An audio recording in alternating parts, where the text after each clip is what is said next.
Ever since I was a foal, my fathers and the centaurs of Sotiri would tell me stories about the stars, that they were magic and made from the gods who made the gods, the elders, beings of great wisdom, ingenuity, and power.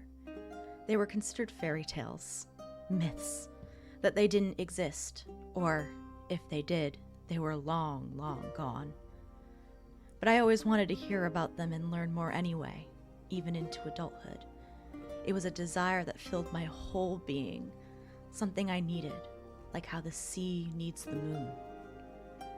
I never believed for a second I would see an elder shard, let alone hold one, but I did.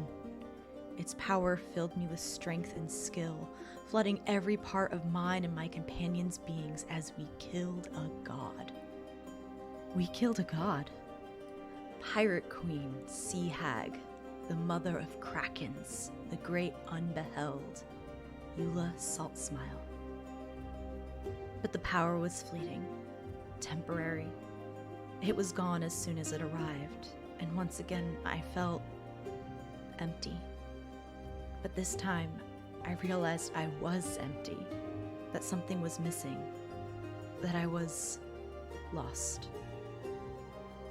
Now I know and recognize that I was just foam drifting on the waves, a yearning that I had my whole life that I never knew about returned, and with it, a voice, calling, one whose words I cannot hear, nor am I able to respond to, no matter how hard I try.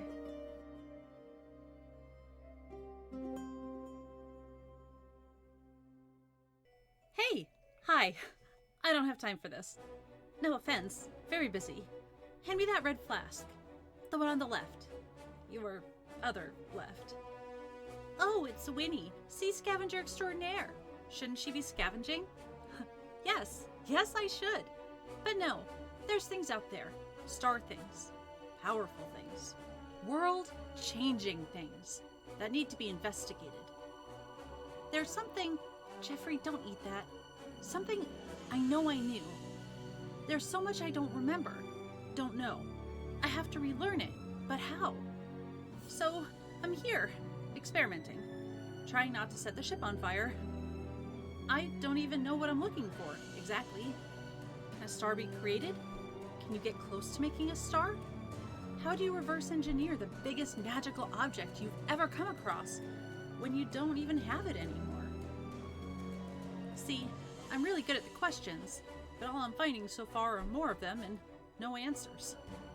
Well, and a potion that makes you, really strong. That's not what I wanted. Hey, do you... No, Jeffrey, don't eat that!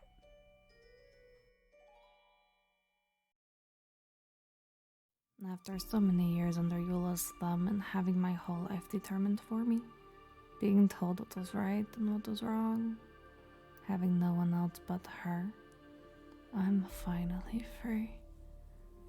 Or so I thought. It was never redemption that I yearned for. No, someone like me could never do enough to make up for all the bad I've done in the name of a fake idol. All I've ever wanted was to be desired, and in my search for it, I betrayed the one who made me. I betrayed her for the thing that she feared most, and I tore her and her kingdom down. Now, it's all I can feel. It's hunger, a constant reminder of what lurks just below the surface. Its name occurs across my skin, ever present, ever threatening.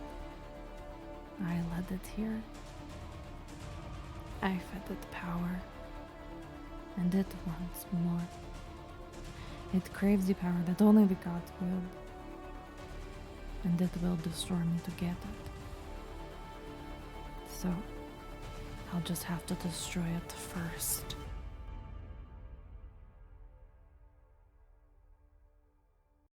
Everyone lives their lives bound by what they accept as correct and true. That is how they define their reality. But what does it mean to be correct or true? those are merely vague concepts. Their reality may be all a mirage.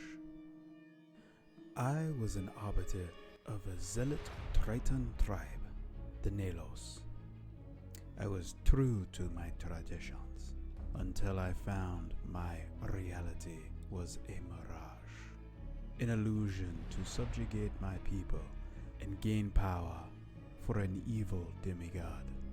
Now I have been touched by darkness and broken by a false oath. Tell me where I should go now. To the left, where nothing is right, or to the right, where nothing is left? I turn to the shadow, for that is the only place for a monster like me. I am the ghost of the Tritons. I am the darkness of the Nalos. I am the unholy warrior of the seas. I am the Shadow Knight, Proximus.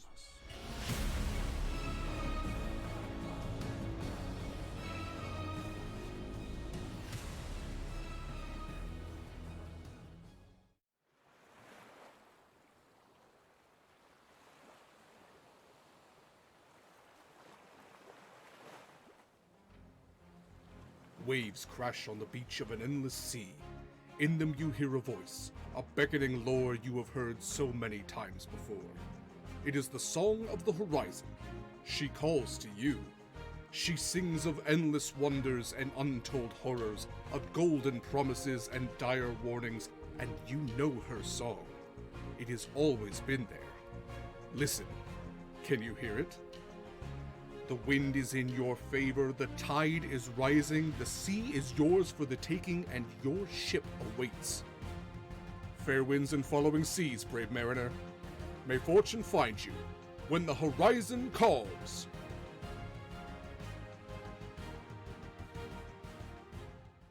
Ahoy and welcome to Horizon's Call, everybody. Welcome to our season finale. This is season 2 of Horizon's Call. Went a little bit longer than season 1, which we had planned to do, and I feel like this is a really good wrap-up point. So get all your Horizon's Call in now. You can always watch us on, YouTube and VODs and all that kind of stuff, but we're not going to be back for another 5 weeks. So we're going to play in some, we're going to build some stuff up, all that kind of fun stuff. But I should say, I am Derek Sword. I am your GM for this game. I am your guiding compass as we navigate the treacherous seas of Damaris. And I am joined, as always, by these very lovely folks who I'm going to have introduce themselves and their characters and do a little recap. Before we get to any of that, I do want to say, if you do want to support this show, this cast especially, check out our Pally, pally.gg, which you can see in chat. Pally is a fantastic tool that we have found that allows whatever you are charitable enough to give to this show, should you be able to do so, gets evenly distributed between this cast, as well as production, should we have production folks, the GM, all the people that are involved in the making of a specific show. You can use our Pally to directly support. And if you do anything that you donate, which of course you can donate through Twitch. Twitch is a weird middleman. That's why we don't really prefer it. But regardless, you do one or the other. Twitch directly supports the channel. It's much appreciated. Would suggest Pally. But regardless, donate to either. You can directly impact this show. You can provide advantages, crits. You can do something which we call Black Spot, which is a complication that's added to the story. It's not a character death or anything that heavy, but it might be a wereshark bite. It might be a magical storm they have to sail through. It might be that enemies go Super Saiyan a little bit. Little things like that can really impact this game and this story in really important ways. And to balance that out, I will sing a sea shanty at break should we also get a black spot, because the good with the bad. Okay, I'm gonna have these people say a little bit about themselves now. I'm done talking for the moment, so Mare, if you don't mind. Hello, I am Mare. I use they, she pronouns, and I play Acacia, your centaur, soul knife rogue / druid who really does not want to deal with the Whalefall Court again anytime soon. That's fair. Yeah, kind of spooky. They're annoying. Thank you, Mare. Mikyl. Hi fam, I'm Mikyl, he, him pronouns. I'm playing Proximus, your Triton, Shadow Sorcerer, Paladin, Guardian of the Infinite Seas, Yeah, I think that's it. Who has me. new art? Yes, we all have new art. Everybody has new art now. We finally got around to Proximus. Mikyl is amazing enough to have been a gentleman and keeping Proximus last. But now, look at the fantastic new art. We'll have even more new art coming up for our season 3 premiere again in about 5 weeks. And as always, thank you to Mikyl for the incredible art that he gifts us with. That is a love language. It's a fantastic love language, and it's very much appreciated. And yeah, what's cooler than having your character done artistically? Thank you, Mikyl. Kaila. Hi, hello. My name is Kaila. I use she, her pronouns. I play our Siren Warlock of the Fathomless Scarlet Shores. Also she, her pronouns. Fantastic. Last but not least, Eva. Hi, I'm Eva, she, her pronouns. I play Wynni, also she, her pronouns. Your birthday girl, alchemical sea elf alchemist. She's 125 today. She is. Happy birthday, Wynni. We've been hinting at this birthday for 3 episodes. I'm glad that we're finally getting to it. But hey, birthday girl, Wynni, would you like to do our recap? Sure. I'm just glad she lived this long. Okay, so last session, there we were. Wynni's house. With her family, except for one of her brothers, but most of her family. A good portion of her family, and her friends, her found family, all together. And everyone mostly got along. That was pretty nice. That was really nice to see, actually. I mean, my sister was kind of a jerk, and almost kind of provoked, some, words, but, it all worked out. And she got to show everyone around her house that she grew up in, and a little bit of the farm with the sea cows and the dogfish. They didn't really get out into the fields, but I think it'd be really interesting to do that at some point. Maybe cuddle up some of the critters. The giant seahorses stayed kind of away, but there's time for that. Let's see what else. They got to see her childhood room. Let's see. Siren, her brother, her older brother, is a little bit wounded, but he was very nice to invite just a wee bit, just a little bit cursed, I guess. He invited everyone to a gala, not necessarily in his name, but as sort of a celebration of all the people who have so far been fighting the good fight on behalf of Fal Laimaril, which has been under attack so viciously. So it's not really a birthday party for Wynni, but it is going to be fancy and fun. And she also gets a party on top of that. So everything's coming up Wynni, I think, is the real lesson, the real takeaway here. Everyone went shopping, errand running. She stuck around home to kind of catch up with her family, with her mums, probably not her sister. I don't know where Lena went. Probably teen sea elf stuff. And yeah, they took little Jeffrey with them on his first little adventure without Wynni. That would have been a fun side story. Little Jeffrey's big adventure. Little Jeffrey's Big Adventure, where he went shopping with, I believe he went shopping with Proximus. So he went with Proximus, and they went to a place where they were making clanging noises, but I have no point of reference for that because I'm only a homunculus. But then Proximus handed them some stuff, and they handed him some stuff, and they talked a lot. And there was a fish person, like Trosho, but not Trosho. It was super rad. And Proximus is going to pick some stuff up later. I'm pretty sure Acacia and Scarlet also did some stuff. I'm pretty sure I saw Acacia going into a grate beneath the city. Grates are great, you know what I mean? So yeah, I'm sure she had a great time down there. Great time. Is that a pun? Wynni needs to teach me puns. Scarlet also purchased some stuff, and they did some store stuff, and then Proximus and me, we went to a shop where he ordered a really cool outfit, I think, And bought one for me too. Some looks super fancy.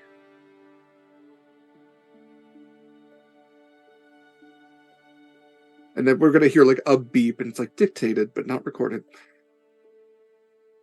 Okay, so let's go ahead and pick up the next day after your particular shopping episode in the city, as you all went out and about.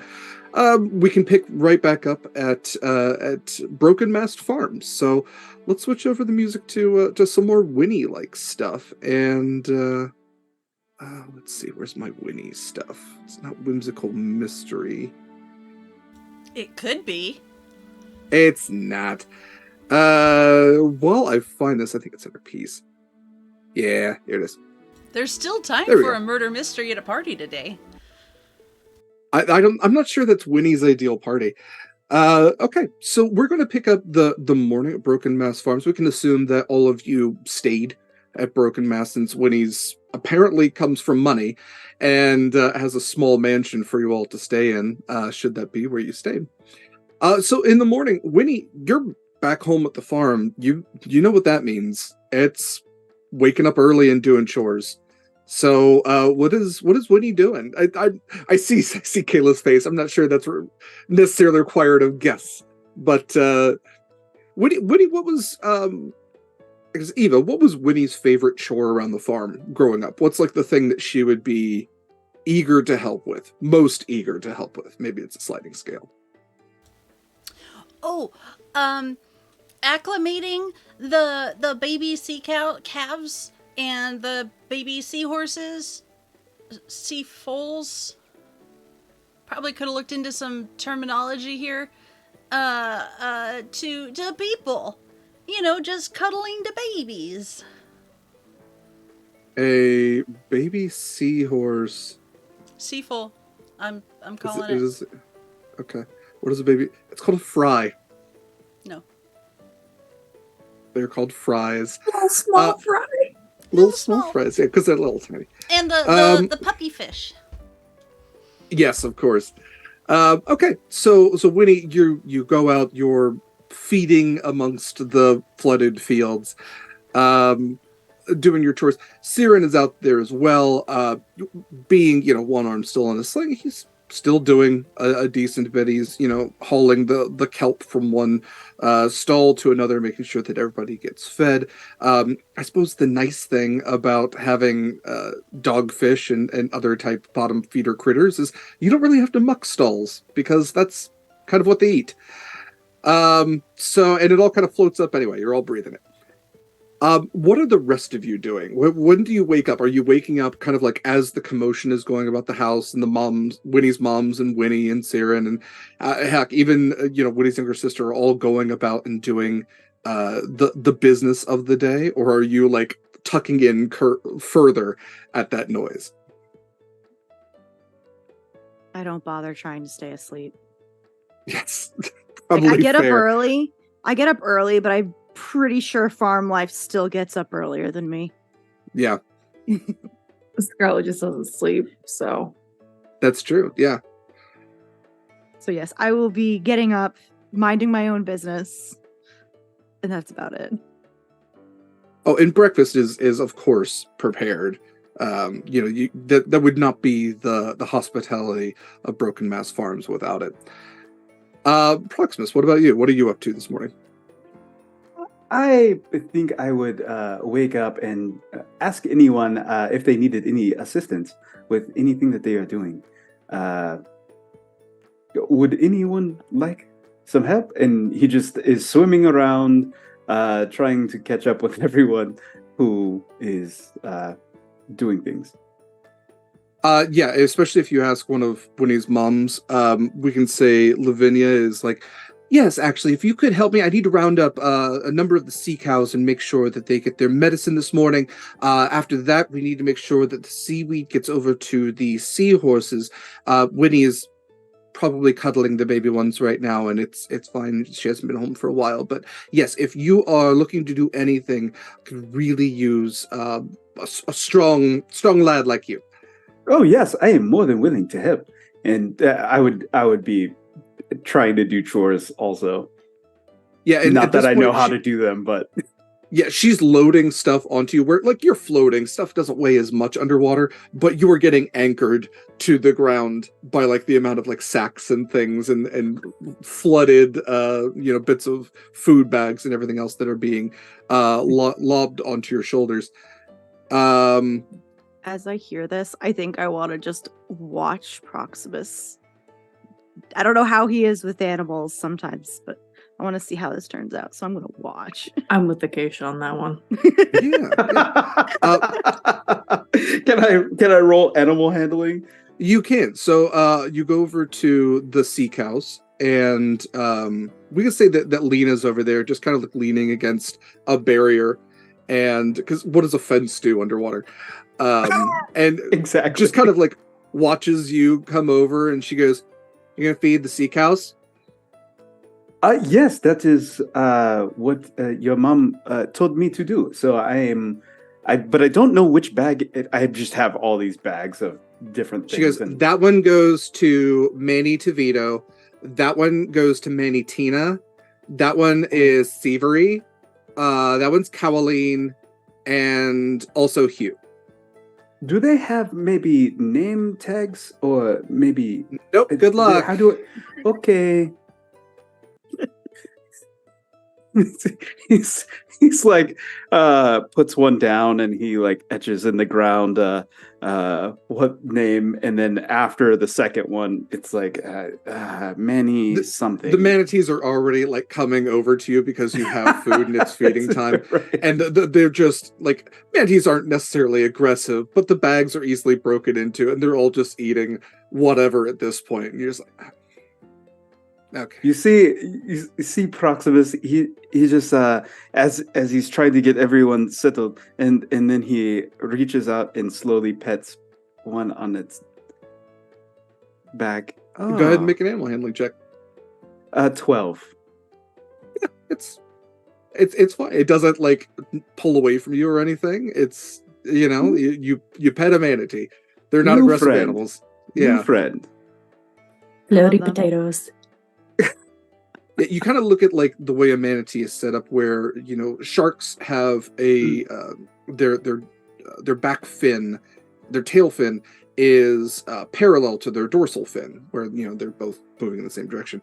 Manatees actually have a flatter horizontal fin to the rest of their body. I can't remember what that's called, but you think like the only other creature you've ever seen that has a fin like that as well are whales, sometimes dolphins, but also scarlet. Oh, that's right. I think you just got compared to a manatee, Kaila. Scarlet was just. Oh yes, It's really funny because if Scarlet's out in the water, she's definitely in like siren form. Mm-hmm. She's like gonna try to right. Swimming with her feet thing. It's weird. How are you doing, Proximus? Oh, I have some new friends. We are just getting to know each other, and I can actually talk to them. They understand what I say. I don't really understand what they're saying, but it's a thing. You can ask which one is which. Oh, it's okay. They are all eating just fine. Eva, go ahead and make me a perception check.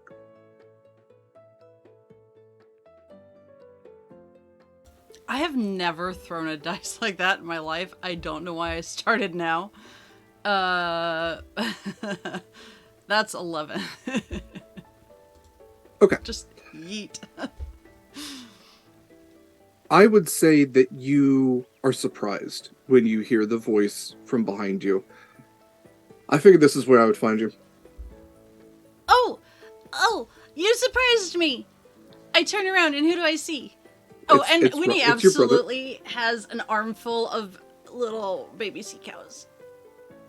Like 3 Are you of with them. the sea cows or the seahorses? Well, she's been going back and forth, so she's... Yes. Yeah. Wynni's just taking one out of one field, another out of the other field.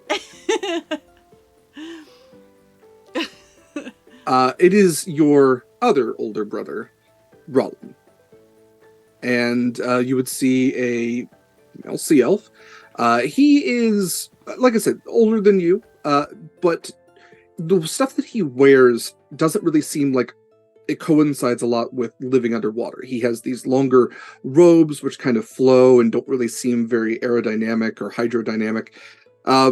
And there's a gravitas, I would say, to him, but I think also a certain part of it, Wynni would know, is manufactured gravitas, as he kind of like tries to hold himself a little bit higher than others, might even swim a little bit higher than others, and will always kind of talk down to people in both sense of the word.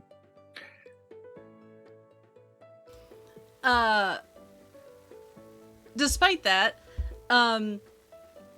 Wynni is going to attempt a hug with her 3 sea calves. Roland, hi! I knew you were here. I knew you were coming. I didn't know when, where. Hello.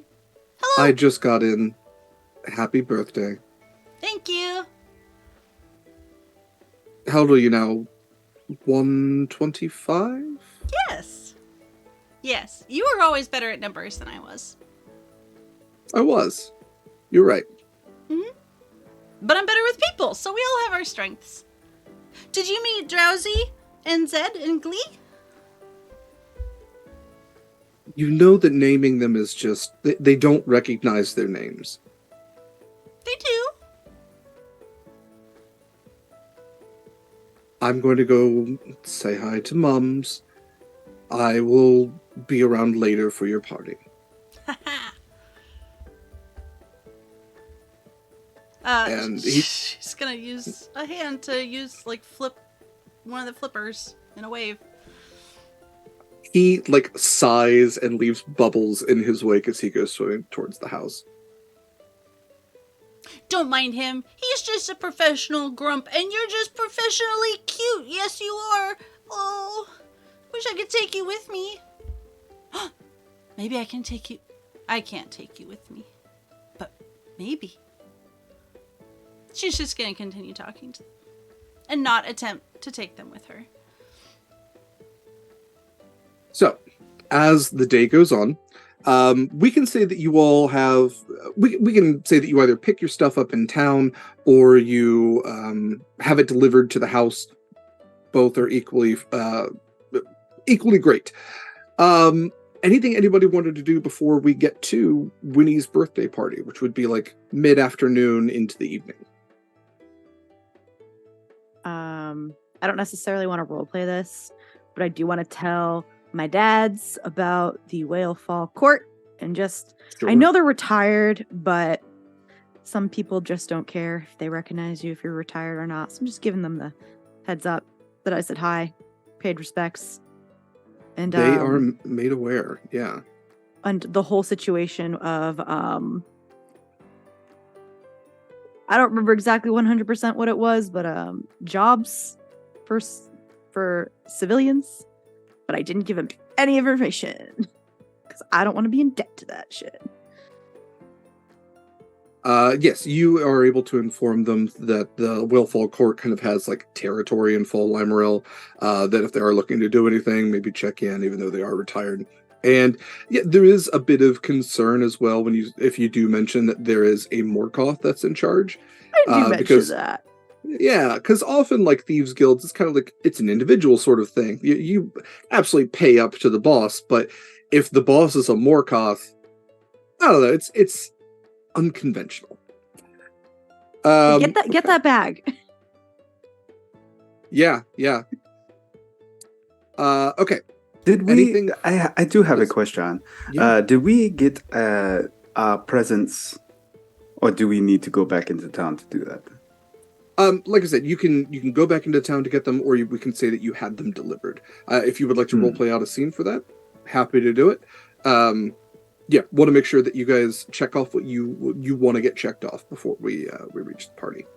I think you're the only one that had to go pick up their present. We all had to pick up our clothes, but Scarlet and Acacia were able to basically pick up their gifts day of buy in store. And I would go do that, but I don't think I would role play it. I'm good to pick it up. Yeah. I You- love that you're you doing that pick in up your- Proximus's voice. You absolutely pick up the practice. armor.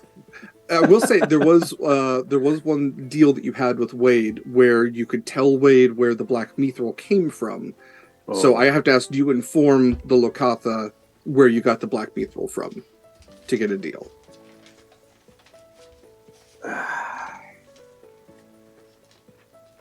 No. Okay. No. All right. In that case, yes, you pick up your gift sufficiently from Wade the Lokatha, and the rest of the morning goes on. All of the chores are kind of done. Before you know it, lunch is being served, and Winnie's mums are both working arduously to prepare for Winnie's party. Winnie, do you invite the crew of the Redemption? Do you invite Winnie? Oh yeah, Acacia's it's dads? a party. Okay. Do you They're invite? friends So and you family. invite like. Okay. So you invite just everybody you know. I mean, not without talking to my mums, because that's rude. Well, sure, but That's a your significant mums. amount of people. There's a reason Winnie is the way that she is. Her mums. This is an estate. They could easily accommodate for hundreds of people. So I'm trying to see Yeah, where Winnie is limiting this but party. you should still let people know for planning purposes. So Sure. yeah. Okay. Great. So who all are we inviting? Just the officers from the Redemption, or are we also inviting the crew themselves? Same for the Bloodhound. Any childhood friends when you want to invite over? First of all, bold of you to assume that she would ever think just the officers. That's why I'm asking. What kind of class bullshit is this? Well, I would also ask, do you know the names of any of the other sailors? Wynni does. Mm-hmm. Yeah. Okay. So yeah, the Redemption and the Bloodhound. And it'll probably go long enough that they could do a couple of shifts if someone had to stay behind and make sure the ships didn't sail off or whatever.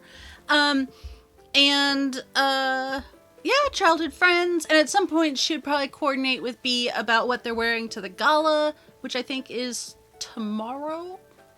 It is. Yeah, and she wouldn't do that during the party, so maybe in the morning while everyone else is doing other things. Yeah. I mean, because she hasn't seen, anyone in Fal Laimaril for a while, so... It's true. Okay. Let's go ahead and get then to Winnie's party. So, the day goes on. You reach mid-afternoon, and OG Winnie music. You gotta love it. And Winnie is surrounded by friends and family. They all begin just literally swimming in from all directions. All these people that you and your family have known, because of course your moms are going to invite their friends, because that's just what you do when you host. It's like, oh, do you remember Shibethany? You met once when you were 20 years old, and that was the last time, but dear family friend. Those kinds of people are invited. And Broken Mast Farm comes to life as all of these beings are swimming around. The surface area, which again is kind of built into a shoal, has a number of people on it, and there's food everywhere. And your moms have made sure that nobody goes hungry, nobody is left just sitting by themselves unless they want to be. So I should note, Connery shows up along with the rest of the officers' crew. You do get the officers from the Bloodhound. You would definitely note sailors from the Bloodhound and from the Redemption that would show up, but they're obviously going to be up on the shoal area. Winnie, some of your friends from the Relic Knights show up, your old treasure hunting guild from town. So you get some members from that. Family, friends, family as well. And Winnie, tell me, I can offer this to you, or you can throw it back to me if you're not comfortable, but what is a big tradition or celebration that happens either in sea elf communities or just with Winnie's family? What is something that they do for birthdays? So I have two things. One is something that I'm going to say as a tradition or And you can choose if this is a full sea elf thing or just a family thing. And also, I think Wynni would have prepared the rest of the party in terms of... I think she was more worried about logistics, so she would have said, like, hey, inviting the whole crew, and, like, here's a map of the city so you feel safe and can get where you're going. But I don't think she would have gone into, like, all the detail of, like, all the, like, cultural things and all the foods and whatnot. Maybe would have mentioned, like, oh, hey, Acacia, like, you should really try the whatever, because you really kind of like that kind of food, or but probably just to Acacia, because, like, Surfacer versus Underwater, and assuming that Scarlet and Proximus would have been able to pick things out. Best of luck. I don't know how different sea elf cuisine is, so that's Wynni. She tries. I would say sea elf cuisine is this interesting mix because it's both supposed to be, like, it can be prepared above the water, which is why the kitchen is above the water, but also there is, like, a lot of there's a lot of fresh fish, so that's sushi-esque sort of things that incorporate, seaweed and uncooked fish and things like that. So yeah, there's definitely a pescatarian sort of side to it. That also, some things are cooked. They accommodate. Again, your mums are used to having people from all different walks of life visit the farm. And I don't think they eat octopuses. I feel like that's off the menu. No. Okay. No. Too intelligent? Too intelligent. Which seems really judgy from people who raise sea cows, but whatever. Okay, so tradition-wise, I feel like it's important to add something to the collective knowledge and experience. So when you're able to, you share something that you've learned in the past year, which could be something like maybe when he has experienced in her travels, maybe someone has learned something even emotionally. And it's just, you can take something from it or not, but it's a, kind of a effort at collective growth, I guess. And now I'm desperate to know what my brothers would have said. And Lena. Oh, so everybody goes around and... Oh, no. I mean, that'd be fun, but... Okay. Yeah. Well, I think another thing, especially for elves, is not every birthday is a gift-giving birthday. Yeah. Because that's a lot over the whole span of a lifetime. But this is Wynni's 125th. It's a century and a quarter. So this is a big one. So yeah, I think this might be one that gifts are given. Okay. Well, while I decide on what your family has given you, let's go around. Let's do some unwrapping. I should ask, Wynni, is there a cake? Is that something sea elves do? I think no, but I also think maybe that given their position, like in that above and below, and also just, they're not closed off from society, and they've probably picked up a few things here and there. I think that Siren probably would have been the first one to beg for surfacer type cakes, and the rest of us lucked out. So there's cake. Huh. And I think singing is definitely, but like elven singing, where it's like harmonious and it kind of goes on for an hour. Not like Red Robin or like Applebee's or any of that business, but like... Yeah. Yeah, that'd be really weird if in Elvish it's, we heard it was your birthday. Yeah. Okay. So Wynni, you're surrounded by friends and family. Again, you have members of your old guild who gift you with a challenge coin that they've created. for like their little guild, because their guild's growing. The Relic Knights are a guild of treasure hunters who all kind of like stayed in the area. You know, that's kind of how you even met Nibirian. Nibirian's Wake is just to the north of where you all are. And you always had like cooler stories than them. You know, a lot of them are still in Fal Laimaril. But yeah, there's like the getting the old gang back together. They've made a little challenge coin for you with the symbol of the Relic Knights on it. What's some other stuff? What I leave this to everybody. If you would like to gift Wynni, or if there's anything you think that somebody would gift you. Who wants to go first? I'll go first because it might be handy for the other gifts that she might be getting. Oh. I hand you a very simple bag. There's no paper in it because I don't know if we're underwater, because that will be useless. So like a little fabric bag. Very good with your point. gift. Winnie's gonna open it.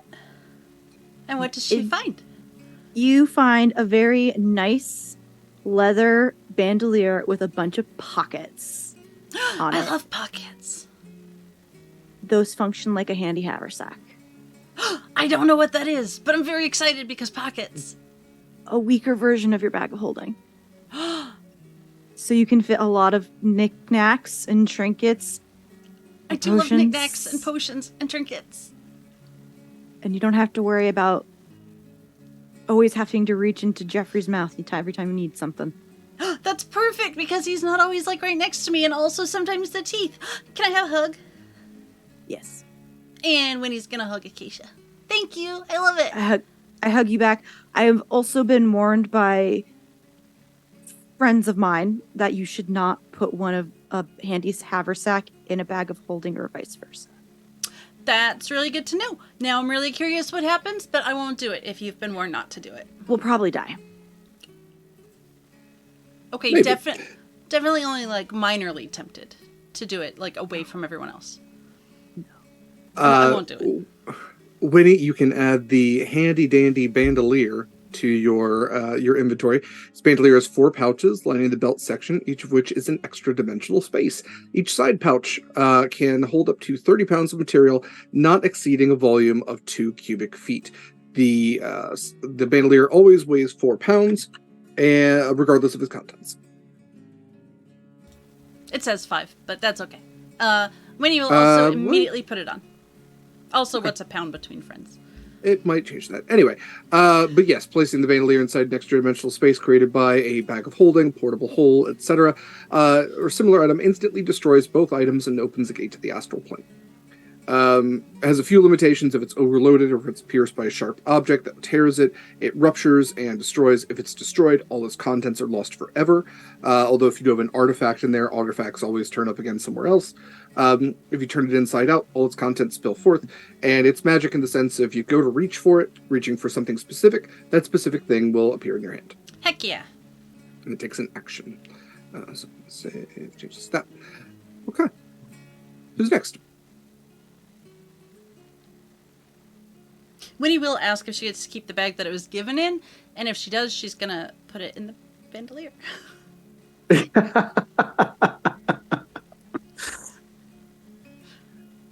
Wynni, this present is for me, and it's a large box that I hand over to Wynni.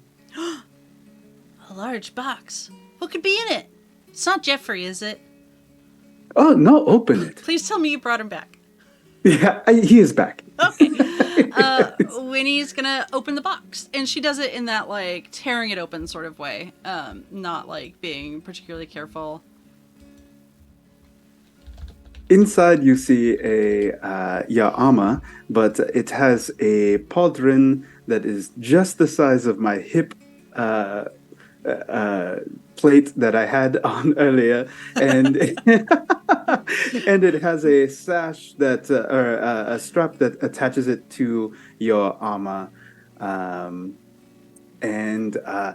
Winnie, in my culture, each year you get a new piece of armor. So all these armor pieces become part of you over the years. When you become a knight of the tribe, we become brothers and sisters with the tribe. This would be like your family. but your mentor would also gift you a piece of armor from their own kit, and they would give you this piece. You have supported me and believed in me when I did not believe in myself. You are more than a great friend. You are a family member. I am not your mentor and you are not a knight, but you are my family and this is our new tribe. So I give you this piece of my armor to protect you if I am not there. Wynni just like crying.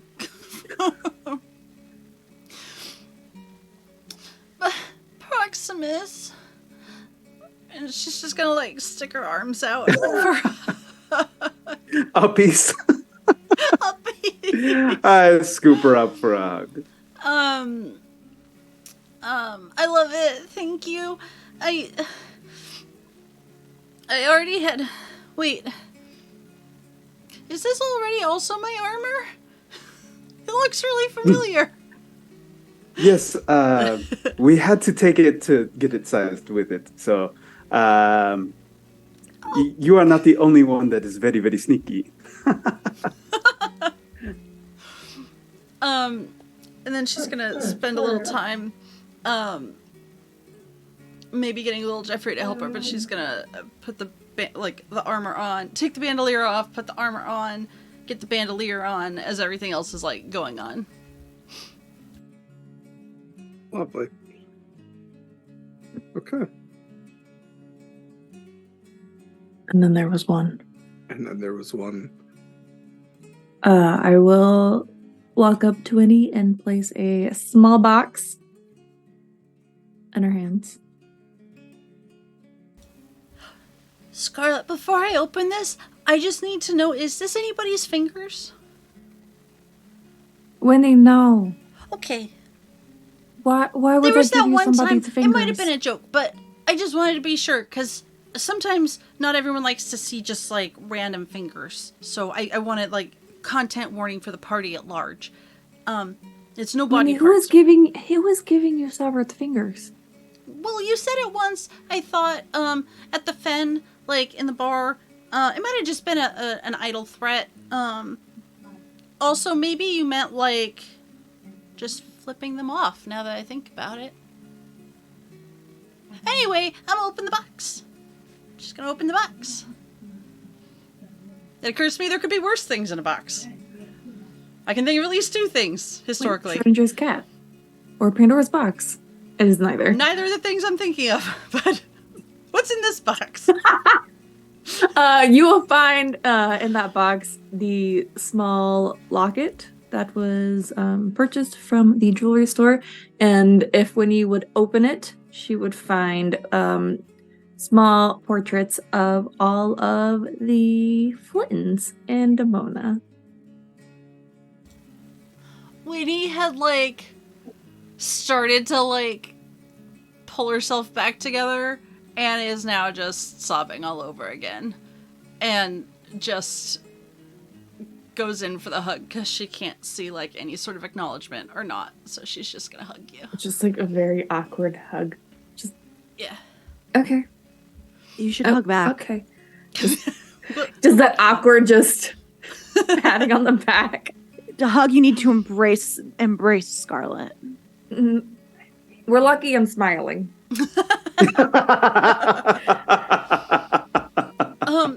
Can someone get the clasp for me? Because little Jeffrey's not so good at the detail work. I will help Wynni put the necklace on. Thank you. Unfortunately, it is not magic in any way, but I know you love the Flittons. Scarlet, And I know that they are gone. love is its own sort of magic. Haven't you learned that by now? No? That was an awfully quick denial. I think you're learning. Okay. I love it, thank you. I do love the Flittons and Damona. You're welcome, Wynni. Oh, I miss them. I miss the little Flittons. You can always come over to the Bloodhound and see Sorona. Oh, I am. Trust me, I am. Wynni, other stuff that you get, B offers you a box, let's say, and it's nicely wrapped for kind of like being underwater. It actually has like this seaweed sort of wrap to it. And were you to open it, Absolutely. you would find a waterproof, because we'll just say that, stuffed animal that even as you pick it up kind of has this shifting nature to it. And she says, I had this magically made. It's all it does is it changes to whatever animal that you really want to cuddle at that point.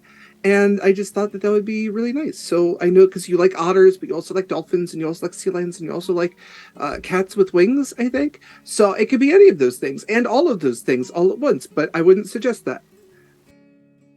No, that sounds sort of like a living nightmare, actually. But this is perfect. Thank you, B. I do like otters, but Edgar doesn't let me cuddle him a lot, especially not since we took his coin.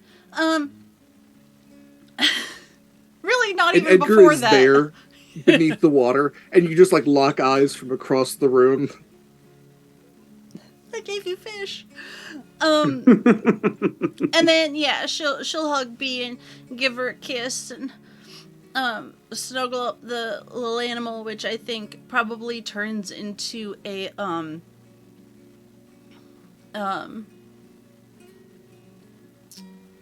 I would say probably a like a mola, like a sunfish, which is really not the best for It's great as a pillow. Yeah, because they're flat.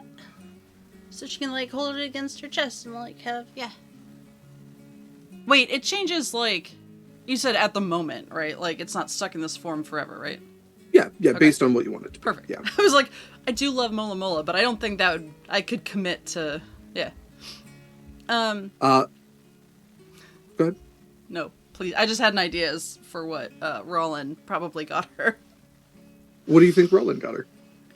My guess would be he's the sort of guy to do, like, kind of the same thing every year because he doesn't quite remember what he got last time. So it's probably like a journal, which is objectively not a bad gift, but also it's like, I don't know what else to get you. For someone who isn't a writer or artist or, you know. He gets you a journal, and it does say, he does say when he hands it over, he doesn't wrap it.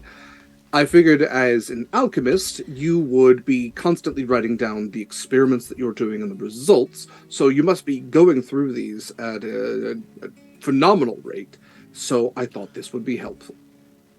Thank you. That's really thoughtful. That's not all that I got you. Mostly use loose paper. What? Well, when I was at the university last, I picked up some things from their alchemical labs, some more rare substances that I thought might assist you in whatever experiments you're doing. Oh, hell yeah. So he's going to hand over like a small box that has a number of jars in it. The way that I'm going to rule this is this will provide you advantage on any alchemical checks that you have for the next 5 times that you do it. And like, I want to make a were-shark antidote, or I want to make a such and such poison. Because I feel like artificers, as alchemists especially, should be able to make a healing potion if you roll well enough. This will provide you advantage on making potions like that. Out of character, I just want to say I apologize for all the times I have called him an asshole. He is, but like that is objectively a good gift from him. So, I will you. say, as perception, That's Scarlet, really thoughtful. Scarlet and Acacia both notice this. The box that he hands that over in is stamped with the symbol of the Nerian Empire.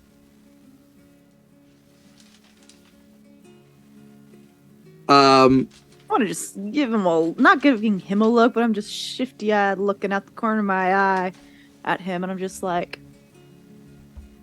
yeah. Yep. Good job, dude. Sarah? Can I like look at the side of the box and then just give him a subtle thumbs up? For like, because I'm assuming he stole it. Yeah, you can absolutely assume that. He just kind of looks at your thumbs up and looks at you like, I don't know who you are. And I don't care. yeah. Oh yeah, I wouldn't have had a chance yet to introduce y'all. You probably would have, but he's also just, he is kind of a He sounds dick. like an asshole. Yeah, he is a little bit. Let's see. The other thing is Siren does hand you a rope. It's not wrapped. It's just a bundle of rope. I love rope. It's actually magic. That is a rope of mending, because you fix things, and I appreciate you being there to fix things. Aw, thank you. He gets a hug too. Careful of his arm. Yeah. Let's see. Lena just like kind of pats herself down. Yeah. I'm assuming Roland, after hugging him that morning, I'm assuming he's like standoffish and like. He's your older brother. He's used to being hugged. It's always a one-armed hug. Don't get me wrong, but Yeah. like he knows better that, like, especially on your birthday, to like hold you with one hand as you're like trying to grab at him. You know. She'll go to hug him too. Why not? Lena just pulls out a knife and kind of like puts it on the table. Happy birthday. Hey, thanks. I know how much you love knives, so this is really meaningful. Blades. I guess it's not just knives. You kind of like blades in general. Yep. Aw, thank you. And she's gonna get a big, like, enveloping hug. Like, yeah. I want to ruffle her hair, but I won't, because that's rude.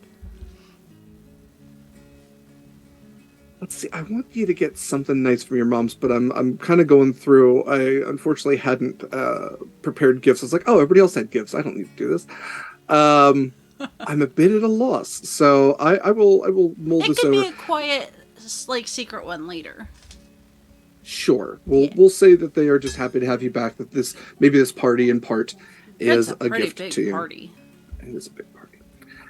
I should ask, is anybody looking to chat with anybody in particular? This is the first time you've been back with at least part of the crew since you separated at Fal Laimaril. This is kind of like everybody's together. Anybody you're looking to have conversations with?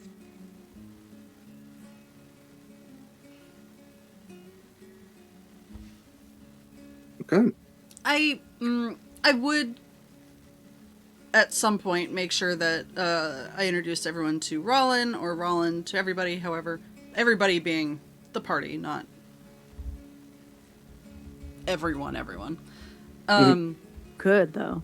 I'm sure he would love that. So tempting.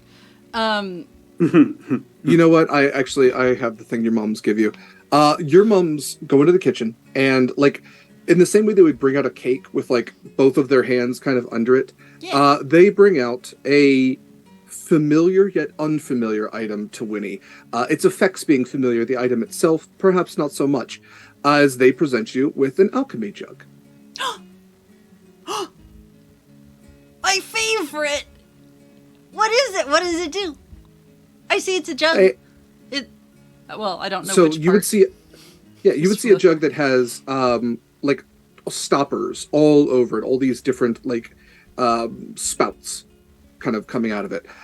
As we understand it from the shopkeeper that sold this to us, this is an alchemy jug. It makes a number of different substances. I understand it makes acids, poisons, but also water, fresh water, salt water. It can make honey. It can make beer. It can make wine. It can believe something called mayonnaise. This is so much better than when it all came out of my mouth. What? What? Thank you. I love it. We love you. I love you more than all the alchemy jugs. And there's probably a lot of them. Because it would seems hope very so. useful. So are we. You don't have to be useful. You're my mums. I love you anyway.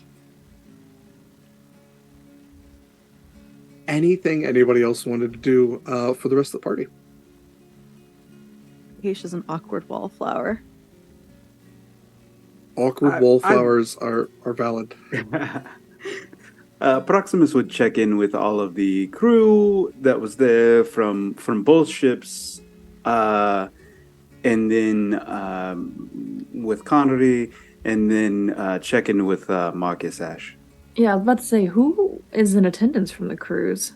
Is it everyone? Is Marcus down here? Because he specifically said he didn't fire him. Fire and water don't.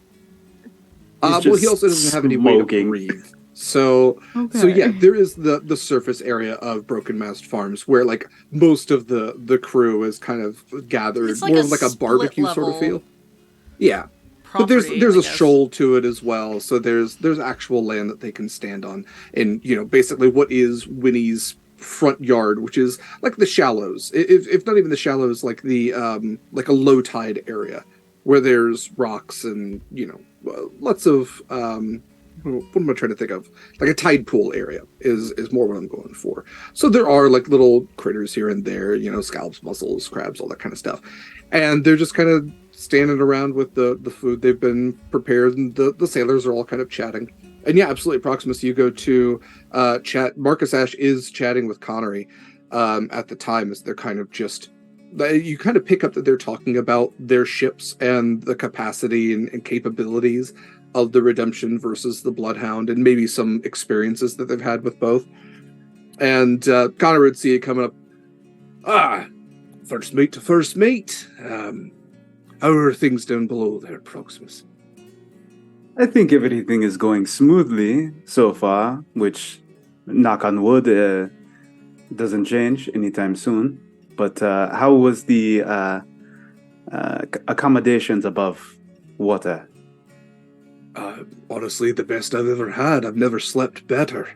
That's good. Well, in a spot that doesn't have waves rocking me to sleep, that is. Is the crew of both ships doing well? Do we have doing to just fine? Okay. I believe we've had emissaries from the Crown already come, and we're in talks to get the refugees to the island of Undertow. And otherwise, it's been a brief but welcome stay, surprisingly enough. That is good. I wonder if we are going to lose any. Every time we port, we lose some crew members. So is that something that is going to happen here? Marcus, from both ships. Yeah. I don't think that's a severe issue here. I think that the crews that we have are going to be much more content after we drop off the refugees and we aren't necessarily towing keel boats. Besides, as far as I'm aware, there aren't many members of either crew that can breathe underwater, so this would not be a city to accommodate them very well. I think they see this more than most ports as just a stopping point, not necessarily a getting off point. So, no, I think our crews are becoming more stable. Fortunately, and in major part, I've heard, thanks to you. You've been a great first mate, from what I hear. Listening, learning. I don't do well with compliments, so I am going to say thank you. And I'm trying my best, but I think both you and the captain have been a great examples of what I should be doing. So thank you. I do have to ask, is Scarlet down? Yes, she was Scarlet here. Okay. Yes, she was down below. And she seems fine? He doesn't even pick up on.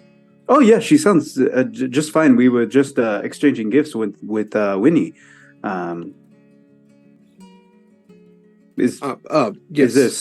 Is she supposed to be not okay? I'm glad to hear that she is well. I should also mention I did have something for Wynni, if you could present it to her. Are you sure you don't want to come down?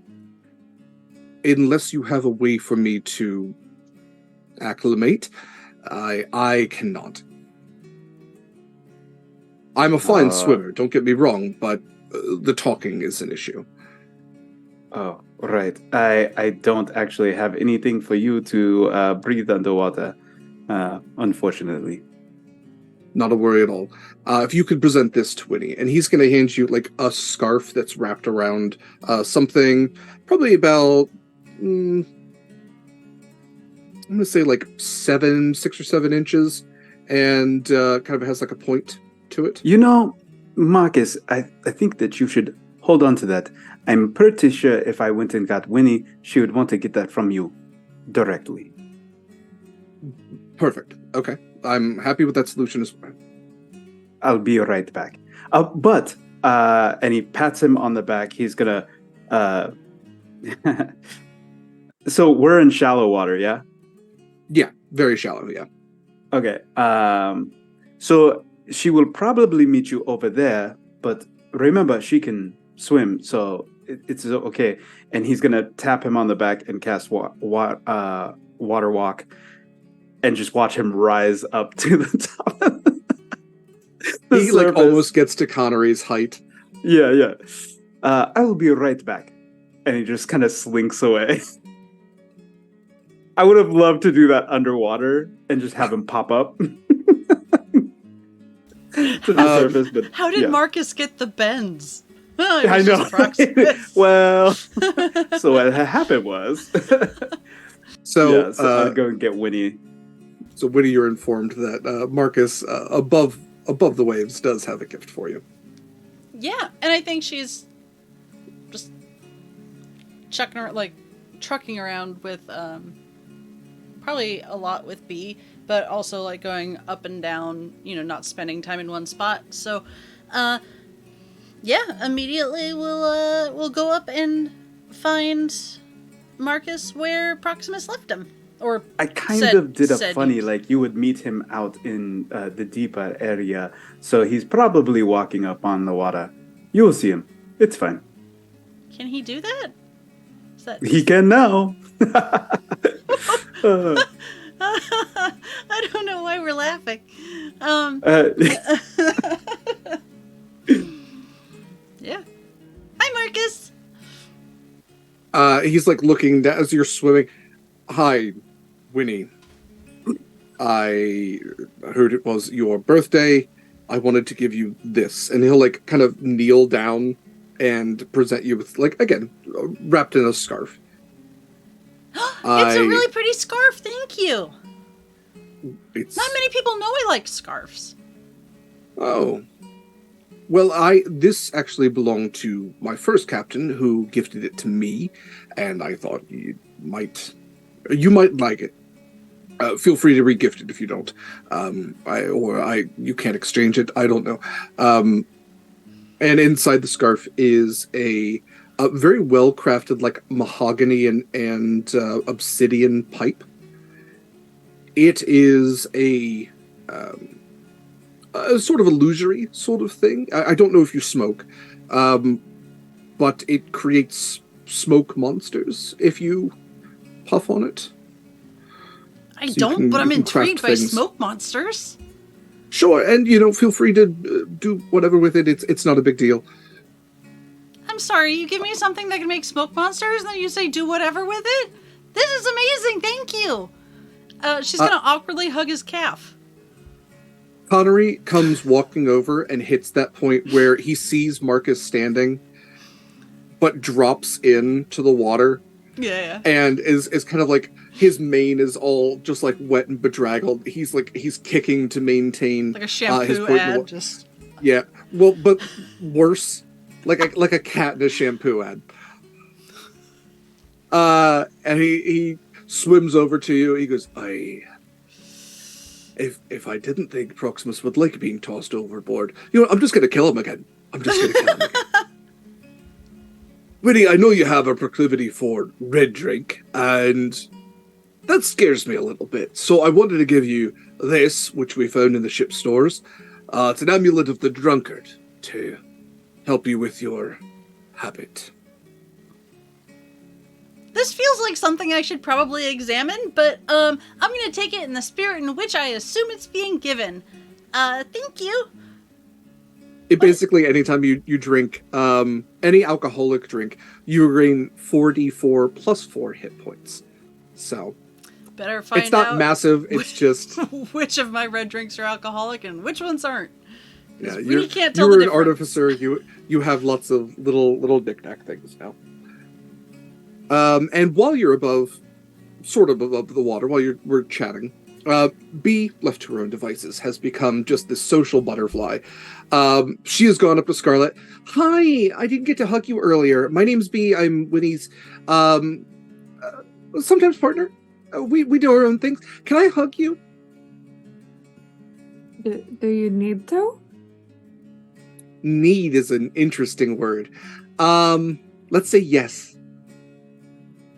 Is it life or death? I mean, we're all going to die someday. So while we're alive, we should probably hug. You know, this is for Wynni. Not just hold up my arms. And this little, like, smaller than Wynni's sea elf just, like, completely wraps around you. And she goes, your tail is really pretty, by the way. Thank you. I think. Okay, bye. And she is going to go over to Acacia at this point, being the wallflower. And she just, like, kind of just treads water right next to Acacia and keeps treading water to the point where she gets a little bit higher, a little bit higher, a little bit higher, to where she's, like, at Acacia's, like, line of sight. May It's a I fun help party. you? No, Derek, what did you say? it's a fun party. It is. It's very lively. Mm-hmm. You have a really cool stick. I like your stick. Thank you. I put a lot of hours into it. Did you want to look at it? Yes. I'll take it off my latched side and I'll hold it out to her, but I don't let it go. I don't let her hold it. She's just going to look over it. I have to ask, does it have druidic symbols, message, anything carved into it? If there are, she did not put them there. Oh, right. Okay. So if they're there, they're left over. Or they enough. grew because that's what nature decided. Sure. Let's. I like that. She kind of But looks she at it did and she not goes, carve it. is that druidic? Do you speak druidic? Are you a druid? That was a lot of questions at once. Answer the last one first, because it answers the rest of them. I don't think I'm a druid. I think I didn't study druidic. Okay. Can you turn into animals? No. Is that how this happened? Or you were born this way? No. I'm like this Okay. normally. This is a normal Okay. thing. Okay. And I didn't. I cannot turn into animals. Does nature sometimes sing to you? Not nature, but it has gotten rather loud lately. Ooh, what sings to you? How often do you go on land? Like twice a month? So you know what stars are good. Yes. Yes, I know Sky. what stars are. Okay. That's nature. Oh my god, you are a druid. Okay. We can agree to disagree, but okay, sure. That's fine. You know, one of Wynni's moms is a druid. Oh. Mhm. That helps with the farm, I'm assuming. I guess. And you would watch as like a family of seahorses kind of swim out of her hairdo and swim back in. I just love animals, you know? I just really love nature. They're nice. They're really nice. Yeah. It sounds like you're kind of new at this, though. Yeah, that's one way to put it. I like today because it's a day where you can give people stuff and they have to say thank you. Because that's what like parties and like birthday parties especially are, like gift giving. It's a really cool thing. Do you agree? Okay. Sure. I'm sure Wynni Cool. would love getting a gift for her birthday. Nope, you. And she's going to like take a bag off of her shoulder and kind of like put it into your arms. I got this when I first fumble started. with it. Yeah, I got this when I first started, and I would like you to have it because I think it's super fun. It'll help you figure out some stuff and also give you some friends. Not that you don't have friends, but this gives you more friends. And what is this? The bag. I can see that. Mm-hmm. But what kind of bag? It's a magic bag. Is it safe to put my hand in? Yeah. All right. I'm gonna put my hand in, Derek. And when you do, you would find. Let's see what the wording on this is. Is it Reaching D8? inside the bag. Or D6? So, well, just reaching in, you feel one thing. Reaching inside the bag reveals the presence of a small, damp, scaly object. The bag itself weighs about half a pound. It is a D8 if you would like to pull said object out. Yeah, I'm gonna pull said object out of the bag because I don't know what the fuck this is. Okay. It feels slimy. I got an 8. Okay. Acacia, you reach in and feel a damp, scaly object, pull it out, and as you're kind of like it hits the water and maybe like you fling the slight scaliness from your hands, a rather large hunter shark appears in Wynni's home. What the fuck? And B goes, "Oh, you made a friend. Hi, friend." And the shark is just kind of like swimming there, like its tail is moving very slowly, and it's just looking at you. There's a fucking there. Do we need to do something because there's a freaking shark in here? No, it's a friend shark. It's not going to hurt anybody unless you want it to, which I would not suggest. That's not something you have at a party. But no, I mean, she swims over and grabs a party hat and just kind of like places it on the shark. It doesn't have a string or anything, so it just starts floating off a little bit, but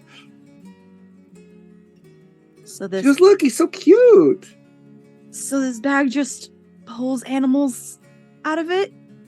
It pulls I've only counted 8 different types of animals, and it's random every time. But yeah, you can pull out friends and you can talk to them, you can learn about them, and if you see them and you keep listening to that song, you can sometimes turn into them. And it's super fun. I'm more concerned, how do I get rid of this? Before any of the poor manatees or seahorses freak out. Oh yeah, that's not great. That's a good question. Let's see. So it's an ordinary bag. This is a coral bag of tricks, which you can add to your inventory. Again, when you reach in, you reveals the presence of a small, damp, scaly object. Bag weighs about half a pound. As an action, you can pull the damp object from the bag, throw it about 20 feet. When the object lands, transforms into a creature determined by rolling a d8 and consulting the table. Creature vanishes at the next dawn or when it is reduced to 0 hit points.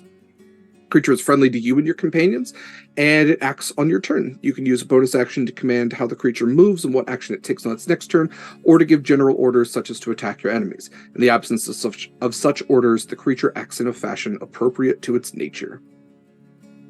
And once 3 damp objects have been pulled from the bag, you can't use the bag again until the next dawn. So I can't get rid of this thing.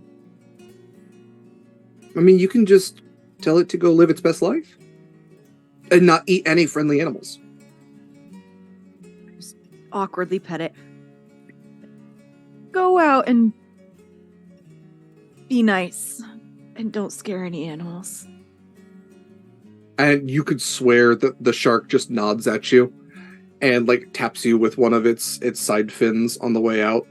And it just goes swimming out of Wynni's home. And you watch as it passes by all the manatees and dogfish and giant seahorses and just goes swimming off into the deep.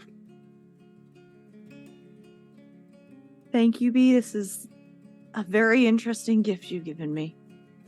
You're welcome.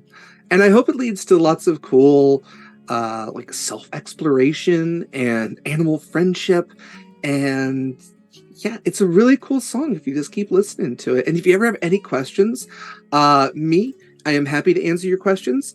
Or Lavinia is Winnie's the druid. That's Winnie's mom. Winnie's mom. That's the druid. I'm in the process of trying to reach out to someone with my own questions, but thank you. Oh, if you want help with that, let me know too, because I can do that sometimes. Cool stuff. Okay, bye. Bye. And you would watch as she goes to be a social butterfly with, like tries with Rollin, like looks at him, but then swims away, and then just goes to bug Siren. Okay. Anything anybody else wanted to do for this day before the party, as we are getting close to break, and we will pick back up with the day of the palatial gala. I'll go after anyone else if anyone else has anything to do, because there's one thing I need to do. To clarify, I had gotten B to send the message the day that we did the shopping. You got it. Okay. So you basically asked B to do Animal Messenger? Okay. Animal Messenger can work in one of two ways. You can either like hand the note to the animal and they can take it, or you can tell the animal, at which point they become a little like Teddy Ruxpin, and they open their mouth and kind of speak in your voice, like a little recorder. Nope, that's weird. We're going to take a physical letter. Yeah, if you remember the, I think it was the Wynni prequel, the seagull that landed on a ship and just like opened its mouth and did a recording. Yeah, okay. I don't like that. Yeah. I left it up to B's discretion on which animal she chose to send. Fantastic. So Marcus would have received a little crab with a note in its claws that scuttles up and kind of just like pinched his leg and dropped the note for him. Okay. So anything else before we get to Acacia? I just, really quick, it doesn't need to be a scene, but I just want to make a note that I want to be sure that Honey gets a good sampling of foods and stuff. Being our ship chef, I feel like... Honey is sitting in the low tide with, she has managed to figure out that plates float and has surrounded herself like lily pads with all different selections that she is like picking from as this like semi-nature spirit with petals of food coming out from the flower that is this knoll. Yes, and even so, she's still about as big as Wynni sitting down. She's about as tall as Wynni. And also, somewhere I think there's a name of a chef, probably on the Bloodhound, who Wynni would have met at some point, and this is Ava's Eva's? That was weird. Failing, not hers. But should also make sure that cook? That's what they're called, right? Cook? Whatever. Oh, sorry, I was muted. Yeah, cook, chef, sure. Yeah. Anyway, that's all I got. Yeah, I believe... Astrid Starling. Thank you. Astrid, who is an Aasimar. Yeah. You need quick reference to those, Derek's. It's pinned in our DMs. Thank you. Yeah, I was going to say I also have a ship document that has crews listed there. Yes, this is also the first time that like the officers are meeting as well, so you're getting that lovely intermixing, and of course, you know, Acacia's dad's there as well. Okay, well, it looks like Acacia, what was the thing you wanted to do? I wanted to send a message to Ace. Sure. The Warforged that also hears the stars, that is somewhere up north. The Warforged druid who hears the stars up north that was told to you by Effigy. Yes. Back in the Omborg. Yeah. Sunken Forest. Sure. How would you like to send a message? This would be after the party. Sure. What is the highest place in the city that I can reasonably get to? You could reasonably, because there are definitely high places that I don't think Acacia would necessarily have access to. But then again, you're a rogue. Who am I to stop you? Let's say... How long does Spider Climb last? How long does Spider Climb last? That's a good question. I think it's like an hour. I can ask like Wynni if she'd be willing to cast it. I don't know if she has it prepared, so... It's an hour. Yeah, no, it's concentration. I'm not going to bug her on her birthday for this. Okay. All right. But at least with, climbing ability and all that, we can say that being a rogue, you could probably get about 30, maybe 40-ish feet above the surf. Okay. There's definitely a higher point, but that is the high point of the palace, which that's the lighthouse. I'm not going over there. Yeah, you look at just the guards that are as you start getting closer, it's that's probably not a great idea, is watching a centaur climb our palatial lighthouse. But yeah, there's definitely structures that reach about 30 feet above the lighthouse. We could say it's actually the blacksmith. The blacksmithery would probably be a good spot for that. So after they've closed, definitely after the party, you were able to climb Edgekeeper's Songforge. Okay, perfect. It's definitely night. Is it a clear night, or is it what kind of night is it? It is clear where you are. There seems to be a storm that is brewing off to the west, but it hasn't reached you all. Okay. I will stand there for a couple minutes just basking in the starlight of the evening before lifting my staff high ahead. This is a foolish idea. I should just send a sending. That involves a middleman. Okay. Anyway.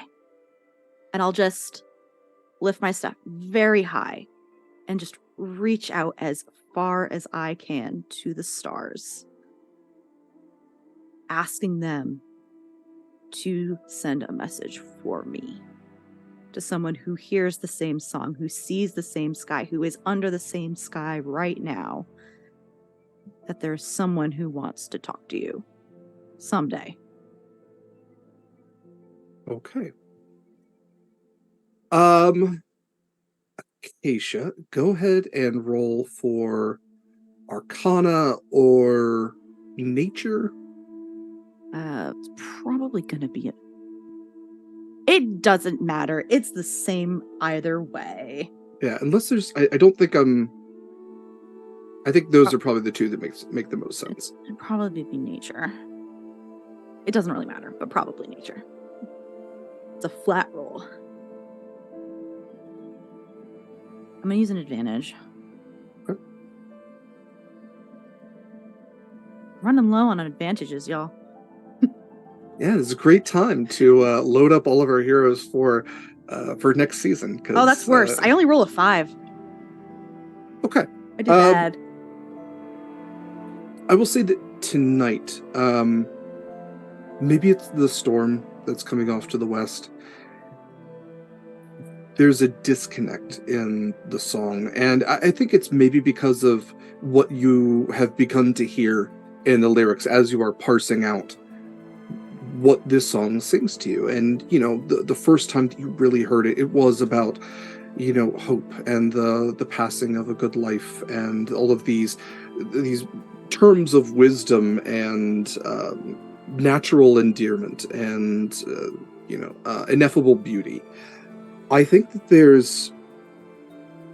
there's like a minor key to the song tonight, to the point where it's singing of desolation in places, of darkness brewing, of war on the horizon. And I think that might throw you off just enough that when you try to connect to the stars, you get a single twinkle with a star that you're focusing on, but the constellation isn't there. Mm-hmm. And so it's close. You have an idea, and the idea isn't a bad one, but just the stars aren't in tonight. alignment. Yeah. Your signal isn't very clear. You've got only one bar. So yeah, I would say not a bad thing to try in the future. But yeah, an interesting thought to begin with. I'll sigh and begin making my way back down, just shaking my head at this foolish idea. Anything anybody else want to do for the evening? Okay. Well, we are going to go ahead and go to break then, and when we come back, we will pick up with the day of the gala and all your fancy outfits and what you all look like, including the NPCs that you've decided to drag along to this. So make sure that you do that. I should note, actually, no, I'll do that when we get back. But I will say, if you enjoy this cast, if you enjoy this game, which how could you not? Please support us through pally.gg. You can see it in chat, and anything that you donate gets evenly distributed and also directly impacts this game with advantages as Acacia might need here coming up. Crits and black spots and shanties and all that kind of fun stuff. So check it out. It's a great way to support if you are able to. That said, we will be back in about 10 to 15. So take care of yourselves, do the things, and we'll see you soon.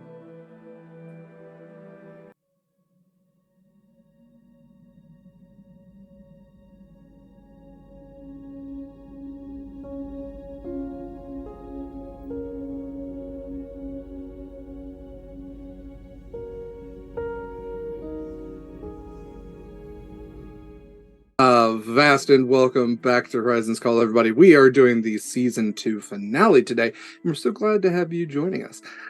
We have just wrapped up on Wynni's 125th birthday party, surrounded by friends and family. I hope she felt very loved.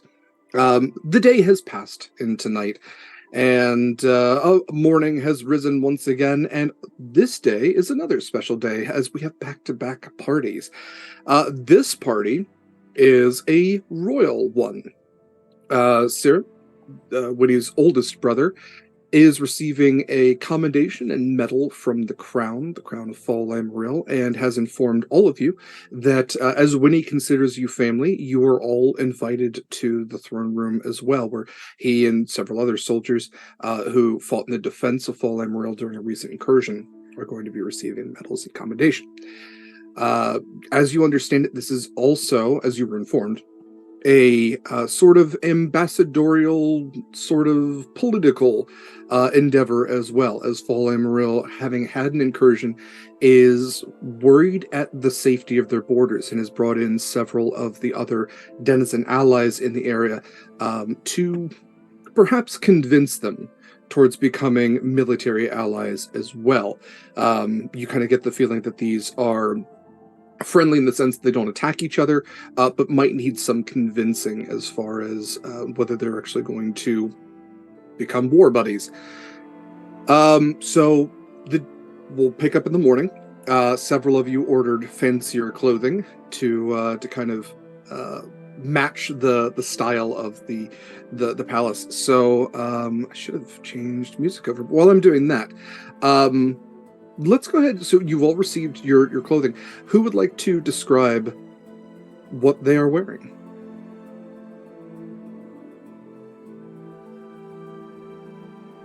I'll go first. I do have a question though. Is this weapons or no weapons, and armor or no armor? What is allowed? So I'm going to say that if it is decorative armor, especially because like Proximus, you kind of get the feeling that like Black Mithril, that would be passable.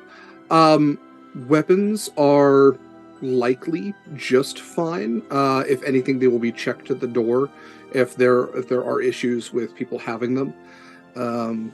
But you kind of get the idea that like there's dignitaries there. They wear decorative, sabers and things.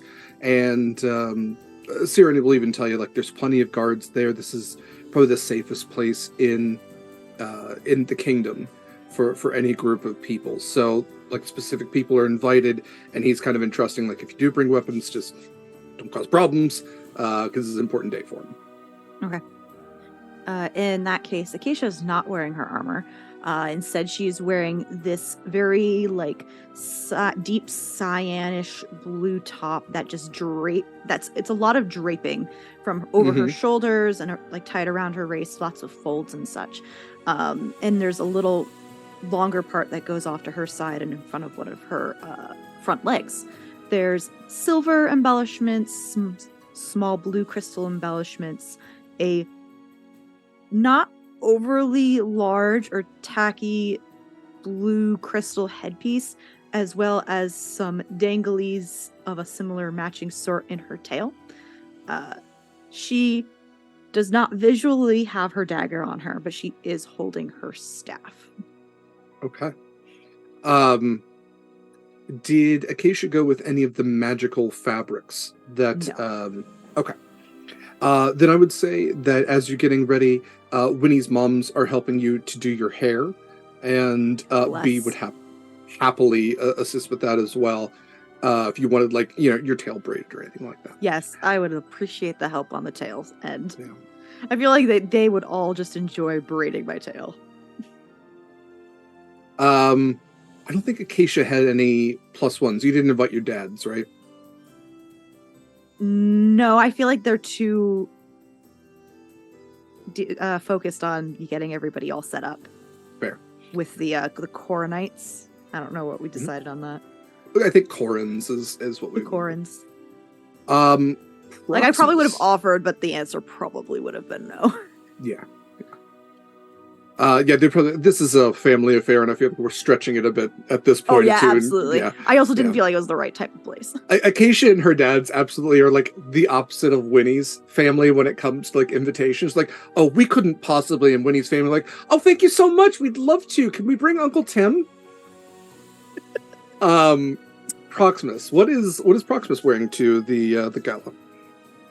So Proximus went and picked up his dressed little baby Jeffrey, in the same outfit that he is wearing. So this is a very flowy black suit coat with no sleeves, because fuck sleeves, and then a very deep 2-button his chest, and so that he could show off his tattoo, because he's very proud of it. He keeps no shirt on underneath, and then keeps his bandolier with armor on it, and then he wears both gauntlets and his boots, along with and the suit coat actually goes down to around his knees, where it is worn with some pants and some nice form-fitting pants, so that everybody can see his thunder thighs.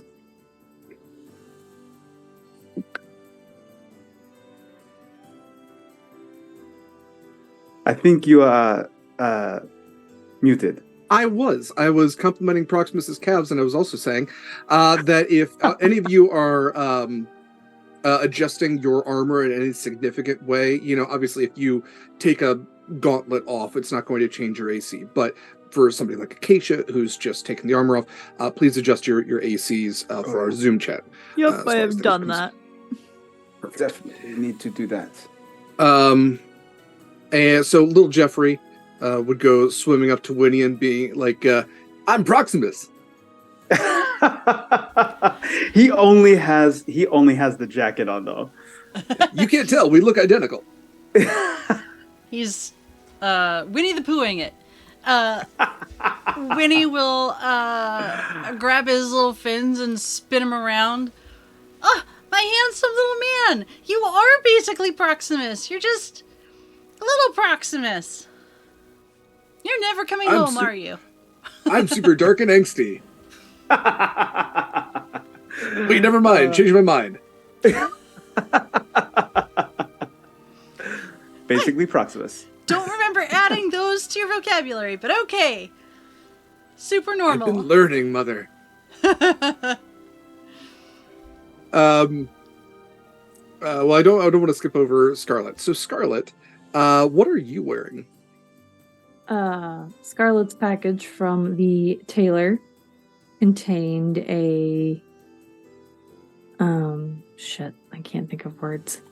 A dark red velvet dress that hangs off the shoulders, but it doesn't have any sleeves below that. It is corseted through the body and is floor length, but has a very high slit up to almost the hip, where it's got gold embellishments on either side of the hip and then across the this area, the chest and the shoulders. Mm-hmm. Clavicle and shoulders, sure. Yeah. Okay. She's got her hair done up in a low do. She's got gold earrings on, and she's got shoes that match the color of the dress with gold heels. And a jacket too, I believe. Scarlett's not wearing the jacket. I see. Okay. Was never for Scarlett. I understand. Wynni, what is Wynni wearing? Wynni, excuse me, is wearing a, it's strapless, kind of has, it's very coral inspired, except it's made up of blues and greens, everything from like sea foam down to like a dark, cavernous blue, and it comes down, it's gathered at the waist, and then it kind of sharply goes off into a pleated, but like the stiff kind of pleats. Not crinoline, but like, you'll see pictures. It's, I don't know what you'd call it. It holds its own shape. And it's got different like tiered cuts to it. It's very wave-like.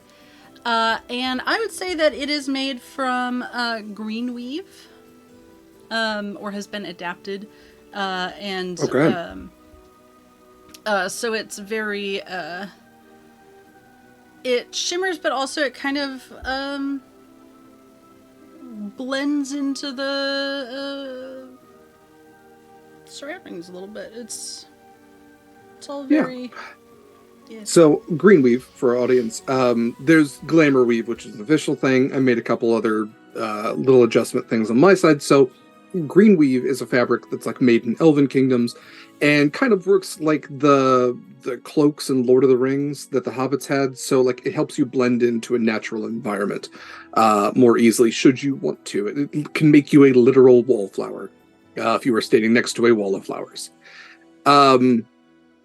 Before we get to back to Wynni and with what B is wearing, did Scarlet or Proximus have any magical materials? No. No for Scarlet. Proximus has the glamour weave. Okay. What is Proximus's, what's he going for with the glamour weave? What illusion is he? So around him and little Jeffrey too, there are, because we are going to be underwater, yes? You both. You'll be above water and below water. Doesn't matter. I will have like bubbles that look like it floats off of our black suits as we walk in like twins, back to back. This is having some heavy Schwarzenegger DeVito vibes. Wynni, what is B wearing? B is, it's probably also green weave, but it is also sparklier. So I don't know if that would actually help for any sort of stealth purposes. But it is also strapless, but fitted from the chest down to the hips, where it just explodes into a cascade of ruffles. Probably, I don't remember how tall she is, but very wide, no train, but like just a very wide footprint, if you will. Also cascading, interweaving natural watery colors. Like they coordinated, but they don't match, if that makes sense. Okay. Like different fabrics, different everything, but like, yeah, they're a good pair, but I like that. yeah, different designers. Your mums both wear very different outfits, but still outfits that complement one another. Your Lavinia, being the druid, has like a looser type fabric to her. It's strap over one of the shoulders, almost has like a coral-esque, like what do I say? Not necessarily the color of coral, but like a reef, sort of like a living reef made into a dress with all the frills and folds. Your other mom, whose name just left my brain. Varys, thank you. Your ranger mom definitely has stuff that is more form-fitting, and we even have like leather contemporaries, or it might just be leather. But there's like almost a martial aspect to Varys's outfit, and where like one mom kind of like has frills. The other one is tighter with folds, and again they complement each other, at least on color, very well. Siren's dressed in his battle regalia. He is a cleric, so there is a level of like robe underneath the armor and also on top of the armor, and but yes, he's wearing his helmet. He's wearing his holy symbols. Arm still in a sling, but he is at least armed with his mace, which he keeps at his side. He keeps his shield on his back. Rollin is dressed in his fanciest robes. And they have these colors. It's mostly like this really deep purple with this red trim to it. And Lena is, I would say, actually, help me out. What would Lena be wearing? I don't want to do your entire family without you. I don't think that she's a big girl and she can do what she wants, but I don't think that our mums would let her get away with like the full, all the swords, all the knives, everything. 2 swords. They're decorative. No, absolutely. This one's ceremonial. It's not even sharp on one side. No.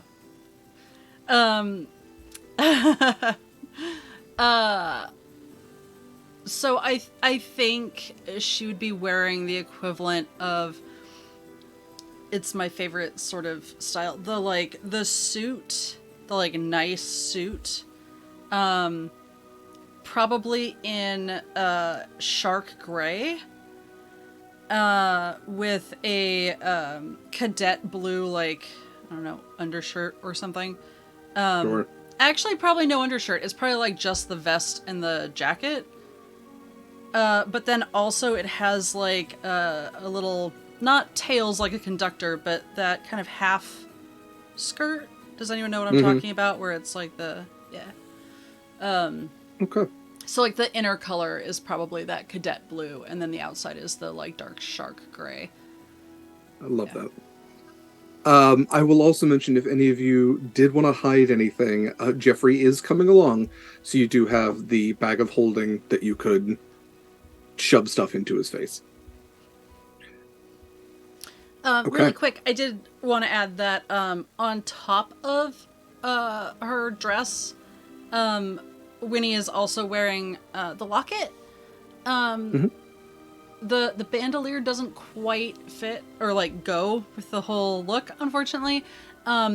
She's not wearing her armor, but I think she's managed to affix the pauldron, right? The pauldron? Yeah. From Proximus, as an aesthetic choice. Love that. Are you putting the bandolier in the bag of holding? I think there's a brief moment where she thinks about it and Jeffrey just like snaps his mouth shut. Right. Not supposed to do that. But she can fit her trident in there, right? Yeah. She'll toss it in there. Okay. All right. So you all, let's say, move above the surface to the second floor. And waiting there with a longboat to escort you all to the palace is Marcus Ash, who is wearing a suit jacket to, I would say, complement, if not match, Scarlet's. And he stands with his hands behind his back. I hope I'm not intruding. I was hoping that I could ferry you all. That way we all keep our hairdos and makeup and what have yous. I've never been to one of these things. I'm sorry. Neither have I. You're good. You look snazzy. You look very nice. All of you look wonderful as well. You as well, Jeffrey. Shall we then? Let's. And to Scarlet, he will at least mention, I got your note. Seeing as you're here, I would assume so. And you all take off towards the palace. Again, you can kind of like look over the side. Fal Laimaril again has very clear water, so you can look down and see the bustling city beneath, with all these people swimming about, and the dolphins, the orcas, and the city guard, and these businesses and homes and everything of this rather large, mostly submarinal metropolis. And before long, you do reach the gates of the castle, the palace, the fortress, the citadel, whatever word you want to use. Let's maybe go with citadel, like citadel. The gates are open, and you can see that there are people, at least beneath the waves, who are swimming in. There are a number of people who are on similar vessels to yours, whether or not they're boats. Some actually have chariots that are pulled by dolphins. You would see that there are, actually Proximus probably note this, there are a couple of tritons who are being pulled by a chariot, pulled by giant seahorses. A number of different folks just besides sea elves, but definitely sea elves as well. And there are several guards standing at the opening of the gates who are basically taking invitations. One would come up to your boat, and Siren absolutely hands over the invitation, checks with everybody there. The guard kind of pulls himself up to the side of your boat. Just to make you all aware, you all look fantastic. The ceremony will be somewhat brief. You are all welcome to stay afterwards. Please mind your manners and keep your weapons should you have them sheathed. Other than that, we expect no animosity towards anyone here. We don't want to have to throw you in the dungeons, but I'm sure that won't be a problem. Do any of you have any questions before entering the palace?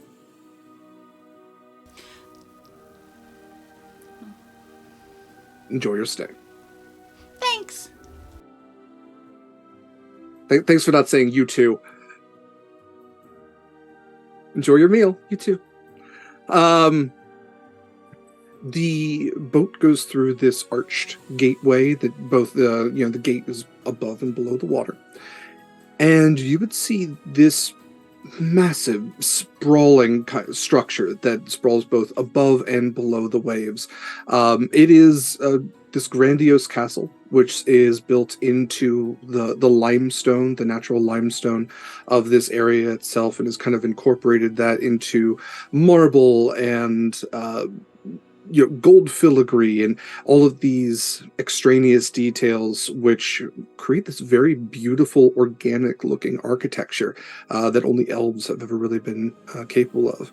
It has this mostly white exterior to it, and at the top of this high-reaching building is that lighthouse that you have always seen no matter where you are, which night or day seems to be giving off a luminous light nearly as bright as the sun itself. And you all are escorted into the fortress proper, the main part of the palace.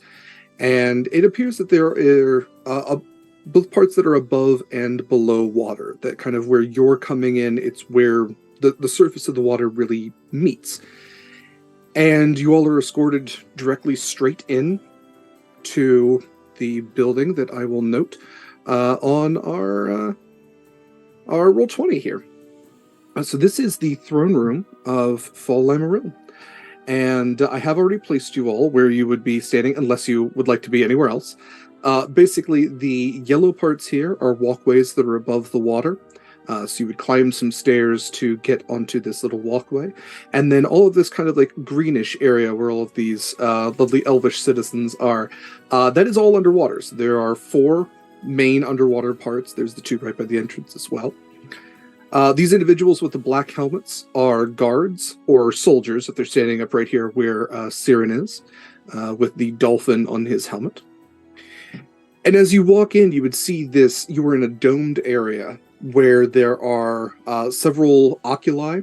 An oculus is a circular window on part of a dome that lets in light, and it lets in this streaming natural light to all of these pools, which further illuminate the room around you. There are windows along the walls as well.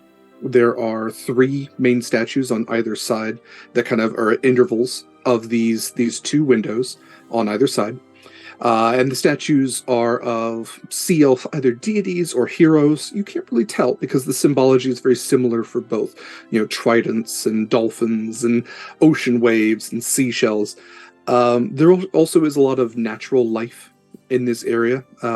Below the statues, there seem to be these lively coral reef areas with anemone and octopi and shelled creatures and everything just kind of going about its business in these little tide pools.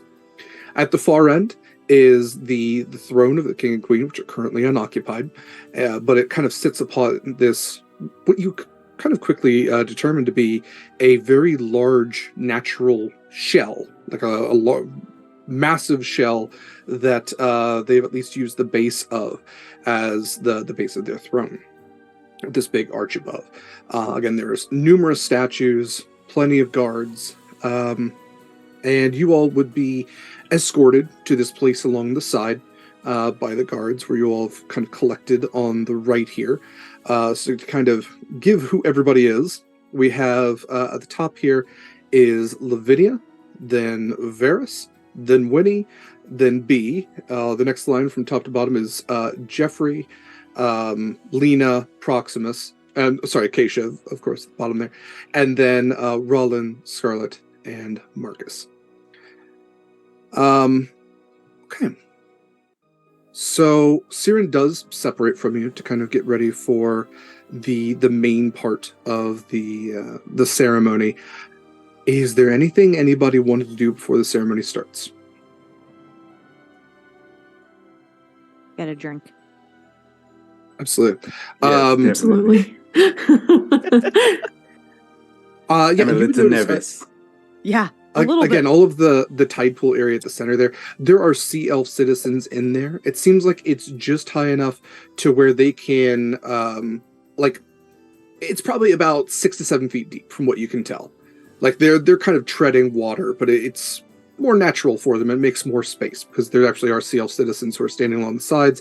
There's plenty of the court. These are the courtiers of Fal Laimaril who have kind of gathered here. Absolutely, we could say that there is a servant going about who is offering drinks. We could say that they're offering, let's say, wine is probably a thing that makes sense for this. Maybe a spritzer. So you all would be offered that as an option. Okay, so as the minutes go on and you all prepare and you see the herald at the opening kind of shouts out in Elven, I will say. Let's go ahead and get to the main guest, because I will say that this area up here at the top has not yet have these folks in it just yet. So to note who walks in first. Walking in first are 2 Lokatha. And they are announced as Minister Pax and High Priest Koth. And with a Q. And both of them are these, again, stout Lokatha with their flip-flop feet and their flipper feet. Minister Pax is a bright blue with these black markings, and High Priest Koth has I would say almost like a pale gray, like an aged kind of fish where the color has worn out of them a little bit, and they walk with a staff, but definitely like a regalia to what they are wearing. And they would come up to the top here and walk down into the water, take the steps down, and take their place right here. Those are the Lokatha with their little fish faces. Next up are 2 large individuals, probably taller than Proximus large. Very goblinoid in appearance, but with these like natural fauna incorporated into their bodies. Again, like part of a reef is on their shoulders. They are wearing armor, metal armor, and both are armed. And you would see this is they're announced as Warlord Tarj and War Lady Heka. and they are both escorted here. There's a Coalinth. There are lizard folk, who are introduced as War Chief Garva and Queen Selesh. Both right there. Let's see. There are 2 sea elves who are introduced as Princess Nisa Miravis and High Commander Voldo Peldar from Ost Anorum, which you would know is the closest sea elf kingdom. It's actually to the northwest of where you are now. Let's see. There are also eel folk. There are 2 eel folk of the Mid-Seas Gate, Harold Vashir and Stormcaller Kypheris, both right up there. And second to lastly, penultimately, 2 Tritons, Overlord Salus and Invicto, and I will repeat all of these names should you need them. These are definitely not normal names. And lastly, are 2 merfolk, Ambassador Elowin and Sovereign Caspian, who take their place right up at the top here. Okay. I should be on loop. There we go. The next thing are the counselors, who all stand up at the front here. There are 5 counselors who will take their place. They are not announced. You can see that there is a high priest, dressed similarly to Siren, but not with armor, I should say, but more dolphin symbolism kind of on them.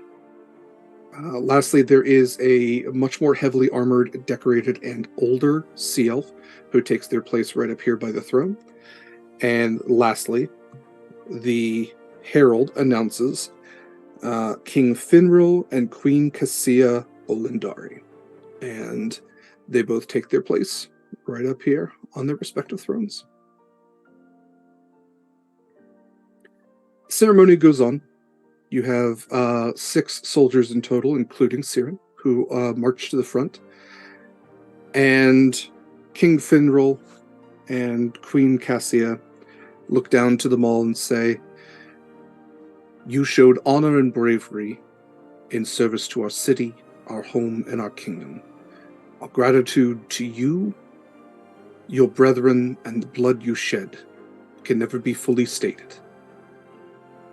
Let us show what appreciation we can in this moment. You have the thanks of our people, our crown, and our gods. Your family should be very proud of all of you in this time. It takes the right kind of person to stand for a thing that they care about most. You all showed service. You all sacrificed much. I can see even now that not all of you are whole even in this time. And I wish I could say that your service will not be called on again, that this would be the end of it, but unfortunately I cannot, for this world is not one that knows peace for very long. Yet we here, Tarwana Fal Laimaril, are blessed, and that we have people like you standing in defense of your homes, defense of the things that are most important.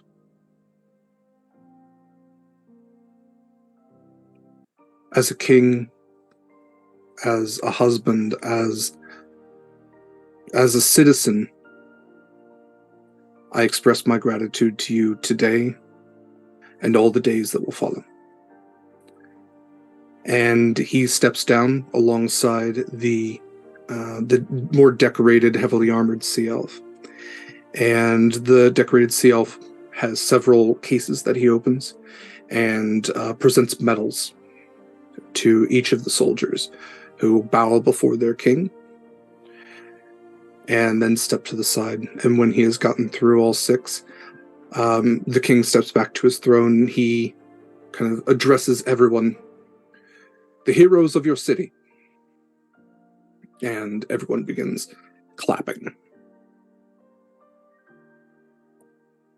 And they march back the way that they came and kind of step off to the side.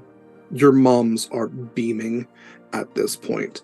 You can kind of hear Roland like huff a little bit when he says heroes of your city.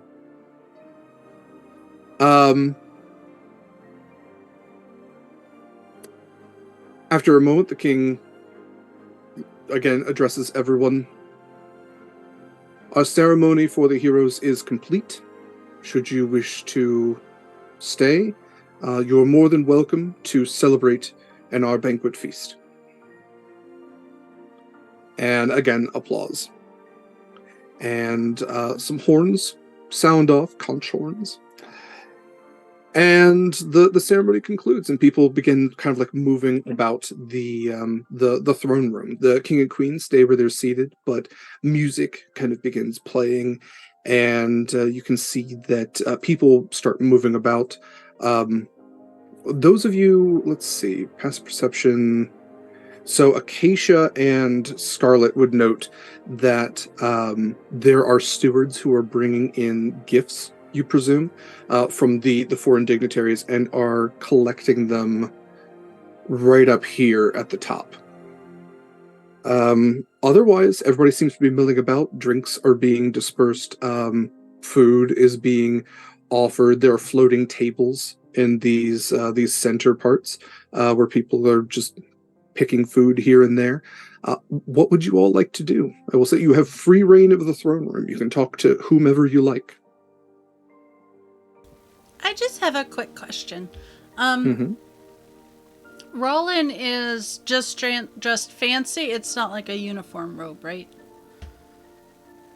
I wouldn't say there's necessarily like any like symbols or anything on it to where it would be a uniform. Like it's fancy, yeah. I'm not saying you would have seen it before. Okay. Just curious. Mm-hmm. Well, Roland would pull you aside. We haven't really gotten to talk much since I got back. I apologize about that. What have you been up to? Well, I, went and did some digging, did some artifact recovery, and I made some new friends as you met, and tried to stay out of some trouble. Sometimes it worked better than others. Did you find anything interesting recovery-wise, artifact-wise?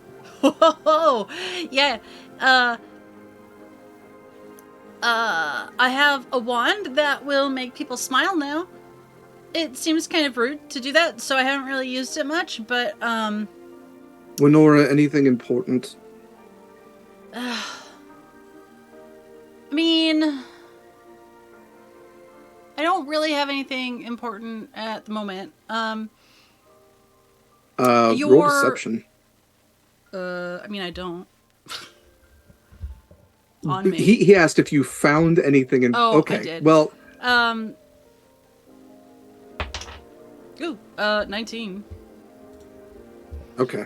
I don't know if you heard, but, that, I think Eula's dead. I did hear. Yeah. So, How did you hear? I mean, I was still working for her. Which was, like, a good tip, thanks for that. But also, You didn't really have much direction in life. I was doing what I could and figured your artifact acquisition would at least be useful to her. Yeah, she was... Did you know just how close she was with Krakens? Because... I never knew her to be close with Krakens. Just... someone who was always looking for freelancers, I suppose. Yeah. I wish I was, thoughtful enough to insight that. But, yeah, so, kind of crewed up with some other friends from around the same area, and now we're just kind of we have a ship. I mean, I guess it's not really mine, but like I don't really know how that works. But yeah. Are you still studying, or like? No, I graduated. Okay. I'm doing my own research now. There wasn't one. Okay, I was gonna feel real bad that you came back for my birthday and I missed your graduation ceremony, but I was like, nobody told me, and I felt really bad about it. So that's a relief, but also I'm sorry, that you didn't get that. I know you really like the pomp and the circumstance. Fortunately, there wasn't rather any pomp or circumstance to be had. Are you still at the, like, working with the university, or like, what are you doing now? No. What are you up to? I'm doing a little freelance myself. I had actually hoped that while I was back in town, I might see if the local college had use of my services, or at least had space for me to perform my experiments. The local college? Yeah, you know, freelancing? the one that Lena's attending? Yeah, no, I know the college, but like you were at the big fancy Empire University. I'm sure it had a fancy name, but I don't remember it off the top of my head. The Imperial Arcadium. Well, that seems pretty on the nose. Yeah.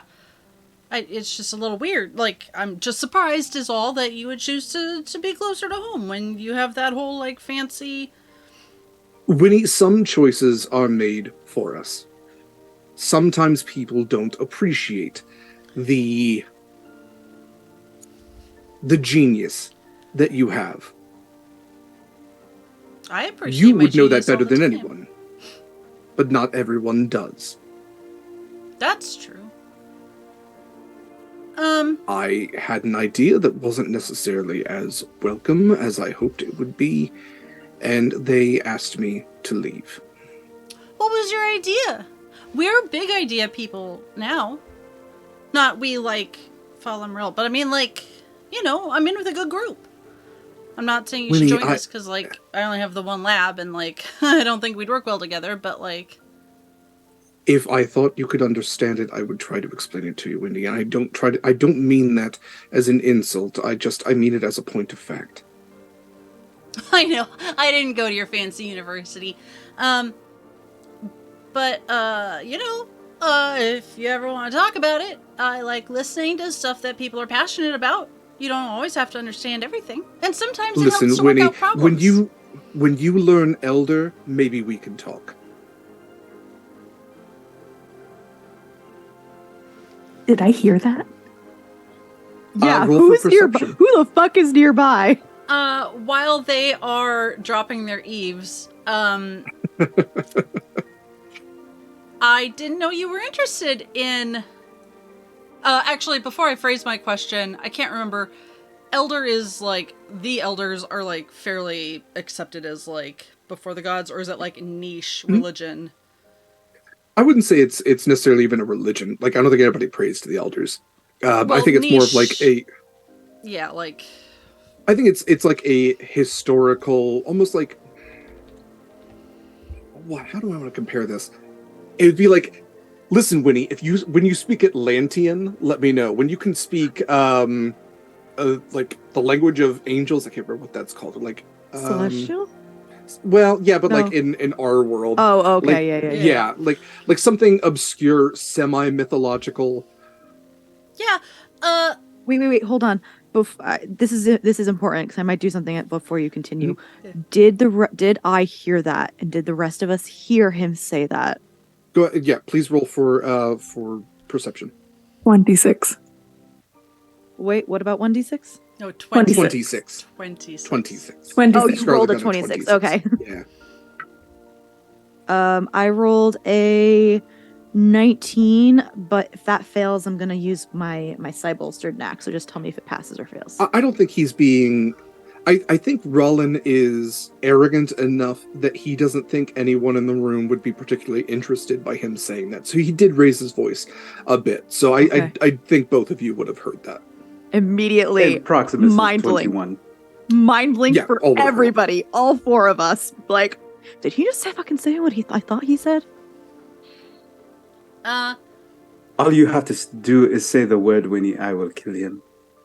No, I want to see where this goes. Keep going, Wynni. Keep going. Keep going. When he makes that face in real life. Keep going, Wynni. We're eavesdropping the fuck out of this. Why does your brother know Elder? I Or think that he might know Elder? didn't remember you being interested in what I would have thought you would call fairy tales. See, this is why we can't have this conversation, Winnie. No, You're not willing to open your mind to the things that might actually be out there. My that mind are is surprisingly actually... open right now, actually.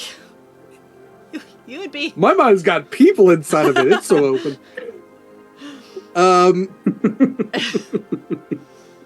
Winnie, do you even remember what I was going to school for?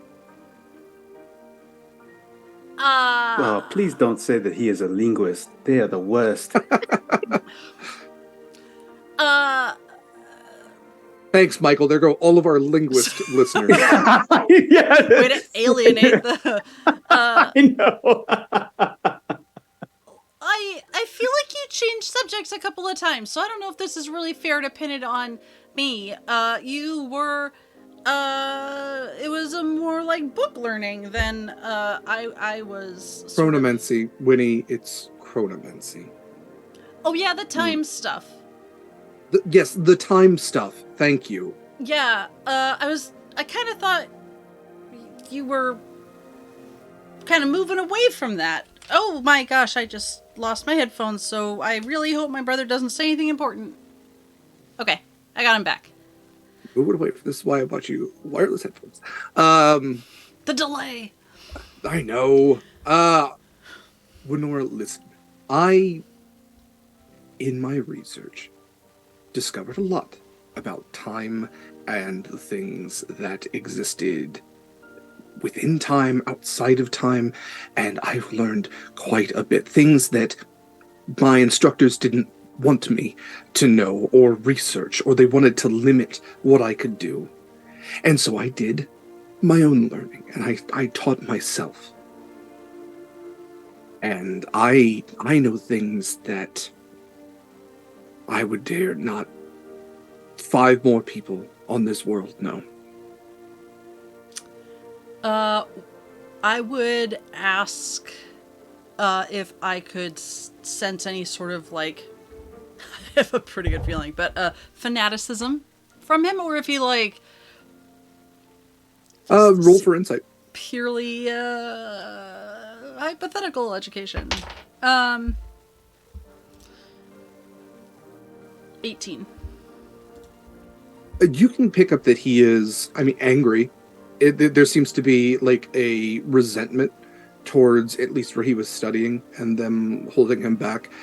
Fanaticism is a hard thing to determine to begin with, because like passion could be seen as fanaticism. Like, well, there's fanaticism... the like not really focusing on you, like the stare, right? The like the cult leader look.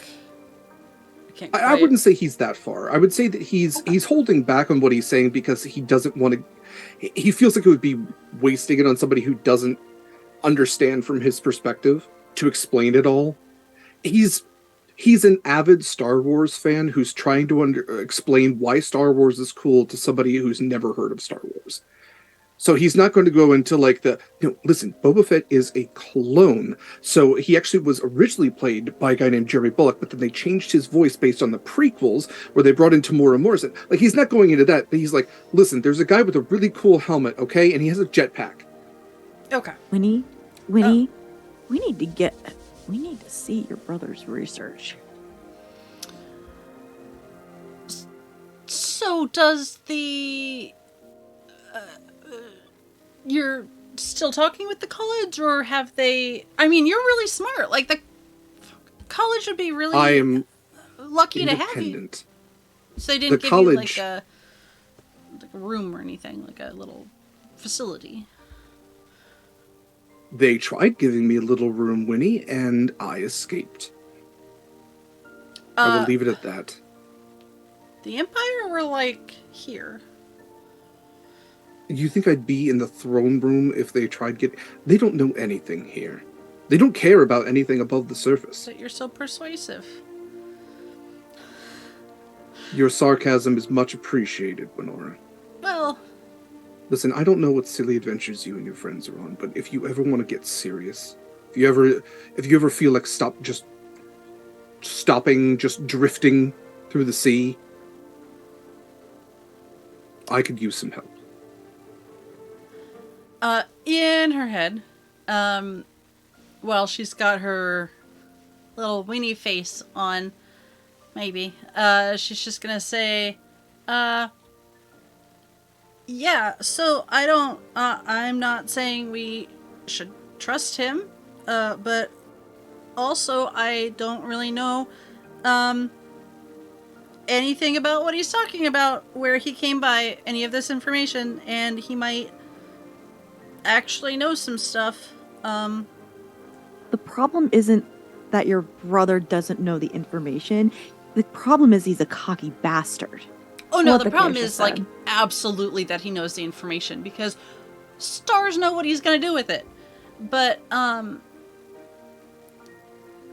yeah, so, this is back out loud. So where are you staying? Like, not at Mom's, apparently. I'll rob him fucking dry. I just back in her made it head. back. Oh, I know you will. I just made it back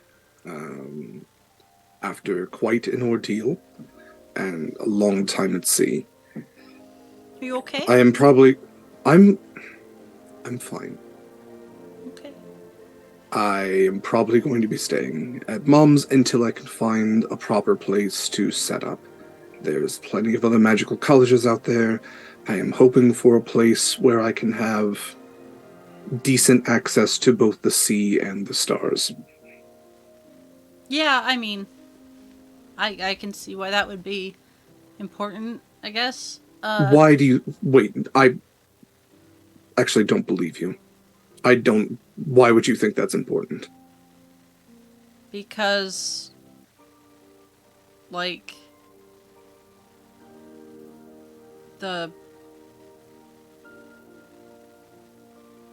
I don't know, easy escape access for weaseling out of here like you probably did the Empire? Wynni, Been do a you really want to get fun rid of your conversation. brother? We can. I mean, I could just call him a weird conspiracy theorist and probably get him to go away, but I feel like that's... I think we maybe... I think later we need to have a conversation about your brother. 'Cause Yeah. he has information. And figure out what we want to do, because I want what he has. But I he's don't also want with him. Nobody wants what he has, but yeah. Yeah. His knowledge. Oh my god. Wynni, I will say, after that little jab, he goes, you know what, Winora, this has been a really fun conversation. I honestly should have known better. But it's fine. When the next Elder Shard falls, I'll be the one that's there first. Is Elder language that can be spoken? Sure. Yes. It has, yeah. Scarlet That seems like speak reading it? the Necronomicon. Oh my god. Can Scarlet speak it? Sure. Do you want to speak it to him? I want to whisper something. Just loud enough. Okay.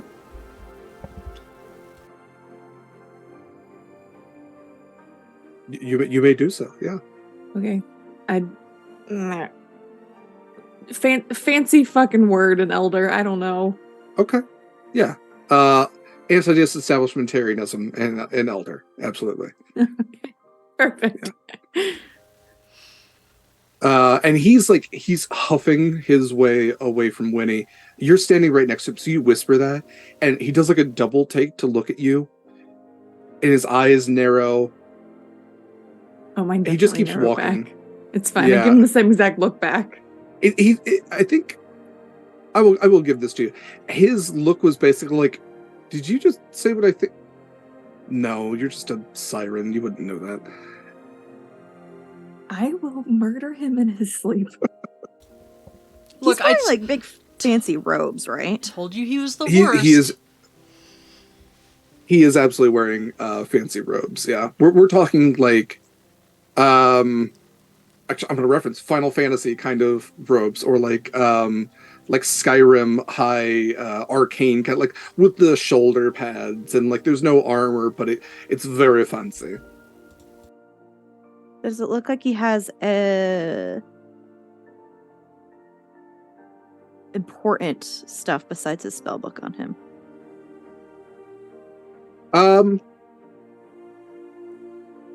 Like he has. I mean, I would say probably not. I mean, he absolutely has pockets where he probably has a spellbook, probably has an arcane focus, maybe a dagger, but you kind of like, he doesn't have like a bag on him or anything like that, where he would be carrying anything more than that. Real question for the three of you. When are we leaving? I just wanted to get a dance with B in, but I'm sorry. I meant, when are we leaving here? Not the castle. Oh, back on the ship. Oh. Are you in a hurry, Acacia? No, because if I want to try and steal any of his, if he has any physical research, I want to get the fuck out of here as quick as possible. Well, we wanted to be sure everyone was settled, right? And we should probably talk with... Well, we need to decide our next moves. Because I guess we're not telling Connery anything without that. And Scarlet, you're the other captain, so it's kind of your call. And I think safe to say this is all, like, internal. Oh, yeah, absolutely. Yeah. Just think about this awkward silence as we're all, like, making eye contact with one another and, like, talking mind-wise. Drinking. And then there's just Marcus sitting there in the awkward silence. Oh, I should have included him, but I didn't. It's fine. Thank you for the black spot. Wait, thank you, Mitch. I don't normally call them out, but I know we're like close on time, so I didn't want it to get missed. And I need to unmute myself. We are probably going to go longer since this is our season finale. So yeah, once we'll probably take another break here in a little bit, just for the sake of all of my friends here. But as I was saying, as much as I want to know about I can talk to your brother. The last thing I want to do is talk to him. And the only way to really get his attention is to be direct, or else he's just going to be a dick. And the last thing I want to be is very direct with him on what we know, because that just sounds like a disaster waiting to happen. I do... he is historically very much a I know more than you sort of person, so I feel like it is sort of hard to have like a direct conversation unless you can prove straight off the bat that you know more than he does, in which case he historically has, well, he doesn't really do well with authority, so yeah, that's a fine balance, I think. Unless we just have something that he wants, but I don't want to give him anything. But also I can't remember if I mentioned the whole chronomancy thing, and I don't know exactly what he can do with that, so just, like, be super careful. I'm not familiar. Not Are you familiar. telling me your brother can time travel? I don't think it's that, I'm just touching base before we actually go do anything, in case we do fuck up, and he can just I feel go like back. If that is a thing that you can possibly do, that is probably outside of his, at least, current command. Honestly, with the shit that we've all seen, I wouldn't question it. I mean, I just want to make sure. Proximus, what do you think we should do about all this? I think we definitely need what he has. And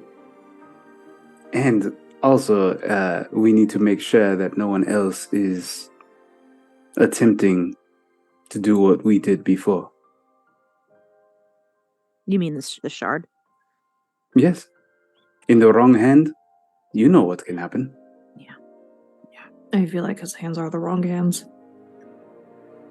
DM, how much would I have retained about chronomancy over the years? Roll for history, arcana. Do I get a choice? Does it matter? I'd say either or. 18. We'll say arcana, I guess. Yeah, chronomancy being the wizard school of time. I wouldn't say that Woody would be a scholar on it, but at least from listening to Roland go on and on at the dinner table, it has similar effects to, I would say, probably divination in a lot of ways, in the sense that where divination can alter fate in a moment, chronomancy takes that fate, rewinds time, and shapes fate to what it's going to be. Instead of knowing what it's going to be, chronomancy forces time. It's much more, let's say, violent than divination in a way, because you are basically kinetically forcing time to do what you want it to do. And in that sense, it's definitely a dangerous wizard school, because you are messing with the very force of time itself, this ineffable force. But he's always been good at it. The other things you can do is you can freeze people. You can stop time, you can fast forward, you can rewind. He has that kind of control, just like a person who removes the face of a watch, being able to pretty much do whatever they want with the hands of time. So I will add then that, but also please stop me if I'm wrong, DM, because I don't want to be spreading misinformation. I just, especially if we're going to be thieving from him, which I'm totally on board with because he's never respected boundaries, I stopped keeping a diary because of him, and Lena.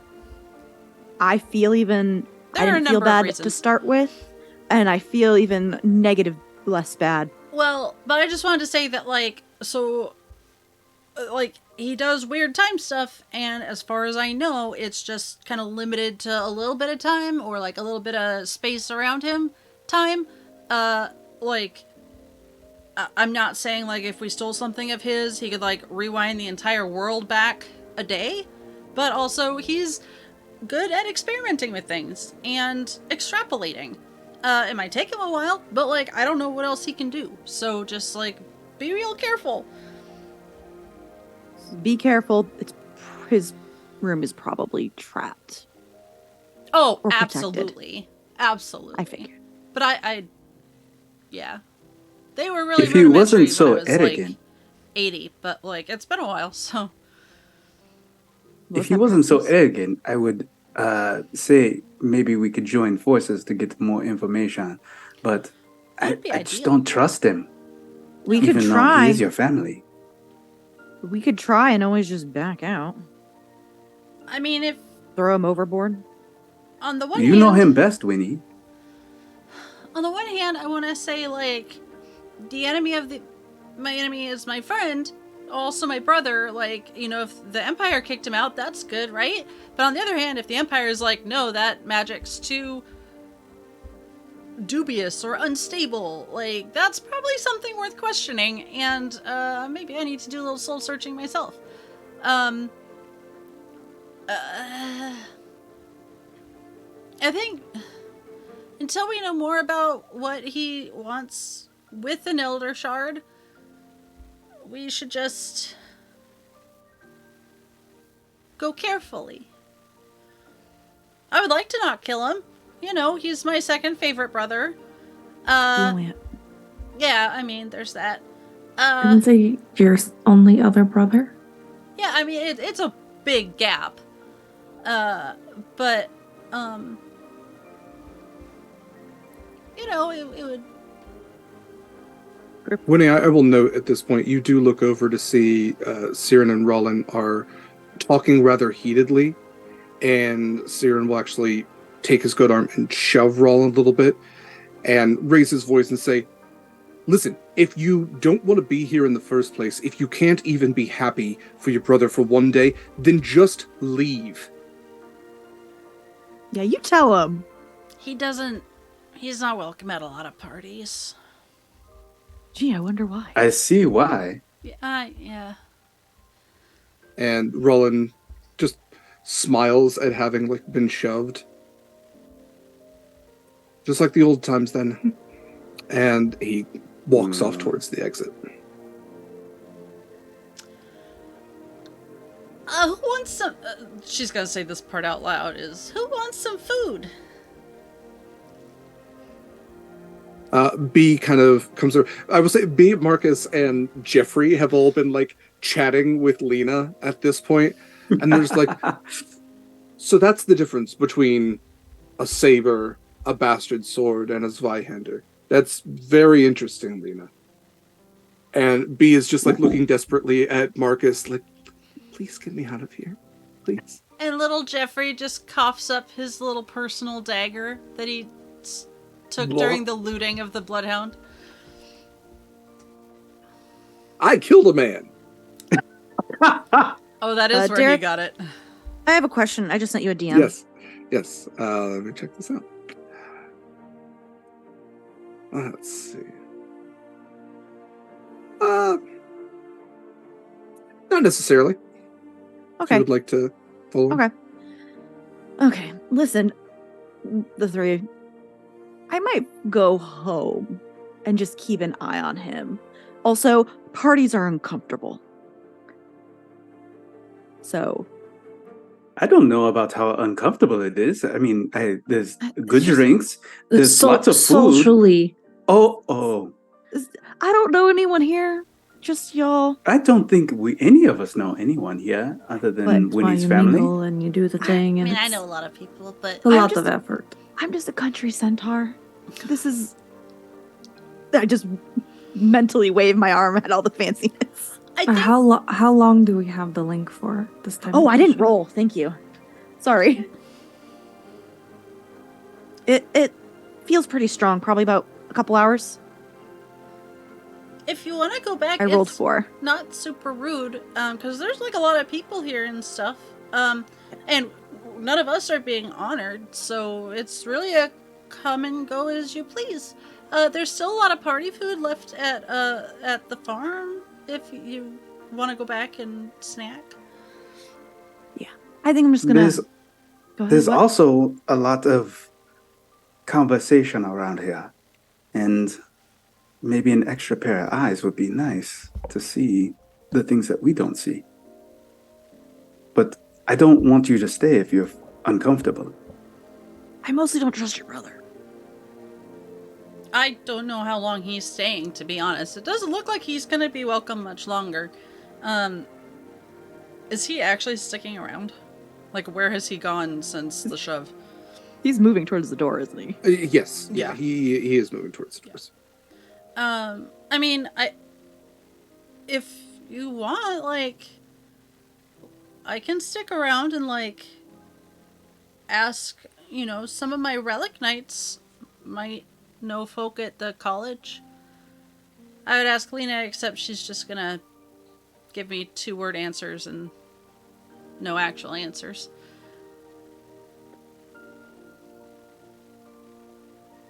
Also, I don't think he works there yet. He said he was still figuring things out, so I guess there's not really much I can do staying here besides eat and dance. I do kind of want to dance a little bit. Yeah, I have literally 2 left feet. I'm not dancing. I think I'm gonna go home, and if you need me, call me. I'll get here. Oh, I get it because you have 2. Yes. Yes. It took me a minute, but I'm just gonna leave for multiple reasons, and if you need me, I'll try and get here as soon as possible. So, Acacia, are you stealthing to follow Roland then? No. No? Okay. No, because we're going to the same fucking place. He's not, is the reason. Oh, he's I asked. not. oh, Ooh. Then maybe yes. Okay. Go ahead and roll for stealth. He's not heading towards the same place. Okay.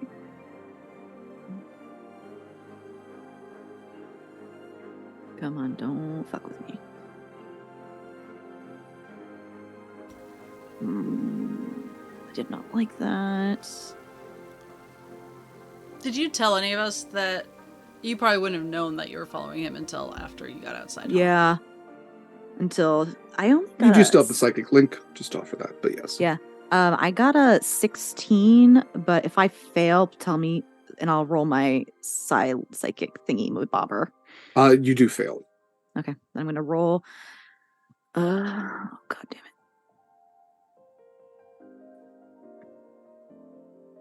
I'm gonna roll my extra plus whatever, which is a D8. Oh fuck. That is not enough. It's only plus extra 1. 17. 17? Okay. I will say, so passive perception, I will give you this, as you are walking out in the same direction. He doesn't necessarily clock you at this point. Yeah. Because if we're still going in the same direction of Wynni's home, then it shouldn't. Yeah, I will say he doesn't exit the palace, which is where you would evidently know he's not going home. He pulls one of the guards aside, and you would be able to hear this.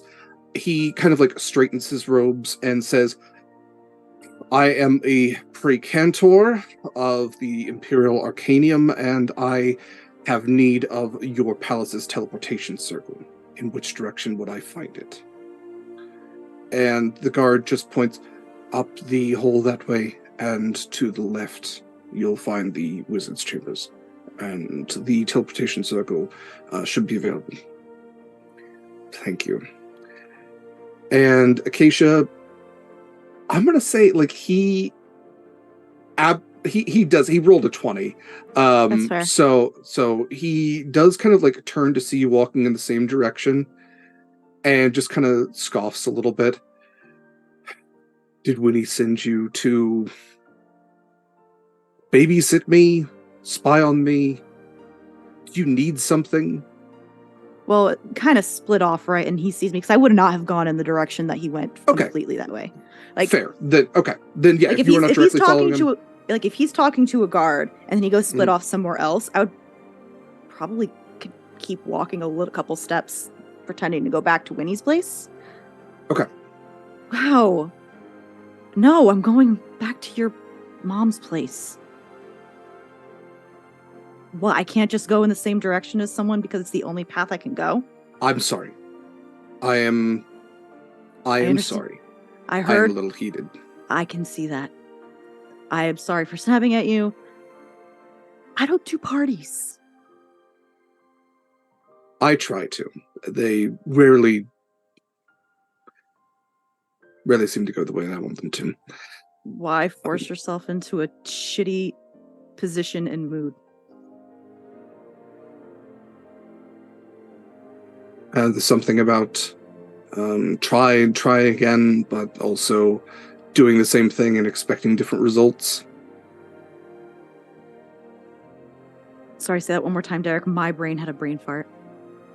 He's basically just like saying, it's the path of try again versus doing the same thing and expecting different results. There's the concept of like, determination versus what is determination in the face of insanity. Okay. Have you tried something different and new? Aren't you a scientist trying new hypotheses and new directions? I am. Do you have a suggestion? I can't really suggest when I can't suggest when I don't know what you're failing at. See, that's the problem. I don't think I'm failing. I think it's everyone else. But maybe that is the failure. Try new directions. Can't promise I'll help, but hey, different viewpoints can give you different directions and help. It's a good point. Maybe I should learn to ask nicer. It doesn't hurt. I apologize. I'm on my way somewhere else. I will return back at Broken Mast in due time. Please, if you see Wynni first, apologize to her for me. I hold out my hand to him. I don't think we've officially met. I'm Acacia. Rollin, and he'll come over to reach for your hand and shake it. I will give the message, but Wynni's got more ideas than you give her credit for. And her way of looking at things, very different than your own, does not mean they're incorrect or wrong. But different viewpoints do help.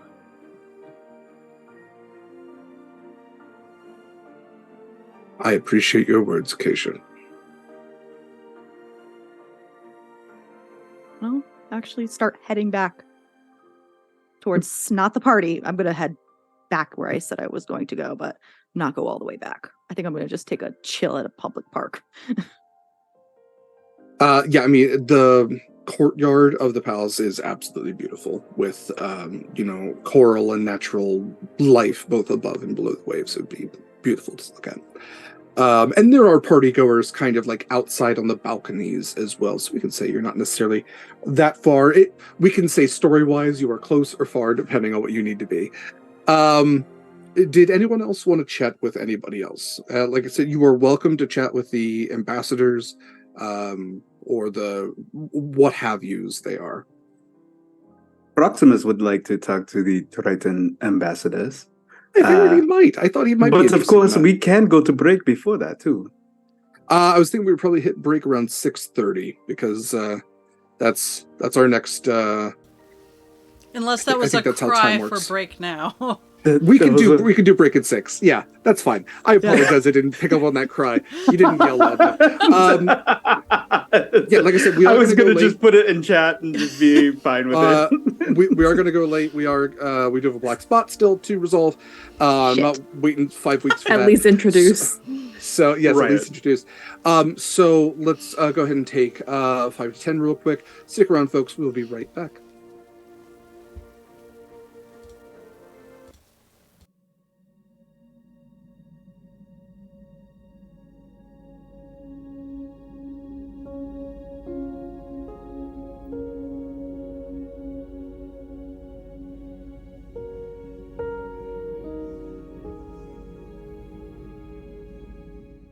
I don't have things to say when we go to break to twice because Avast and Ahoy are the two things that I have. All aboard! Nope, that's for trains.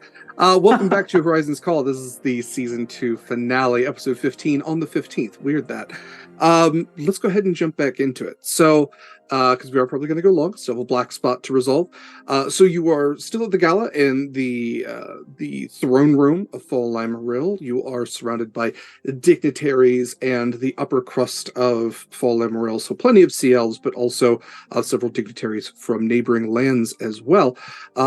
Proximus, I believe, wanted to chat with the Tritons. So how are you approaching these two Tritons? Before I do so, I would like to go closer to where the Tritons are, but I'm going to cast Divine Sense as an action to detect good or evil. I can smell a hallowed spell or a location of a celestial fiend or undead within 60 feet. Okay, Celestial Fiend or Undead. Okay. So go ahead and move your token to where you are, and then I'm sorry, one more time the range. 60 feet. Okay. So I am going to move. Stop. Sorry, I got lag. No, you're fine. Go over here. No, it's not letting me do that. Okay. Do you want to ping on the map? I can move you. Yeah. Can I do that with the... You can just do it with your cursor. You just hold down on the spot and it should... There we go. That is a really bad lag, sorry. No, you're all good. I didn't see it, so I'm just going to move you right here. Yeah, just right where the steps are. Yes. Right where the steps are. Perfect. Okay. So let's see what we've got in any direction. So 60. I think it's up to the throne. Pretty much all the dignitaries. Yeah. It's a good spot. Okay. I will say that you ping on something, not with any of the dignitaries, but there is a foul, like, It says when there's a strong evil register that I sense a noxious odor. There is a noxious odor coming from the pile of treasure. Oh. So there is something there that is giving off like a rancid fish kind of smell. But yes. I feel like that would actually be a good smell for me. Yeah, maybe low tide. I don't know. There's a whole experiment that I could go off on a tangent about how like smell being used in non-lethal warfare and how certain cultures react to different smells. Anyway, it's not a good smell to Proximus. We'll say that. Bad vibes. Yeah, bad vibes. Like that was a perfect explanation. I don't like that vibe. I am going to then go down the stairs and sink slowly into the water, moving towards Invicto and Salus. Yeah, especially as you are approaching, they both turn to you, and we'll say so. Salus is younger than Invicto. Just by a little bit. They're within like the same age range as far as you can tell. They are dressed in what looks to be adamantine armor that has a lot of like blues and yellows incorporated into the robes beneath. And when they see you, they have these like white, whereas your eyes are yellow, theirs are more white at the pupil. And they both open their arms. Brother! Oh, this is brothers. Yes, it is so good to see other Tritons here. Well, of course, we were summoned. Judging from your uniform, you are not from the Valdoran Dominarchy. From where do you come? I do not represent where I am from, just so that you know. But the Nalos tribe is where I was raised. No, where I spent most of my days. Yeah, thank you. Their faces both drop when you say the Nalos tribe. But I am not, like I said, here to represent them. No, I'm sorry. That's not funny. That's not a funny joke. I am not joking. I was once a knight of the mid-seas and have now escaped the treachery. Treachery? You mean the downfall? The Nalos tribe have been dead for a century. Oh. Longer, even. We lost contact with them. We heard a kraken took them. Yes, the mother of krakens. You might know of Ayula Saltzmeyer. We never did dealings with the sea witch, but what does she have to do with krakens? She subjugated my people, essentially wiping us off the map, barring us away in the mid-seas, deep beneath the. We never reached out to any other Triton tribes. Are you saying that the Nalos still exist? Yes, and I am a fugitive of that. And I would say Invicto kind of like narrows his eyes, but then just kind of like hits Salus on the chest. It has to be true. Look at his armor. He wears black mithril. This is the armor of my people. It is unlike no other. I am very sorry for the fate of your people. We presumed them dead long, long ago. My wish is to bring my people back to the Tritons, unifying our tribe once again with all the other civilizations of Tritons. Well, even the other tribes aren't unified. We all have our own battles and war fronts these days. It's unifying the Tritons has been a failed effort to this point. Well, you are part of a unified front with these sea elves here. They wish.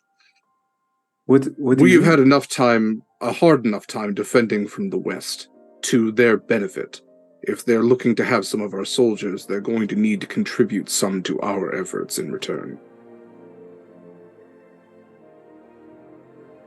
I wonder if there is a way for our tribe, the strong warriors of the Nalos, to come help. But I don't think I can do it alone.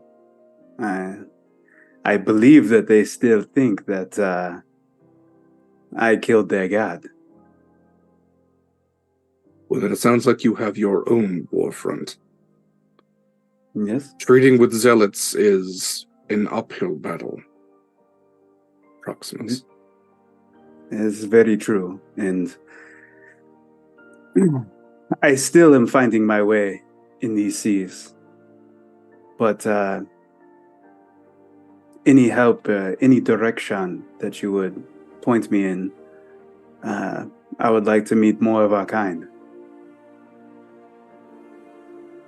Well, I can tell you, Proximus, that the furthest west that you should go, you will find the Cricks. But we lost contact with them about a month ago, and fear them fallen. To the north, above Terracanus, is the kingdom of Sipho. They mostly treat with the dragons, and as far as we know, they have no interest in what goes on in the rest of the world. To the far east is the Carthax Citadel. As I understand it, they are doing their best to not get involved in imperial matters. And others as well, should you go south or north. Our people are everywhere, but like I said, our borders are not joined. What is your governmental situation like? Are you open to other tribes? If they are willing to fight, they are always welcome in the Valdoran Dominarchy. Who are you fighting against? The Empire itself? No, the Empire hasn't gotten this far. We're fighting against the Leviathan Horde right now.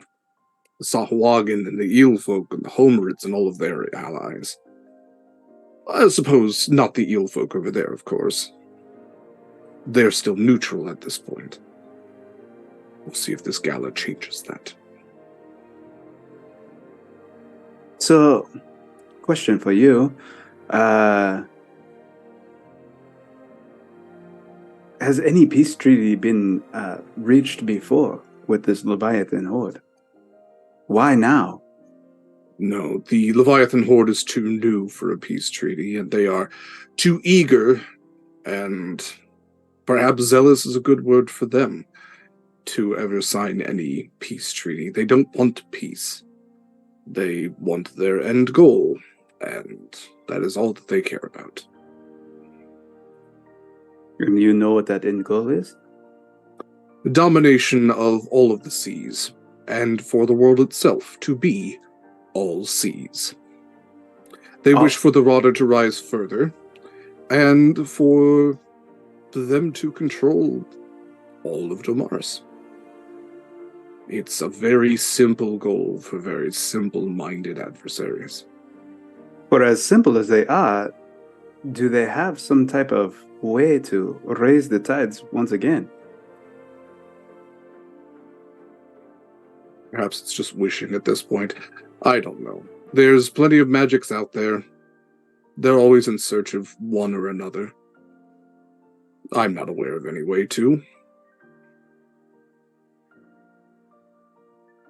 This has been very enlightening, and I appreciate the warm welcome.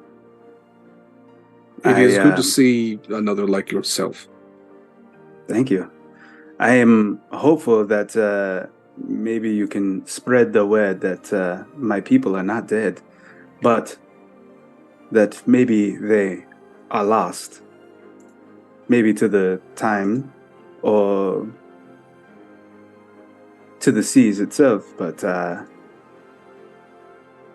we are not gone.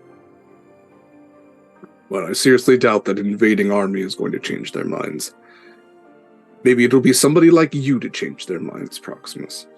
No, you seem a smart individual. And actually, let me ask you, my husband and I, yes. What do you think of Fal Laimaril? Do you think we should ally with them?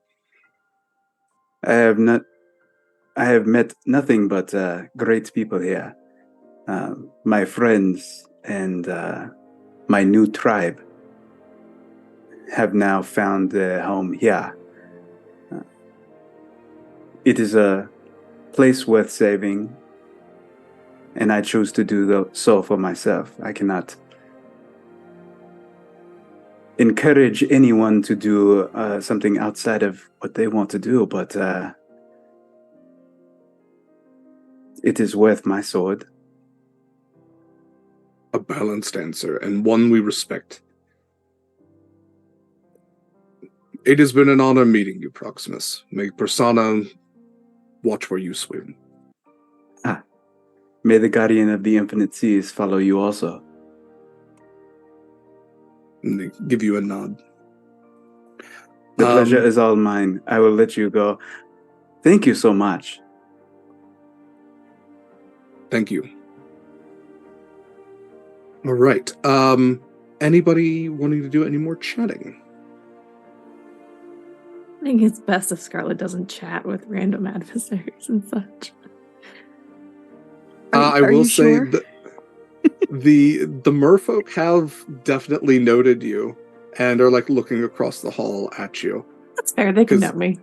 Yeah, I should note the merfolk. The difference between sirenids and merfolk.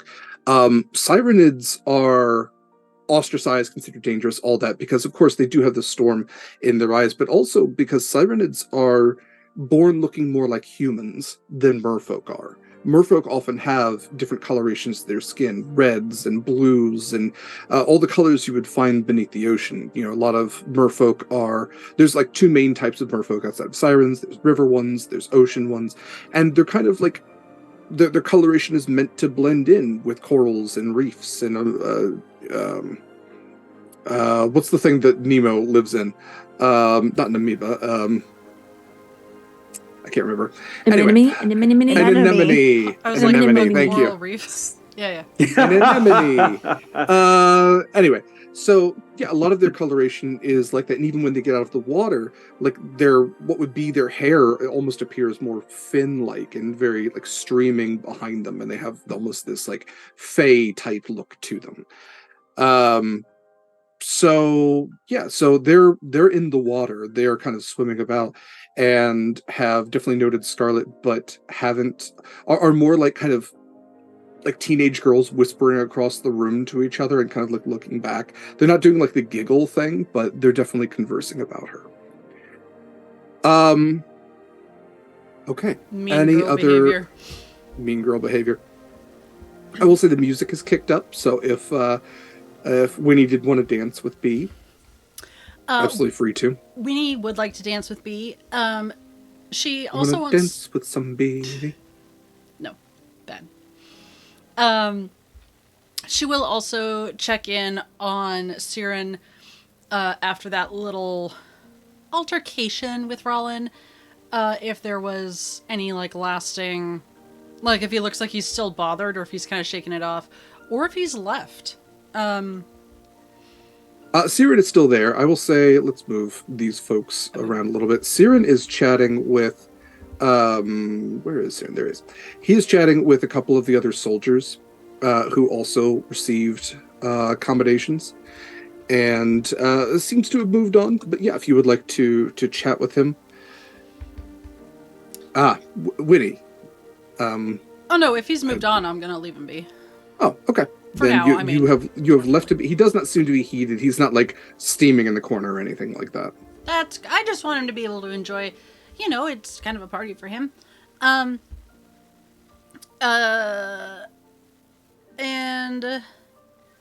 there was, I think at least twice, while the connection still lasts, she'll just kind of say to everyone in her mind, like, hey, so, just friendly reminder, I know we do jokes, sometimes, but, he is sort of still my brother, so if we could, like,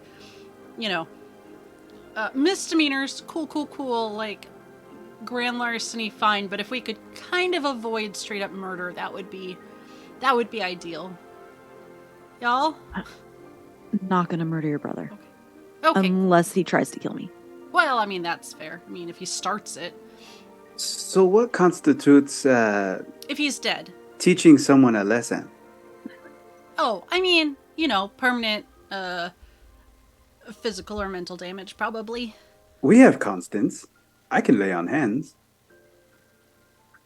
I'm gonna say emotional damage is probably a gray area.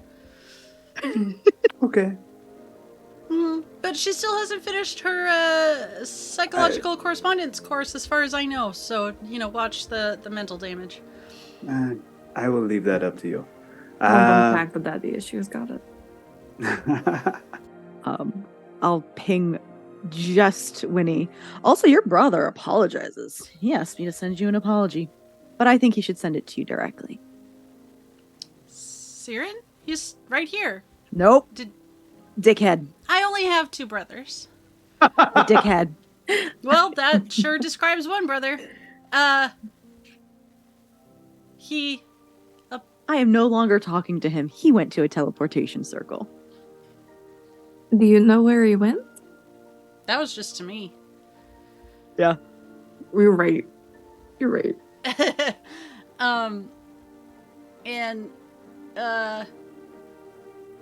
Well, I wouldn't put it past him to teleport to the farm. Sure curious where he was going. Yeah, I didn't go, this is now everybody. I didn't go all the way back. I am nearby. I'm like in the garden somewhere. Oh, there's some very nice gardens.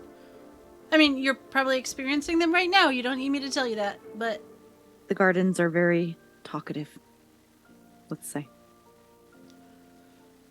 I have questions. I don't have answers. Enjoy your dancing. Yeah. Okay. As long as murder's off the table. And enjoy your night. So I'm gonna dance and then I'm gonna go home. And, yeah. Okay, bye. Wynni's gonna go dance with me. Anything anybody else wanted to do? Charlotte's gonna dance with Marcus. Okay.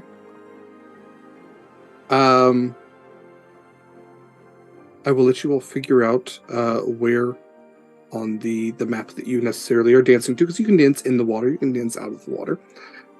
I'm going to move around. Some of these folks is like chatting has kind of moved around some of these people here or there. The Lakatha are kind of chatting with a few of the counselors, because again, they're trying to win over some allies here or there. The Koalinth absolutely are having their chats. The merfolk are doing their own thing. Actually, the merfolk, I would say, are chatting with the other sea elves who came to visit from the other kingdom. So let's move around some of the counselors, all doing their jobs. Where is Scarlet dancing with Marcus? I want to put on a show for the merfolk. Obviously, we can't get in the water, but I assume beer in the water. Proximus gold. Proximus is going to cut in to dance with Marcus. No, I thought you were going to say. Of course, not. And I am going to excuse me, and then I dance in with Marcus and do a couple twirls, and then twirl him and dip, and then come back up and say, "Would you like to take her underwater to swim and breathe underwater?"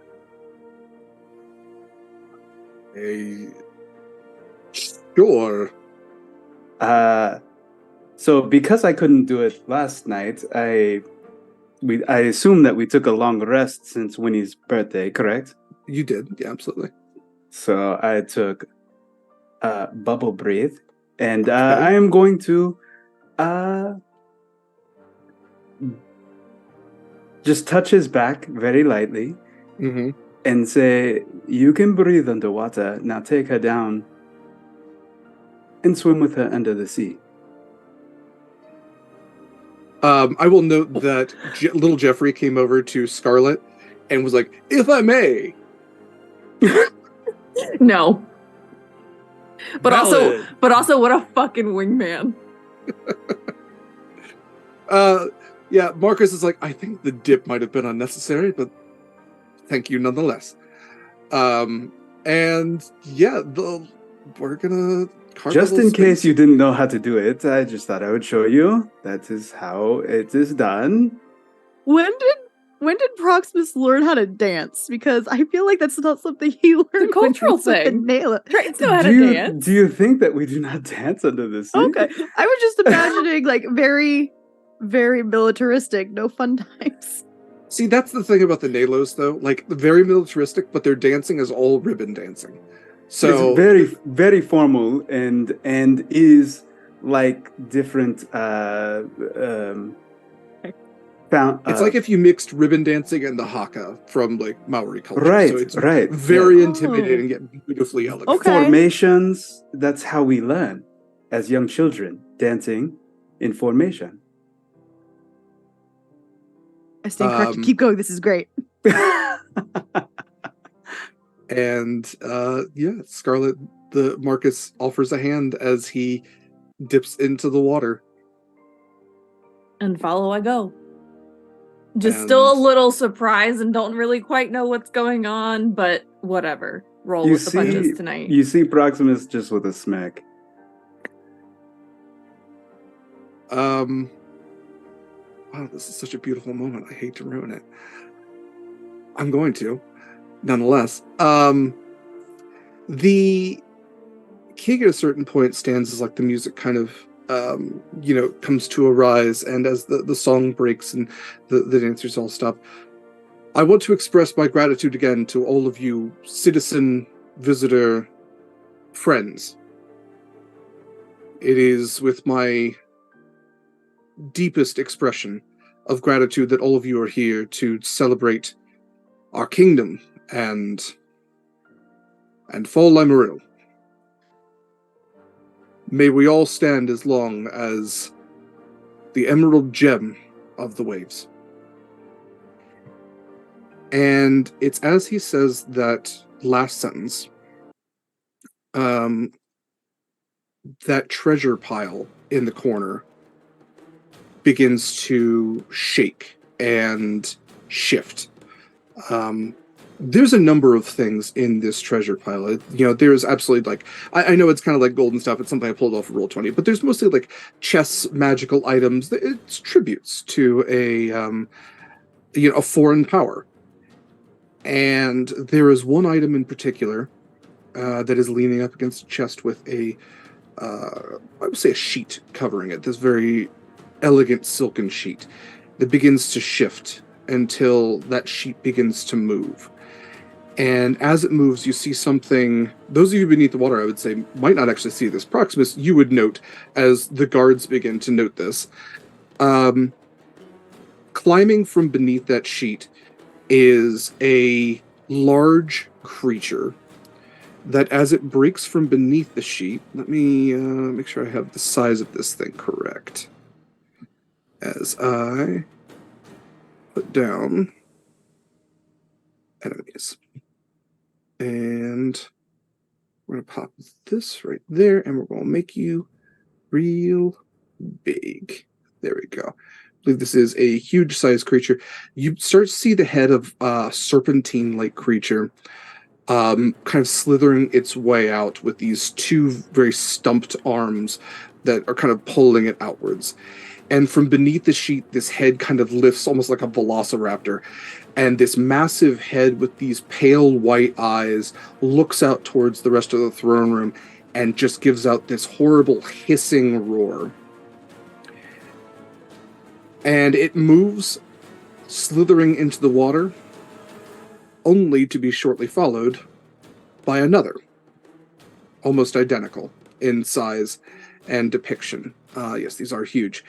That unfortunately is not where it ends, as several Sahuagin start stepping out as well, in addition to a large, fully formed wereshark. I'm going to have you all roll for initiative, as the throne room is now under attack. Let's see, how many creatures do I get? Too many. A lot of them, yeah. Okay, so I get up to 12. I'm going to use all 12. Of course you are. Yeah, why not? If one of them has gotten into the water, while we're rolling for initiative, can I shout to Acacia? I probably hear the starting of screaming. Yeah, probably, actually. But you could totally say something to me. In the brain. Shit. Could you imagine having the psychic link and nobody says anything about why they're screaming? Why are people screaming? What is going on?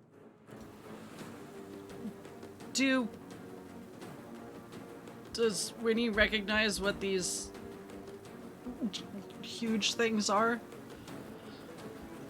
With the sound of screaming, Wynni, you could absolutely look up.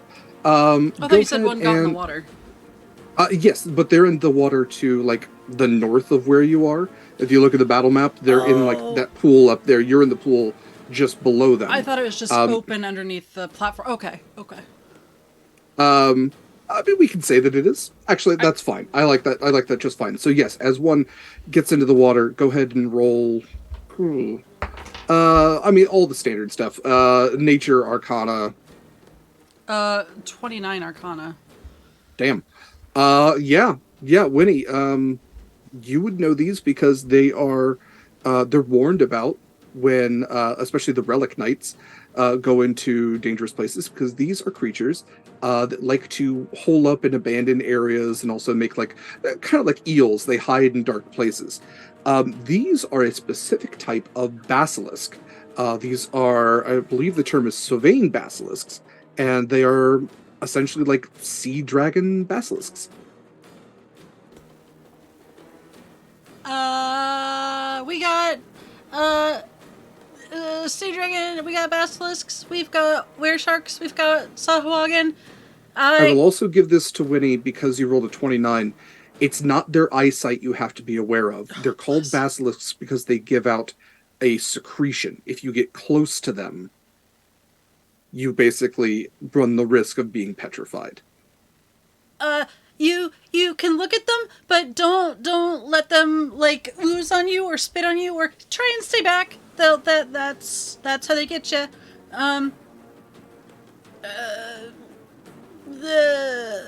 And actually, that last part, she will probably also just shout out loud as well, just for anyone who might not know. And a little Jeffrey to me.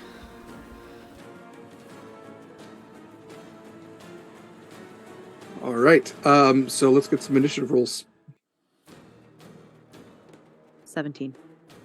16. Also 16? 17. Okay, copycats. Between Acacia and Proximus, who's going first? Go ahead. How far away am I? We could say you were right at the entrance, so a decent bit. I'm going to say you are 130 or 125 to the nearest enemy. So I have a 40-foot move speed. I am going to... Oh, God. Gotta move up. And while Mira's doing that, between Wynni and Scarlet, who is going first? Do you want to do this by dex, or do you have something? My dex is +3. My initiative is +3. Oh, Winnie's is 4 and 5. Okay, then so Wynni goes first. Okay. I'm going to move 120 feet to get as close as I can. Yeah. I'll move, but someone can go and I'll figure out where I'm getting at. Okay. Okay, so while Acacia does that, I'm going to say it is the guards' turns. The guards are going to try to mobilize to block off the Sahuagin and Weresharks, who seem to have more of a direct goal. They're going to engage here and try to move up. Let's see, we're 2 away there. So 50, 30, 30. Okay, and the captain of the guard is going to move forward. I'm basically going to put all the Fal Laimaril sea elves on the same turn. So I'm also going to have the king and queen go to fucking bolt. So there and there. Okay. So Proximus, then it is your turn. Okay. I moved 40 feet right next to Acacia, and then as an action, I am going to cast Aura of the Infinite Seas, and I cast a sphere of incorporeal water that emanates from me 30 feet, and it grants 1d6 plus my paladin level. That is 12 temporary hit points for you and I. Is there anybody else within 30 feet of us? How many hit points was it? 12. Thank you. Siren, actually, in addition to a number of the other guards who are standing to try to block this basilisk from getting to the next level of water. If they end the 10 in the middle of this water that I am emanating from me, they also can choose, instead of the temporary hit points, to not be charmed or frightened. Okay. They're going to take the temporary hit points. Right. And then as a spell, I am going to bonus action cast Shield of Faith on myself to give me not even close to what my armor was before. Okay. Anything else for your turn? That is it. Okay.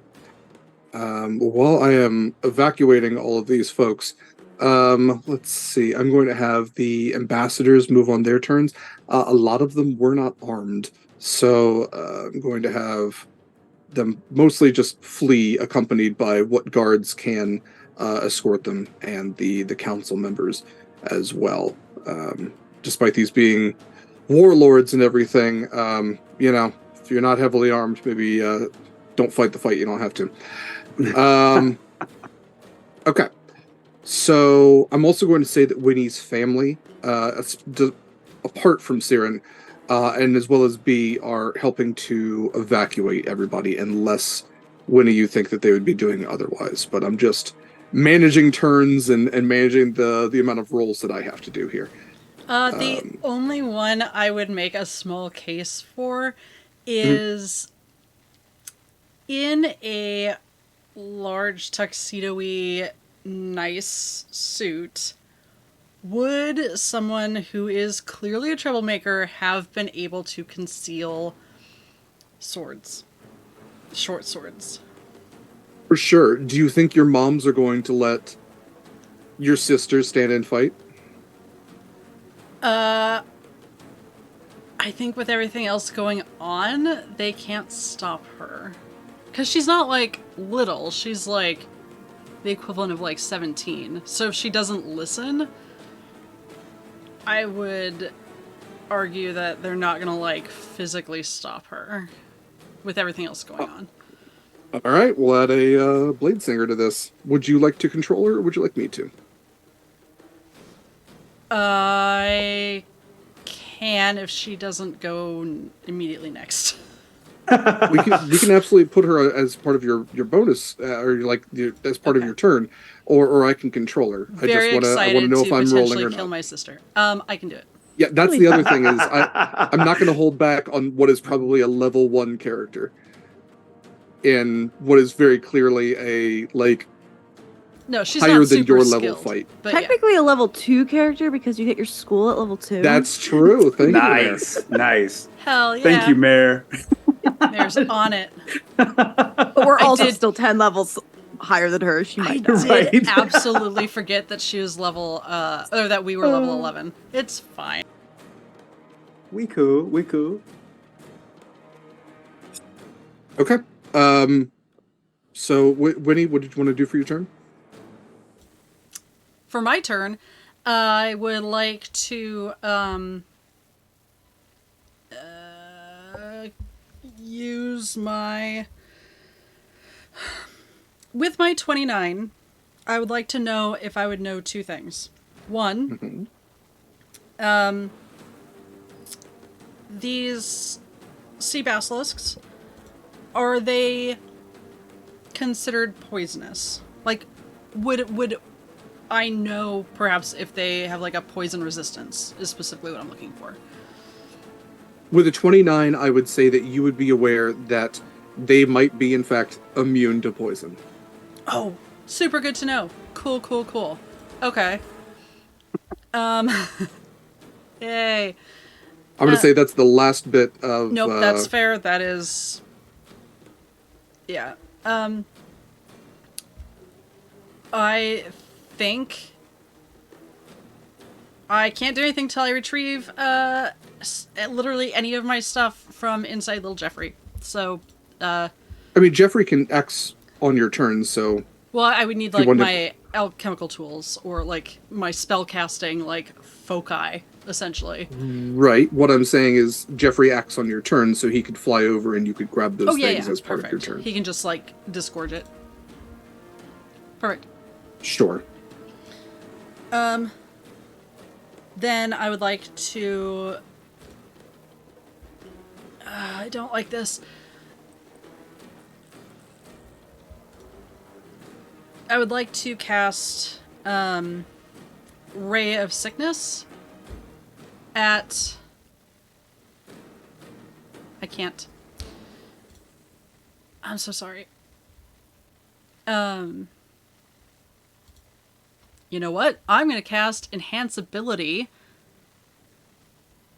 on Proximus for... What do you need? I'm going to say... Cat's I need Grace. my armor, is what I need. Yeah, but I don't have that. I know.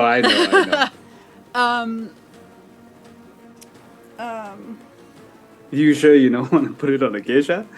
No, because I'm going to ask Acacia while I'm doing this, hey, do you want to be Lorge again? Oh.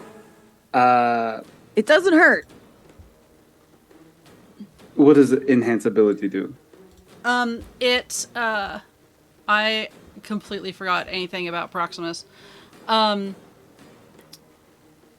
gonna say bears endurance, which you get advantage on Constitution checks, but also 2d6 temporary hit points.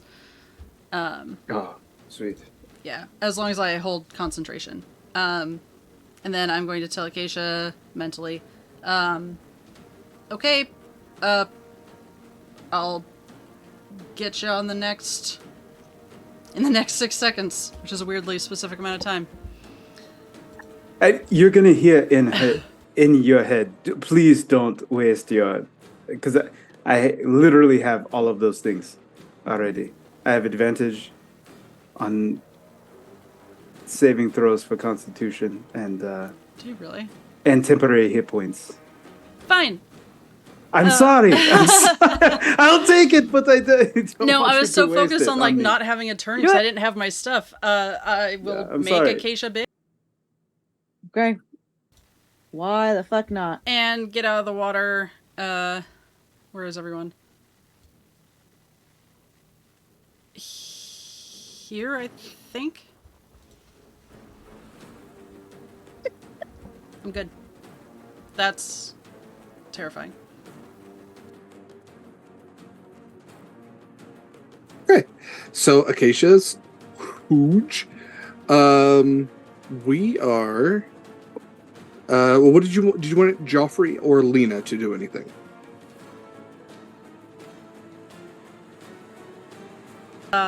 Jeffrey already did his Okay. business.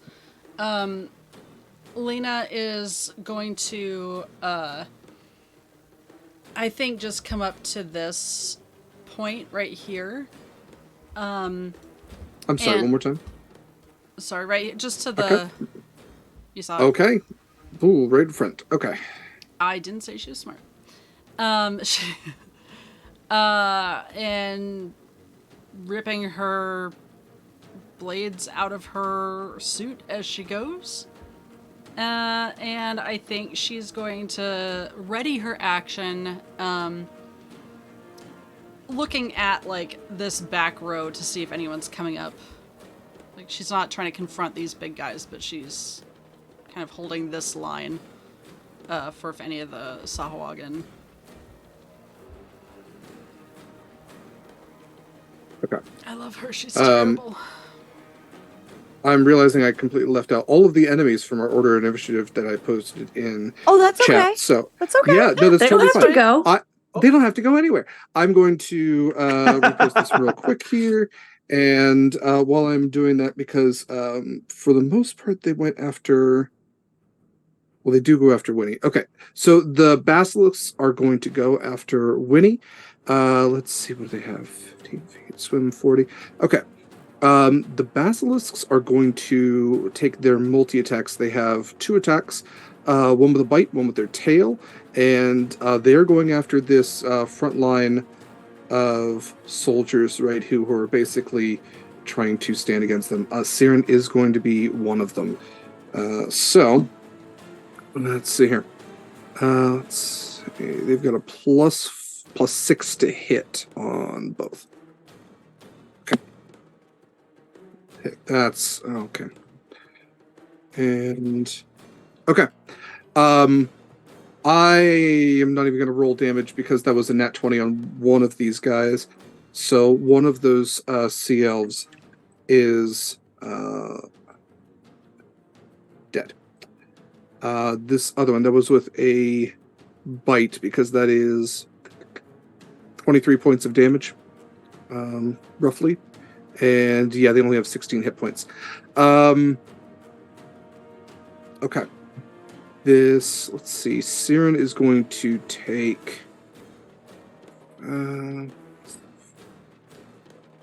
okay, Siren is going to take 14 points of bludgeoning damage, and he is grappled, basically by the tail, which is whipped around to grab him.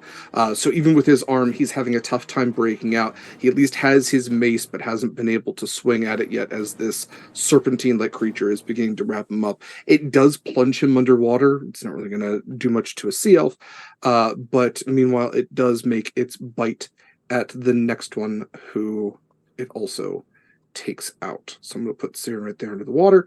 That is it for their turn.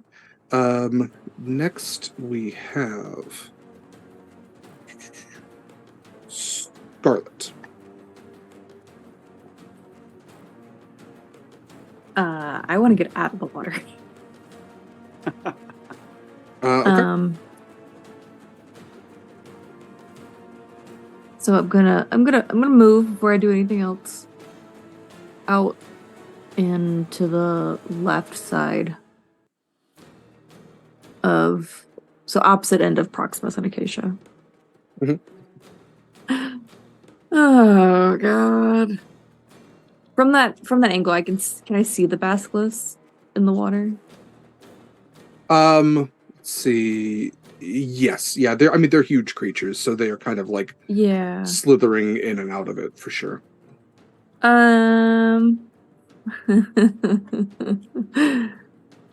the only ones in the water, right? So far, yeah. Okay, cool. I would like to cast Witch Bolt on one of them. Yes. Okay. Wait, is Cyril, Wynni's brother's in the water. Mm-hmm. Can I attack the one that doesn't have the brother? He's in the water? Yeah, he got pulled into the water. He's on the one on the right. He is grappled by its tail right now. Am I gonna fuck Wynni's brother if I electrocute one? Because technically it's lightning damage. Mm-hmm. Motherfucker. Fine. I didn't realize he got grabbed. Fine. Is it fine? Just do it. Just do it. Just do it. This is the brother we were conspiring to kill earlier. Also, listen, he is almost died defending the kingdom. It'll be fine. He knows what this is about. Oh, yeah, Scarlet's new god is Nike. Just do it. Do it. No, I'll Eldritch Blast the one that has him, hopefully in hopes that it will drop him. Okay. That is a 22. 22 definitely hits. Okay. And then on 2 blasts, because we're back at high level Scarlet. Thank God. I haven't actually attacked anything since we played the prequel. Oh. That is a dirty 19, so 27. So both hit. Absolutely hit. Absolutely. Where's my other D10? Seriously, where's my other D10? That is a 9 on one and a 13 on the other. Nice. So 24 in total. Okay. Okay. You've blasted this basilisk twice, and they were ranged attacks, so you don't have to do any saves. Awesome turn. Anything else you'd like to do? No. Okay. Cry. Cry. That's always a free action. Marcus also goes on your turn. So, is there anything you would like for him to do? I don't know what Marcus can do. That would be lovely to know. He can still breathe underwater for 24 hours. I always tell Derek, I was like, I never want a familiar because of this. And then hands me one unexpectedly. You asked for this one. I'm trying to think about what he would be too, because I thought like swashbuckler, but that only makes him a CR3, which seems pretty underpowered for what you all are. We can easily just call him a champion. That's what I use for Connery. It's what I'm using for. Cool. Done. We'll do a real one later. Yeah, it's what I use for Siren. So yeah, we can absolutely call him a champion. So because he is. So yeah, he can do he has his scimitar. I'm gonna say it's probably all he has on him right now. But just think of like fighter. He has second wind. He has indomitable. We'll just get him out of the water for now. Okay. Out of the water he goes. Because everything else is to melee. He is going to stand by your side. How could he not? Questionable place to be, but okay. Little Jeffrey does go with Wynni. I'm going to say also B does shout to Wynni, I'm going to help get everybody out of here. Is that okay? Yes, please do take care of yourself. Take care of yourself. We'll be safe. Oh, okay, all right, I will. Love you, bye. Okay. All right, love you, bye. All right. I'm going to start shuffling these folks out as we come to I believe, Sahuagin's turn. Wereshark's turn. I apologize. The Weresharks are going to shove through the Sahuagin. We're going to shift some folks around. And they're going to take a tax on the Sea Elf Scouts. Let's see. They have multi-attacks, bites. These are going to be... Jesus Christ. All right, 2d10 plus 4. Let's see if they take them out. Oh, that's actually a 1. That one is going to hit them. So I will say one of the guards is still standing. The other one also is too. Good for them. Huh. All right. Real fucking rough and just like bitten into by weresharks, but still standing. So hey, that's great for them.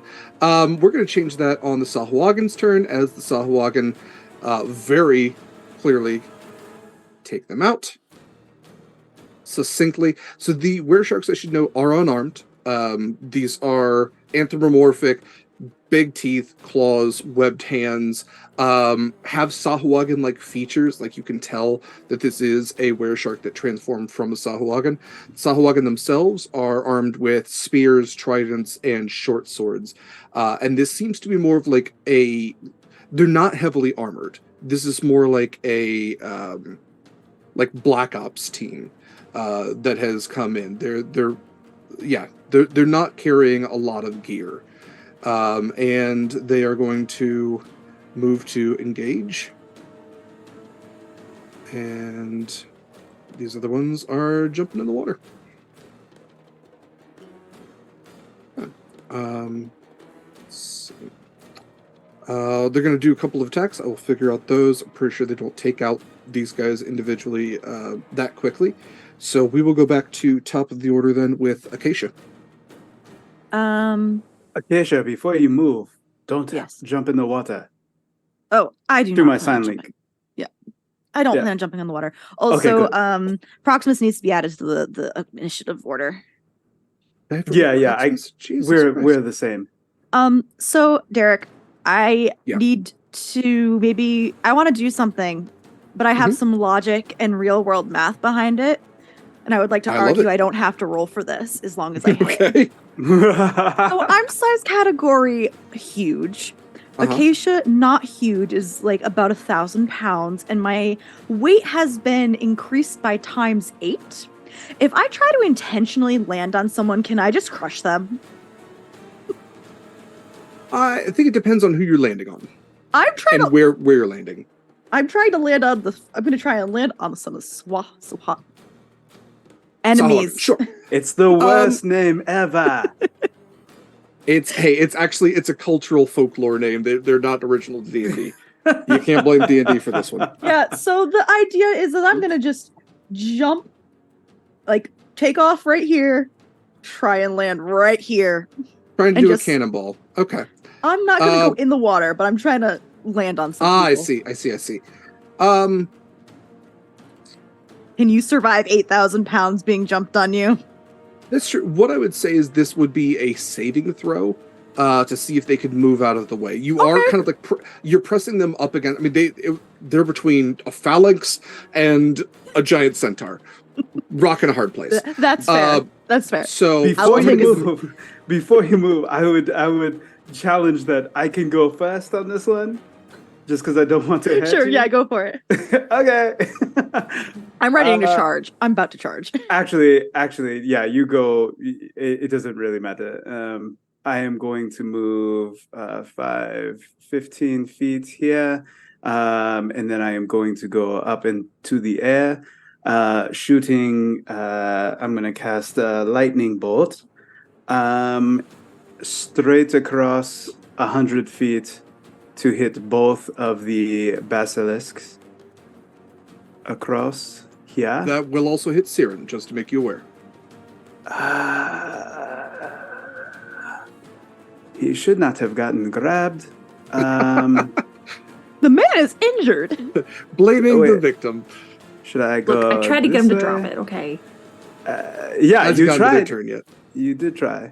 You can absolutely hold your turn to see if they do drop Siren. He will still be in the water, which is where you're conducting the electricity, which is the kind of problem we're running into here. Yes. I got. But his turn is next. You can see if he breaks the grapple and is able to get out. Yes, I'll hold my action to, but I'll move back into the air. So I'll go up. So 15. I'll go up 10 and back 10. Okay.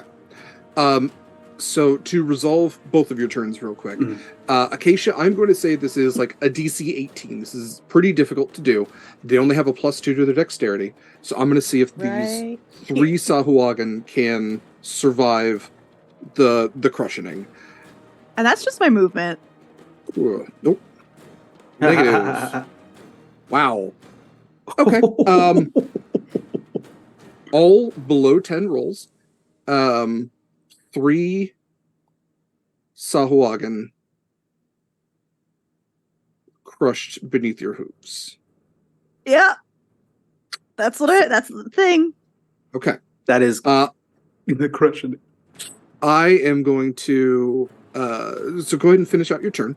Okay. The rest of my turn, as soon as I crush down on them, I'm whipping around, probably tail getting real close to whipping some of those guards in the face. By mistake. And then I'm going to throw a psionic dagger, which is normally like bright pink, but now a dusty orange and brownish blue, at the basilisk that is holding Wynni's brother. Okay. So that is going to be a not very high. That is a natural 1. Okay. But I use a psionic blade, so I can use my bonus action to do another one. Okay. That is I can't do math. What's a 7 plus 9? 16. 16 will hit the basilisk. Okay, so I have 1d4 plus 5d6, and then I get an extra d4 because I am enlarged. Mm-hmm. My D&D Beyond says I am doing 27 points of damage. Okay. 7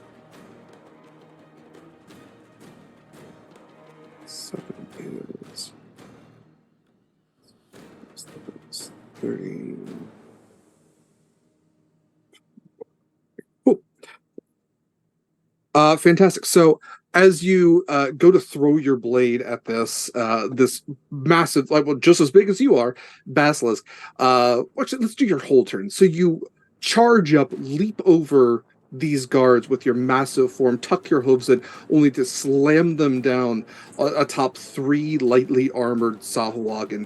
You feel the crunch of fishy bones beneath you and the squelch of these invaders, as you then whip around, tail brushing the faces of all these sea elves, only then to throw a blade. It goes a little short in the water. Other hand, offhand, throws the blade, sinks deep into the basilisk's side. That coupled with the Eldritch Blast from Scarlet, I'm going to give Seer an advantage on his escape. Is there anything else you want to do for your turn? That's all I got. Okay. So sorry to the sea elves. The captain who has the golden helmet there goes, sorry for what? Let's go ahead and have Siren roll his escape. And that is going to succeed. Okay. So Siren is able to absolutely... Whoop, not you. The person under you. There we go. Siren is able to escape and use his movement to climb out of the water. He's absolutely gasping at this point, and actually do need to roll his Constitution save. Okay. As far as you can tell, he is not beginning to petrify. Good for him. Proximus, let's go ahead and finish out the rest of your turn. So you have flown up into the air. You have directed some lightning. Go ahead and do your blast. Yep. Lightning. Natural 20. Okay. I'm casting it at 4th level. So that's 9d6. Is that doubled? That's doubled. I don't even have enough die. You can double your total if that's a big concern. Yeah. Don't have enough die. First world problems.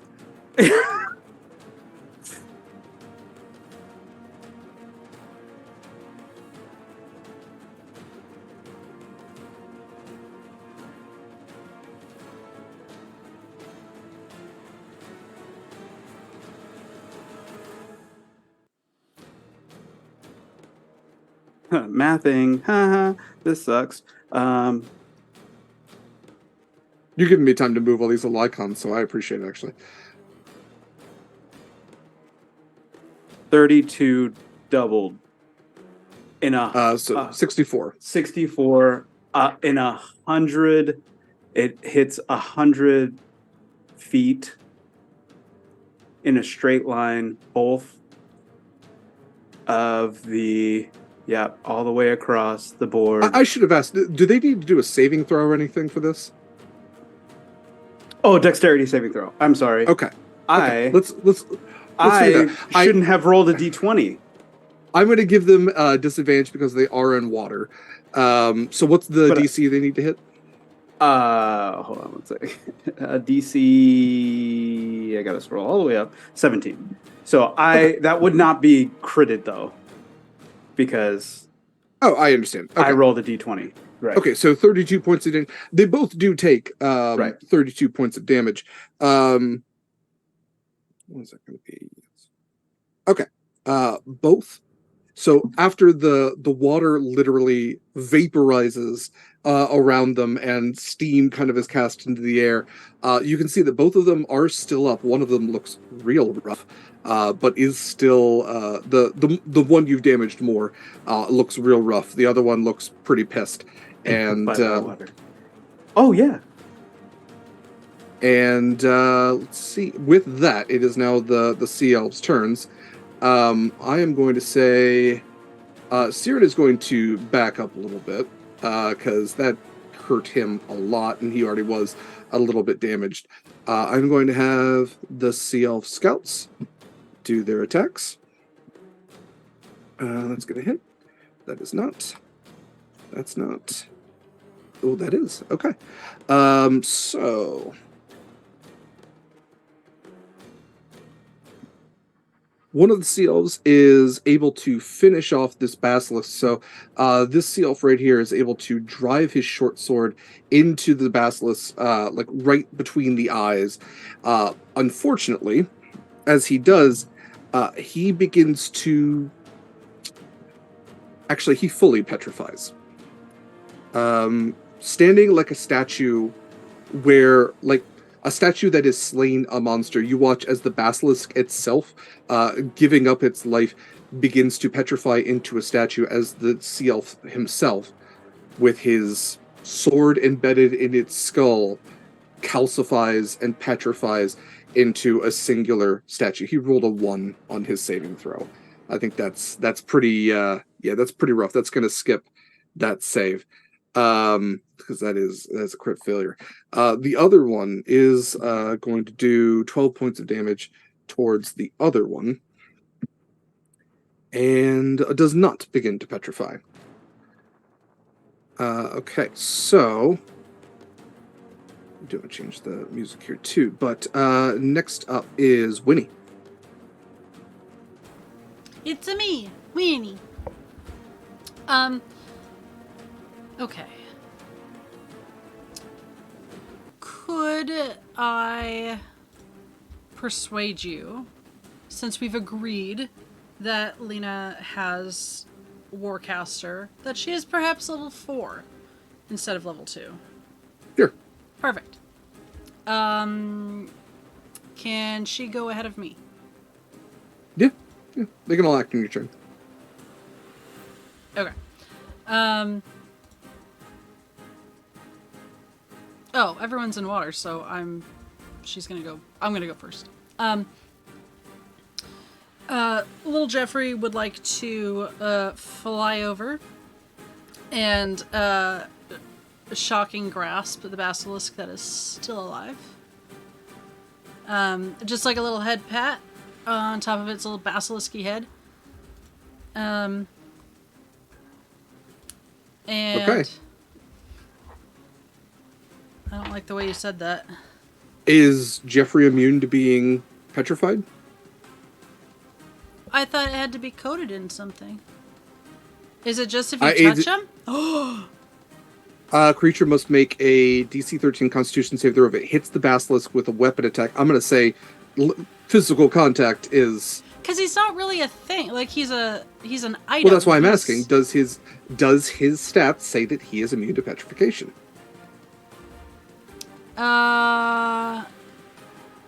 No. Poisoned. Then he can be petrified. Oh, little Jeffrey.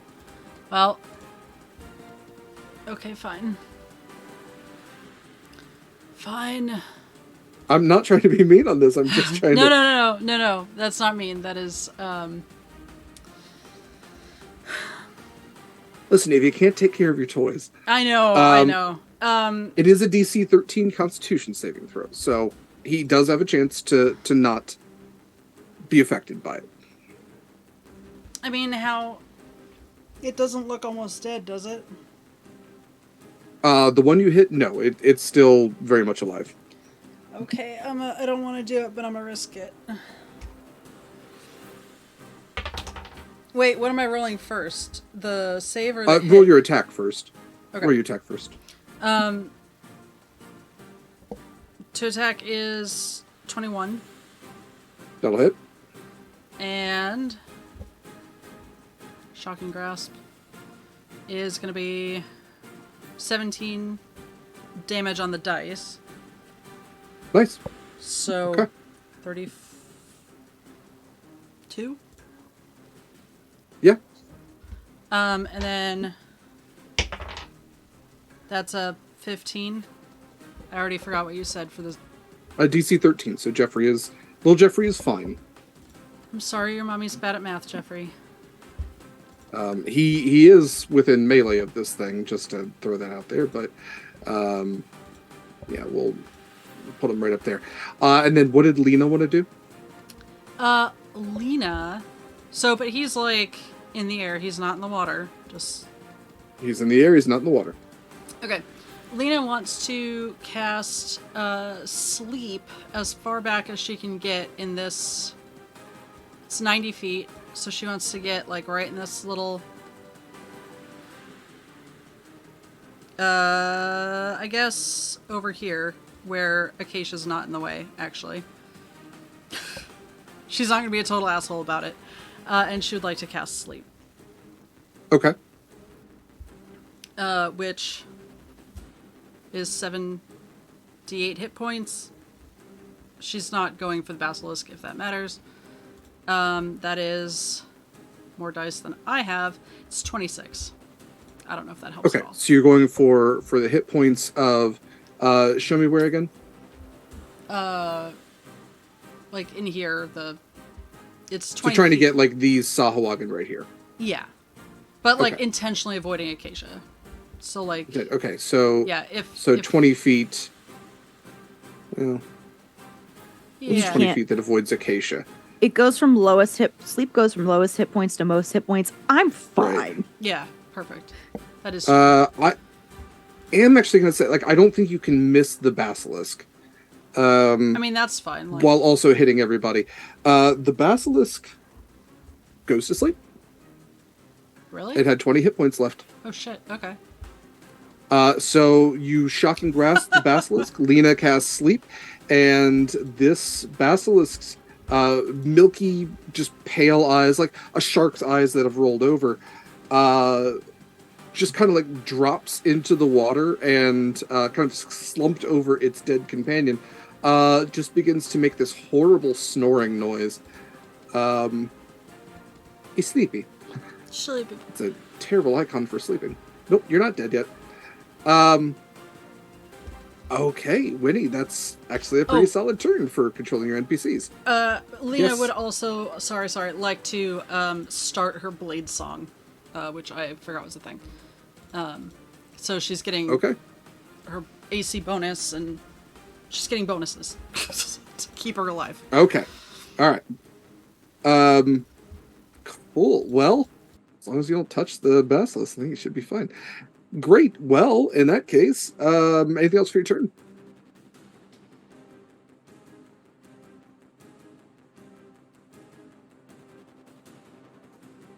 I don't know where... she's going to cast Sanctuary on little Jeffrey. Okay. All right. And with that, then we are to the sea elves. I'm going to start moving all the sea elves out. Some of them actually have stopped to turn around and like watch you all take on these things because it's.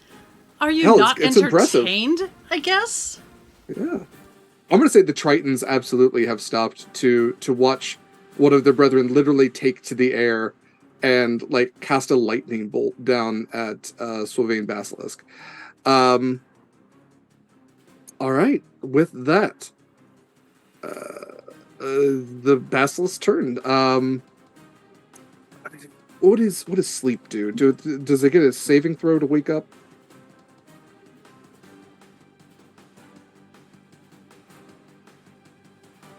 Pretty sure they stay asleep for a certain amount of time unless somebody attacks them. It's unconscious until the spell ends, which is a minute. It takes damage, or someone actively uses an action to wake it up. Okay, I'm sorry. One more, because I'm also trying to read about your homunculus servant. One more time, I'm sorry. My baby.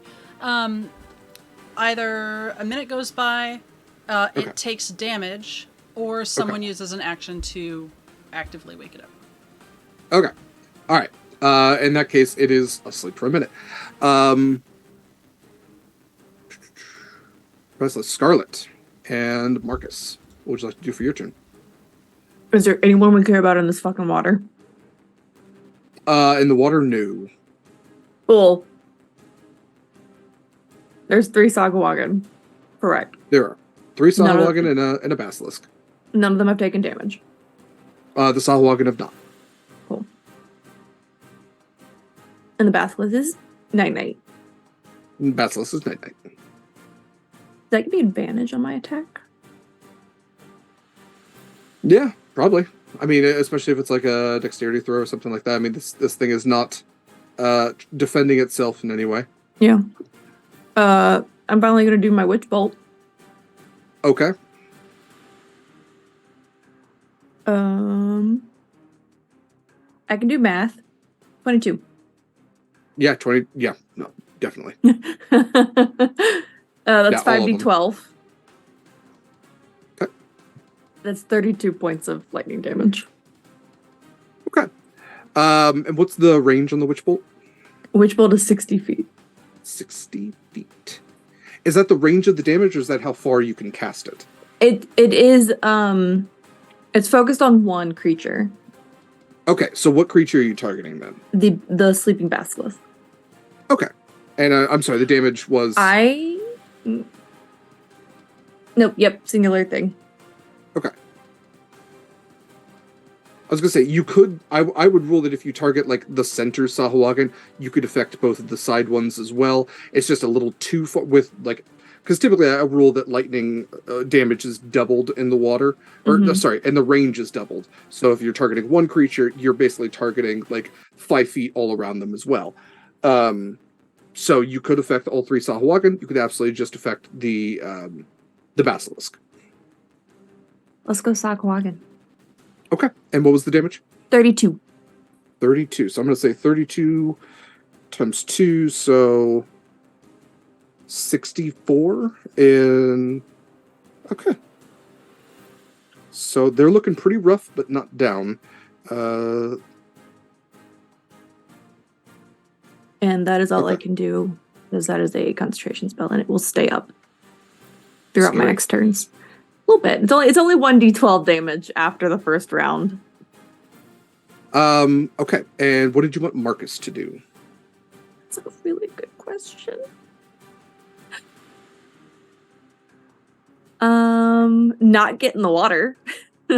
Not a problem.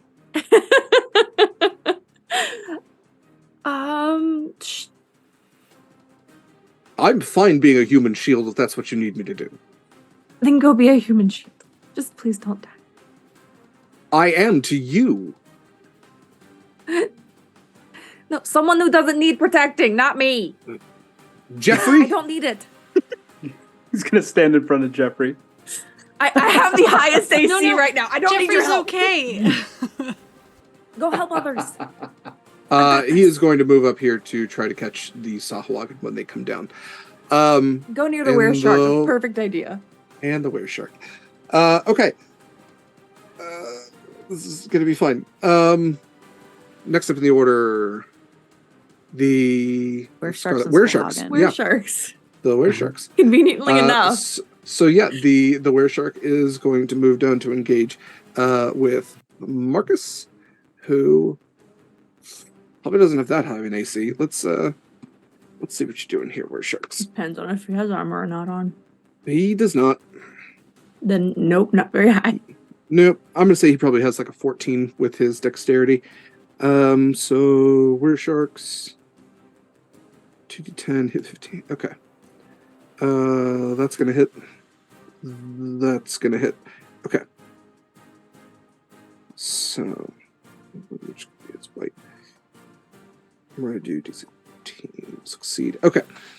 So let's do damage here. He's gonna take 4d10 and then has to do a Constitution save.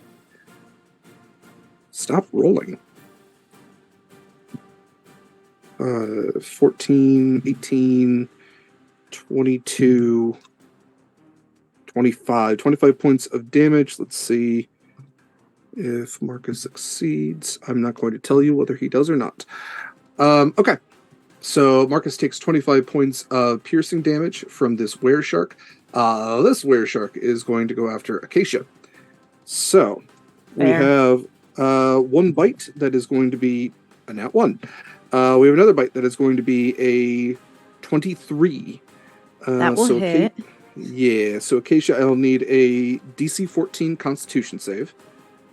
Okay, what's his face is not near me. I don't get the extra bonus to my saving throws. You said con? Con, please. It's a 19 on the die. Okay, you succeed on the saving throw. You take 19 points of piercing damage. That is it for weresharks. Sahwagan. I'm going to say that they see Acacia literally smoosh their friends. So Sahwagan are going to move forward here. Boy, you killed all three of those guys. I'm going to put these 3 up here, and I'm going to have... They can't go much further than that. Sahwagan champions. Okay. So let's do... Blah, that's a lot of attacks. Okay. That'll hit. That will not. Let's shoot. Keisha, what's your AC? Or 15. 15. Okay. So we get all these out. No. No. Yes. Okay, so 3 hits in total, and the first one I'm going to use evasion on, so cut that in half, please. You got it. Okay, so first hit plus 3. Okay, 2 points of damage on the first hit, 11 on the second, and 4 on the third. So 17 in 17. total. Okay, thank you. Thank you. Does it look like the guards are going to help me? Yeah, I mean, they are, like, trying to get around you, absolutely, but... Cool. Yeah, you jumped right in front of them. I'm going to go let them go ahead of me in the initiative, and I'll go after them. Okay. That way I can get sneak attack. You got it. With that, then... Yes, I'm going to go on. So, Acacia, it is your turn. You want the guards to go first. So, I will have... I will have them move up, kind of, since you are huge, they will stand... in front of your massive legs, and we'll put the captain of the guards right there. So I will say, since you're tall enough, you could swing over them. You could throw blades over them. That is fine. I will have them make their attacks, and you are welcome to make your attack as well right now, so we can all math together. Sure, I'm aiming for the wereshark because they seem a little beefier. They are indeed. That is a fair assessment. Yes, I'm going to go for them first. Okay. I rolled a 26 to hit. Yeah. Oh, yeah. Yeah, they don't have a high armor class at all. Okay, and with my sneak attack for that first attack, I've got 25 points of damage. Dang. Okay, sure. Is it still up? Oh yeah. Beefier for sure. Like even beefier, I would say, than the basilisks. And then but since low armor class to balance out. And then since I used a psychic blade, I'm gonna do it again. Okay. Which is a 14. Okay. Does that hit? It does. Cool. And in that case, I am going to do, it's 2d4 because I'm large. Minimum damage, so it's only 7. Still pretty solid showing, and I would say that all the guards are kind of targeting the wereshark as well. Yeah. So they are trying to whittle this thing's HP down. It is slow going though. Okay. Proximus, I believe it is your turn. Yes. So, from my understanding, the one with the X is actually asleep. No, the one dead. next to the X. The one with the X is dead. The one next to the X is asleep. Okay. So, so we're saying that because it's in the water, it is doubled lightning damage? Yes. Typically a double damage and range. Okay. So I am going to cast lightning bolt once again, 100 feet across, but I am going to move right here so I don't hit little baby Jeffrey. Right there. If it will move. No. Oh, you're on the wrong thing. Yep. Yeah. Yeah, I know. Roll 20 is frustrating. That's my bad. You're fine. All right. And so I'm going to shoot it across. So that's a dexterity saving throw for the... Actually, you know what? Can I get a couple of these Sahuagin? And I was going to say, if you wanted to kind of angle it, I'm sure you could maybe manage that. I go get right here. Yeah. Well, Jeffrey's like right in the way, though. I know. Oh, gosh. Jeffrey You could probably do like that. I would say if you shot it like that, Jeffrey would not get hit. So I'd hit the 2 and the... Yep. And you would know by now, I think, that Jeffrey's pretty wily. It's pretty safe to do something like that around him. Oh, he's pretty dexterous. He weirdly is. Jeffrey comes back from the dead all the time. He has he has evasion, so like on a technical level he's fine, but like okay. You would I'm still gonna miss him because I don't want him to mess up his nice fancy matching suit. So I am going to move right here. I'm going to do a lightning bolt that is a dexterity saving throw to everyone in that line right there. Okay. So I'm sorry, what's the save? 17. 17 dexterity. Okay. Well, the the basilisk is already going to fail.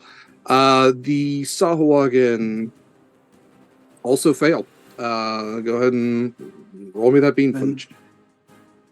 So I need to write this down. 11, 10.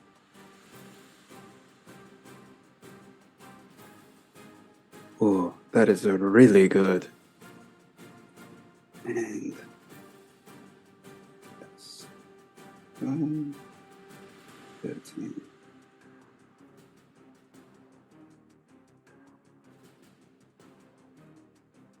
So that is 34 points of damage, doubled. Well, for the one in the water. Yeah. That had 20 hit points. Proximus, you wipe out, these Sahuagin had 9 hit points left. So wiping out 2 Sahuagin as well as this basilisk. Why don't you go ahead and describe what this looks like as everybody smells ozone in the air? He flies up another 10 feet, so he's 20 feet up, and then he is going to clap both of his hands together, do a hand sign, and then he's going to blow, and when he blows, the lightning comes out the other side of his fingers, crackling across the stone ground and then hitting the water. And then he is going to, as a bonus action, heighten. He's going to use 2 sorcery points and quicken spell. Oh gosh, I have nothing. Everybody is engaged, and that is really shitty. So he is going to cast a chromatic orb at the one. This guy here, the Swahagan that is left standing. And okay. That is a 15 plus 9. That is 24 to hit. Yeah, absolutely. And 3d8. He is going to use lightning. That is 12 points of lightning damage. And I'm sorry, it's on the last one standing right here? The last one standing, yes. Yeah, absolutely. Actually, I should have marked him also dead. Okay. Fantastic. Yeah, you took out 4 enemies on your turn. Well done. And I have no weapons or armor. That is great. Magic. Fun stuff. Multi-class, folks. Glad I am a sorcerer now. It's the Sea Elves' turn. Most of them have evacuated. There are a number of folks who are still kind of like actually standing to watch. I'm not going to lie. There are a number of citizenry, these members of nobility or just, members of the court who are standing around, as well as the counselors. Like, everybody kind of feels at a level of safety after you've just taken out the 2 basilisks and seeing giant acacia. Okay, yeah, I'm not going to do much more with them. They're pretty much where they're going to be. So in that case, it is Wynni, Joffrey, and Lena's turn. Okay. Wynni is going to scoot up. And little Jeffrey is gonna scoot up, assuming he's out of Proximus's line of sight. And little Jeffrey is going to slap Marcus Ash on the shoulder. He just slaps everybody. He doesn't have a, good... It's like his karate chop motion. Yeah, it's... Yeah. Like, no chill. It's just... Yeah, and, he's just gonna tap his shoulder and cast, guidance. But he's gonna say, Army of 2. And, what a weird reference that Mikyl is very excited about. I love that fucking game! I know you do. Back to back! Back to back. So Marcus gets an ability check D4 bonus. Okay. And while that's happening, Lena is going to... I had it queued up. With her bonus action... Oh... No. How do I tell how far something is? Nope. It is the little ruler-looking icon. Oh, the thing that actually, Oh, plenty of room. This wereshark right in the middle. Okay. No one's in the way, right? No. No. She's gonna raise one of her swords. And in, extended from that motion, you just see this, dark, shadowy blue whip shape strike out towards the wereshark, I guess, around the Sahuagin. And it's Tasha's mind whip, so if it could make an intelligence saving throw, please. Sure. Shark's being so very smart. Mm-hmm. What is your intelligence? Oh, you have a 10 intelligence. You're not that dumb. You're average. Yeah. He's just doing his best. It's a 14. Okay. So, it saves. Meaning it takes half as much. What's half of 11? 5. 5 psychic damage, please. 5 psychic damage. Okay. And for her bonus action, she's going to drop her other sword, and a shadowy sword is going to take its place. Like identical, just a shadow one. Picked up something from Proximus. In half a day, she's taking over his identity. Anything else for your turn? Your collective triumvirate turn. No, because I think everything is... Okay. Well, Basilisks are off the board. The other guests are off the board. So Scarlet and Marcus. Oh, actual real quick question about Siren is alive? Yes. Siren is alive. Siren is he not right here. I know is it's kind of hard to see with the yellow on yellow. So he hasn't been moving when the sea elves have been. He's just being a dope and staying there. He's really injured. Okay. Yeah, he's like barely holding himself together. I will say that he's probably casting like healing spells with his cursed arm. Fine. Where he tried standing tall. I'm gonna second level healing word him then, big baby. I will. Great. I will say that he takes a stance in front of you with his shield. 10. So he puts his weapon away and will stand guard in front of you. And he gets 10 hit points back. You can have NPCs do everything for you. Okay. That's her bonus action. So. All right. With that, then, Scarlet and Marcus. I would like to move up to where Marcus and Jeffrey are, and on my way, I want to tell them to both move. Okay.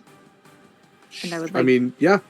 I can't make Jeffrey move. Well, he's still in a listening to you mode, and he's still got movement, and also I need them to move at least 10 to 15 feet away. He has that range of movement, if that's allowed by the. Sure. You need Why me to not? move him. I see. I got him. Thank you, because I was in the wrong. And I would like to enter into melee with the wereshark.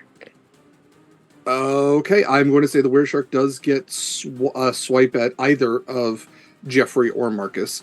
It's going to take the swipe at Marcus, because Jeffrey hasn't been aggressive to it yet. So that doesn't hit Marcus. Okay. He's fine. Wonderful. You have entered into melee with the wereshark. What would you like to do? I would like to lay my hand on the side of it if I can, near like the face of a wereshark. Mm-hmm. And I would like to cast Shatter. Okay. That's a Constitution 16 save. Okay.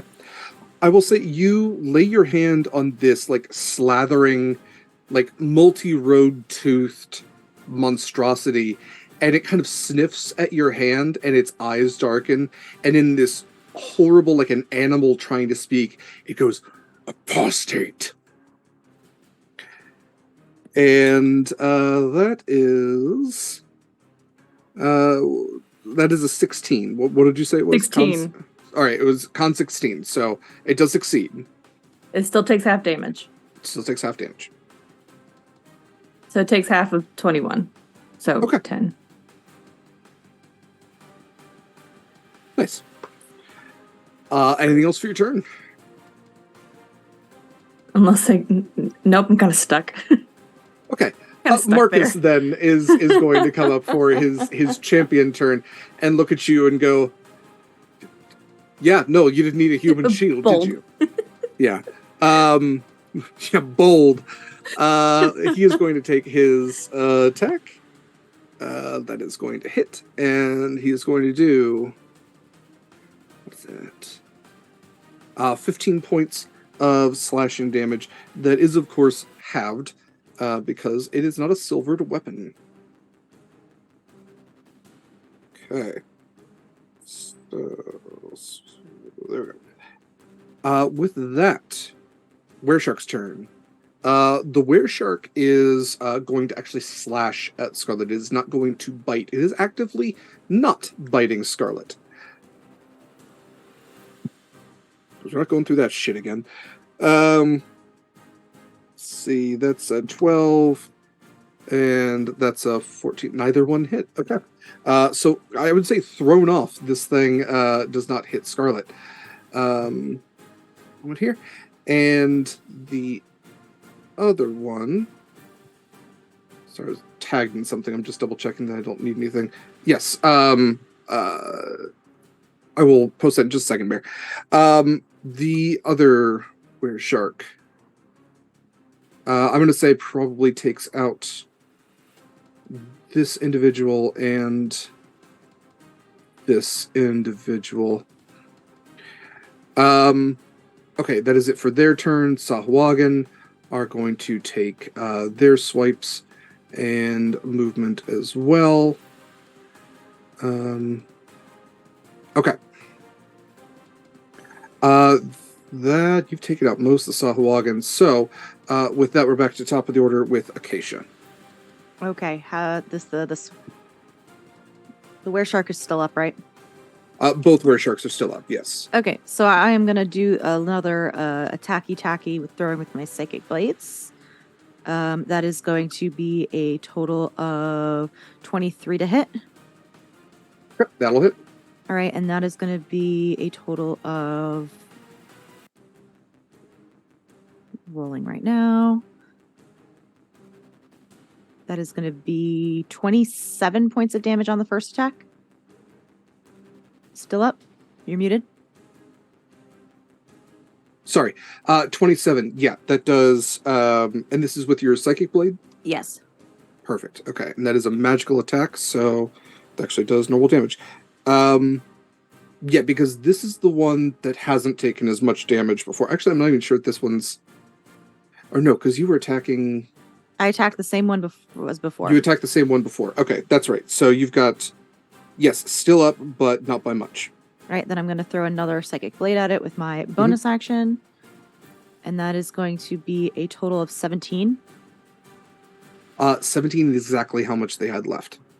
No, that's 17 to hit. Oh, 17 to hit. Okay. 17 to hit. They have 17 hit points left. Does 17 hit? It does, yes. Okay.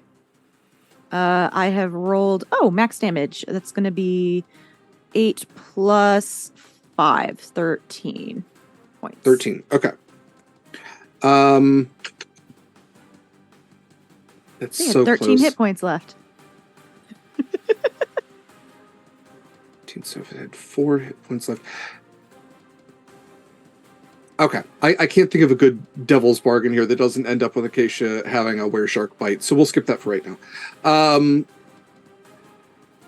Okay. In that case, let's go to the guards. They're going to take their other attacks. I'm going to say It's my turn. this Sahuagin finally gets taken out. This one's still standing. It's Proxy's turn. Because It's Proximus' turn after the guards. I don't... Oh, we had the same. Yeah, I'm splitting up the gotcha, turns, gotcha. which is often Go how for I it. Go for put it. stuff in there. They're there. Just have NPCs there. Yeah, it's always been Acacia, guards, Proximus. But yes, Proximus, it is your turn. I typically try to combine them together just to keep stuff moving along. Go ahead, new guards. They're good. They're good. Yeah, I do stuff in the background while y'all are rolling.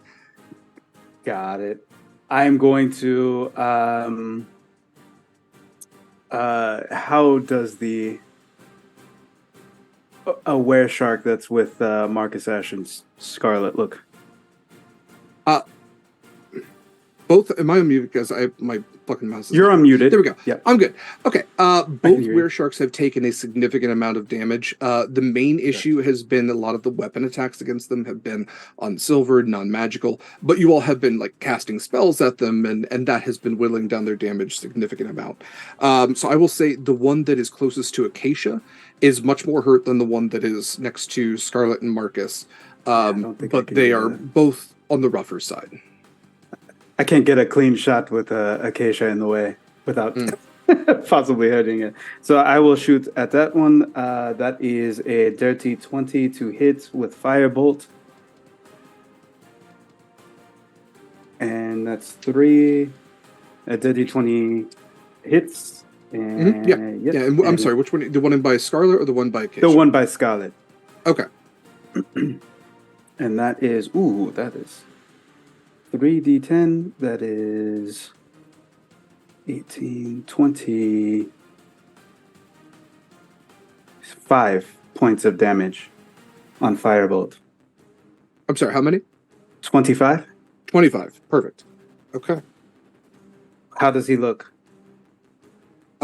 Still like standing, charged. Like he wants another piece of fire. So I am. It could definitely chomp down on some more fire. Bonus action, quicken spell. Again, 2 sorcery points to then shoot another fire bolt at him. 12 plus 9, that's 21 to hit. Okay. That'll do it. I never rolled this good ever. I'll take it. And that is 11 points of damage on that one. Not so great. Nice. Okay. Getting pretty close to each other in hit points at this point. I feel like Proximus is like finger guns. Bop, bop. Mm-hmm. Firebolt at him. Yeah. We can skip over the Sea Elves, Wynni, as well as Joffrey and Lena. What would you like to do for your turn? Unmute myself. I think Lena is going to fling her Shadow Blade at that the far were shark.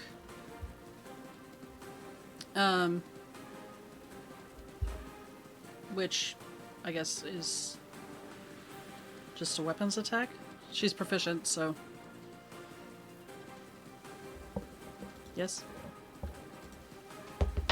Doing it. I keep muting myself. D20. Yes, just roll a ranged weapons attack, please.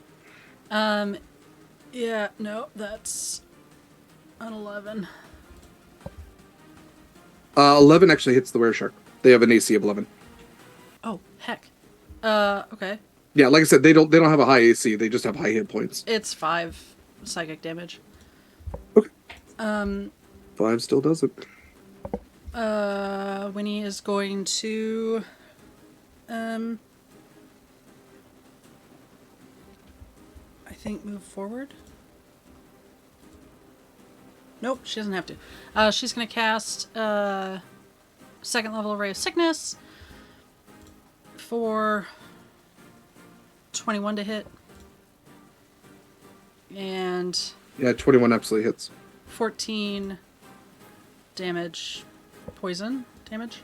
Against whom? The same. The were-shark. The same were-shark, yeah. Okay. So, I'm sorry, the damage was 22? The damage was 14 poison damage. Damage was 14. Yeah, 21 to hit, but you just said it was 11, so. 21 to hit. Yes. Okay. Right. Anything else for Jeffrey, Lena, yourself? Little Jeffrey is going to come up here because I guess we're moving back into melee. He doesn't understand, and just shocking grasp the were-shark next to Marcus and Scarlet. Yeah, go for it. Which is 18 to hit and 15 lightning damage. Okay. Looking really rough. If this thing was in the water, it'd probably be dead. But it is still standing at this point. Anything else for your turn? No. Okay. With that, then, we are to Scarlet and Marcus.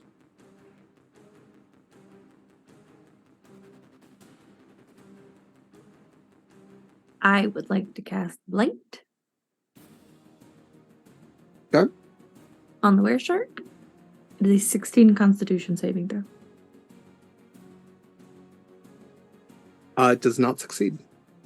Wonderful. That is 98 damage. And that is 44 points of damage. I was gonna say you didn't have to roll. This thing was in single digits. You could literally roll ones on all of the dice and still kill it. How would you like to finish this thing? I would like to see it wither up, and as disease takes over from the blight. You got it. Shriveling back down, taking much of its Sahuagin form again as the curse seems to leave its body. You have finished this thing. Anything else for your turn?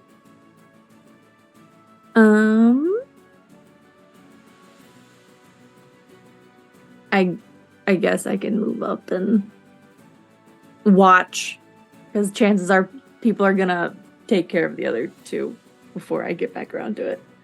But I'll watch. I'll sit and watch. I was gonna say Marcus will move up. He will make a strike on this thing. So while that is happening, we will go to. I think. I guess it's the Weresharks and the Sahuagin. So yes, I will do Marcus and the Wereshark and the Sahuagin real quick. Acacia, what would you like to do for your turn? Because they're not going to finish off the Wereshark regardless of what he rolls. I'll probably be able to take it down right now as long as I hit. I am going to just throw one thing, which is, what was their AC, 11? Yes. Okay, so I got a 14 on the die. I'm not going to use sneak attack on this, and that's going to be 6 plus 4, so 10 damage for the Wereshark. Okay. And then there's one Sahuagin up still. Barely. Yeah, single digit 8 hit points for that one. Actually, I'm going to throw my second psychic blade at the other Wereshark, actually. That one is taken down. Okay. Oh, it's dead? Yeah, the one that we were just. Yeah, I'm sorry, I haven't clicked that one yet. Oh, okay. Then I'm just going to throw one more blade at the last Sahuagin. Okay. Which is going to be a total of 23 to hit. Mm-hmm. And that's going to be 10 damage. 10 is more than enough. How do you finish that one? Simple, easy, dead. Perfect. There's not even any blood because it's psychic damage. Simple, easy, dead. We need it. Mark the t-shirt. Put it on a pillow. With that, I will have the guards make their attacks. I'm going to go ahead and take this one out. Proximus, go ahead. Again, they're probably not going to finish off the Wereshark, but they can make it easier for you. The Wereshark is the last enemy standing. What would you like to do? I'm going to move 40 feet or 35 feet. So I'm going to move in direct line of sight, and then I am going to chromatic orb level 2. Where's it at? There it is. All right.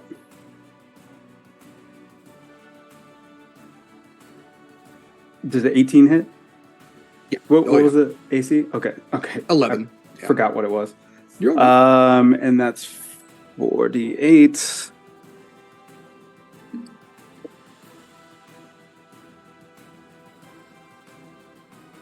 $17 damage of lightning damage. Okay. That's... How do you finish off this Wereshark? So I just conjure up Hadouken style like Ryu, and then I push out a small orb. It hits it right in its head, and then lightning just casts over its body as it drops to the ground. Yeah, this thing turns as you're casting this. It goes into its giant sharky mouth. Just sparks fly everywhere, and this thing is charred from the inside. I feel like you can see the skeleton from inside. Like yeah. It's very like abomination type skeleton though, because this is not a skeleton formed by nature, but by cursed magic. Okay, let's go ahead and turn off the combat music. We are out of combat, so very well done, everybody. I will say the last thing that happens, this is out of combat. This is too happy music for what is going to happen. One last thing steps out of the mirror. And you all would watch as a last Sahua. I'm sorry, I didn't even say it was a mirror. The sheet moves from the object that these things were climbing out of, and you see that it is a mirror, a rather decorative one, about 4 feet tall, like something you would hang on the wall. And a final Sahuagin steps out from it, kicks its foot into the glass, shattering it. And use your cards if this is inappropriate, but with a blade, takes its own life right in front of you. That is where we are going to end tonight. Unless anybody, we've gone almost 2 hours over, so I don't want to drag out a finale any longer because, fortunately, Mara's in East Coast time. It is late enough for them. We will pick back up in 5 weeks as the city of Fal Laimaril, the kingdom of Fal Laimaril, has been invaded from within as war has come to the front doorstep of Wynni's home kingdom, and it is impossible to deny anymore to the ambassadors, to the people gathered, as mysteries have grown with Wynni's brother as to what he knows about the elders and what information he has, as they decide on what steps will come next for the search for knowledge adventure. We will decide all that in season 3. We are going to skip outros for the most part tonight. I do want to say you can check chat and find everybody's stuff there. Just do some quick plugs for these folks. Mare has fraying threads on this channel on Thursdays at 4 p.m. Pacific time. Please check that out. It's Invisible Sun campaign. It's phenomenal. Check Mare out on Twitter, Archmage of Dice. Mikyl does the art for our campaign. Fantastic art. We'll have more art next season as well. Check him out on Instagram. And definitely support all the stuff that he does. Kaila does work alongside streams. That's not the term for it, but Co-working. Co-working streams on her channel, and you can also find her on Twitter. And hey, if you're hiring, Kaila and myself could really just jump right now. Yeah, Kayla's a phenomenal creator who also does a lot with charity work, so please support them. Eva and I run Sword and Key. Eva is the key, I am the sword. It makes sense. We really appreciate you sticking around for this much longer game than we are typically used to. It means a lot to us. Thanks for your support. As always, you can support this cast and this show through pally.gg. Everything you donate gets evenly distributed. You can do that even while we're on hiatus. And all the stuff that you donate, if you want to load us up on Black Spots right at our season 3 premiere, you absolutely can do so. Please check us all out on our respective social medias. Check out Sword and Key for more incredible stuff, including tomorrow we have Ryutama. Eva, you have messaged me. We're not doing a raid tonight. That's fair. Yes, tomorrow we have Ryutama. We have Brindlewood Bay coming up soon as well. Lots of great shows. Check out our Twitter, Sword and Key, separated by underscores. Check out our Discord. You can follow stuff there as well. Thank you all. Take care of yourselves. We will see you in 5 weeks.